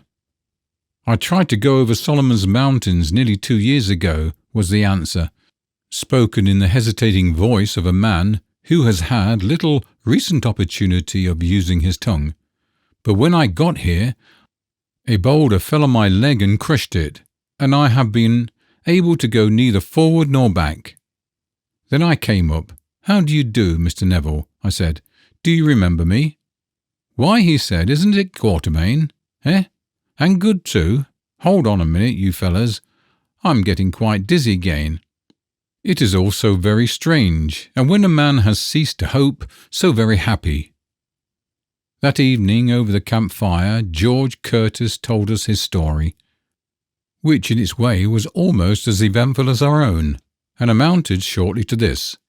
A little short of 2 years before, he had started from Sutanda's kraal to try and reach the mountains. As for the note I had sent for him by Jim, that worthy had lost it, and he had never heard of it till today. But acting upon information he had received from the natives, he made not for Sheba's breasts, but for the ladder-like descent of the mountain down which we had just come, which was clearly a better route than that marked out in old Don Sylvester's plan. In the desert, he and Jim suffered great hardship, but finally they reached this oasis, where a terrible accident befell George Curtis. On the day of their arrival, he was sitting by the stream, and Jim was extracting the honey from the nest of a stingless bee, which is to be found in the desert on the top of the bank immediately above him. In so doing, he loosened a great boulder of rock, which fell upon George Curtis's right leg, crushing it frightfully. From that day he had been so dreadfully lame that he had found it impossible to go either forward or back, and had preferred to take the chances of dying on the oasis to the certainty of perishing in the desert. As for food, however, they had got on pretty well, for they had a good supply of ammunition, and the oasis was frequented especially at night by a large quantity of game which came thither for water. These they shot or trapped in pitfalls, using their flesh for food, and after their clothes wore out, their hides for covering. And so he ended. We have lived for nearly 2 years, like a second Robinson Crusoe and his man Friday, hoping against hope that some natives might come here and help us away, but none have come. Only last night we settled that Jim should leave me and try to reach Sitanda's kraal and get assistance. He was to go tomorrow, but I had little hope of ever seeing him back again. And now you, of all the people in the world, you who I fancied had long ago forgotten all about me and were living comfortably in old England, turn up in a promiscuous way and find me where you least expected. It is the most wonderful thing I ever heard of, and the most merciful too.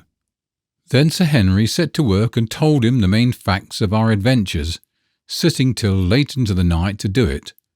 By Jove, he said, when I showed him some of the diamonds, well, at least you have got something for your pains, besides my worthless self. Sir Henry laughed. They belonged to Quatermain and Good. It was part of the bargain that they should share any spoils there might be.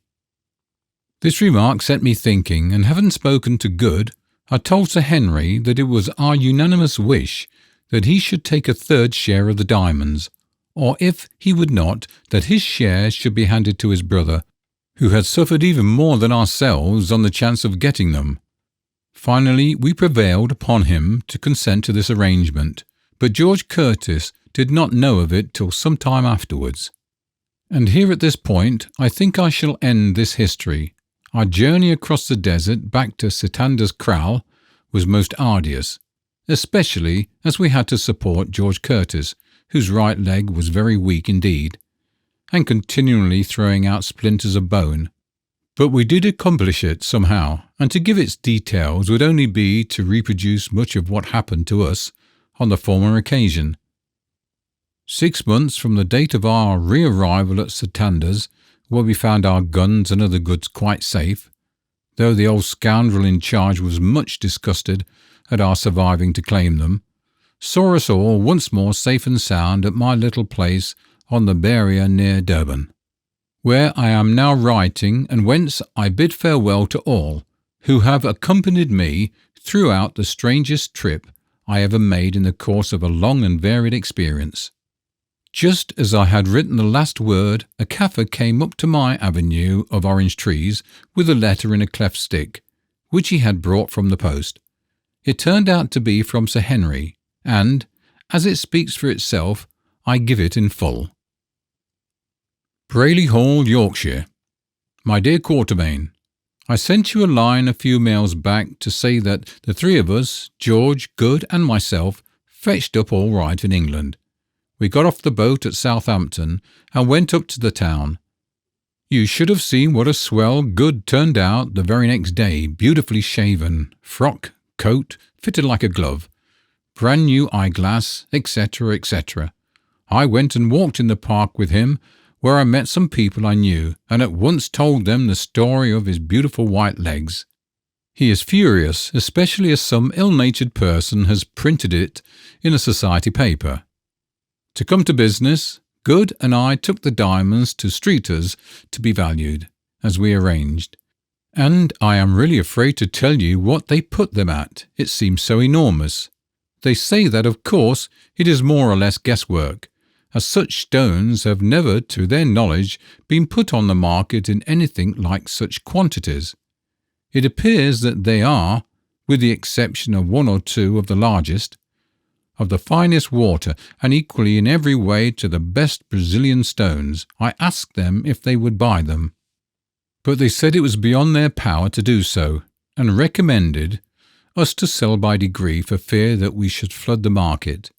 They offer, however, 180,000 for a small portion of them. You must come home, Quatermain, and see about these things, especially if you insist upon making the magnificent present of the 3rd share, which does not belong to me, to my brother George. As for Good, He is no good.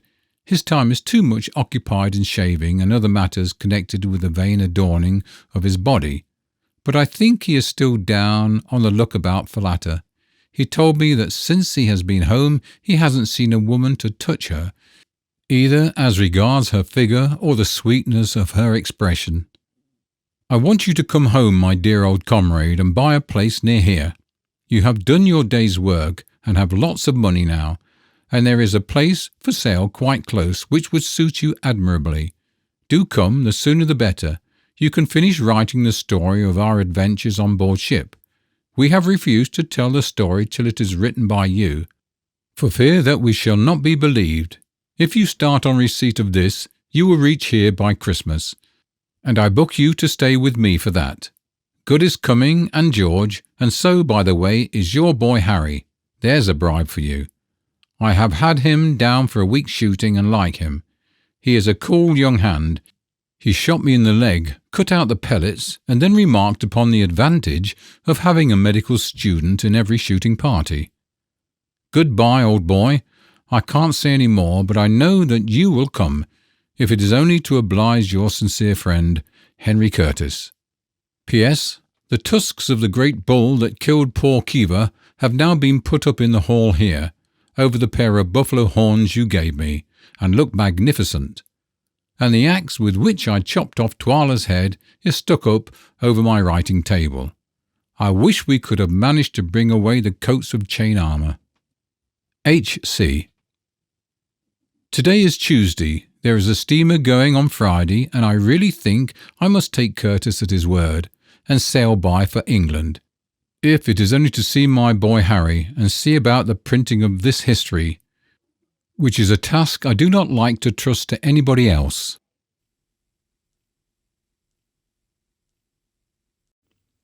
Henry Rider Haggard was born on June the 22nd, 1856, in the rural surroundings of Norfolk, England, as eighth of 10 children to William Mabon Rider Haggard, a barrister, and Ella Doveton, an author and poet.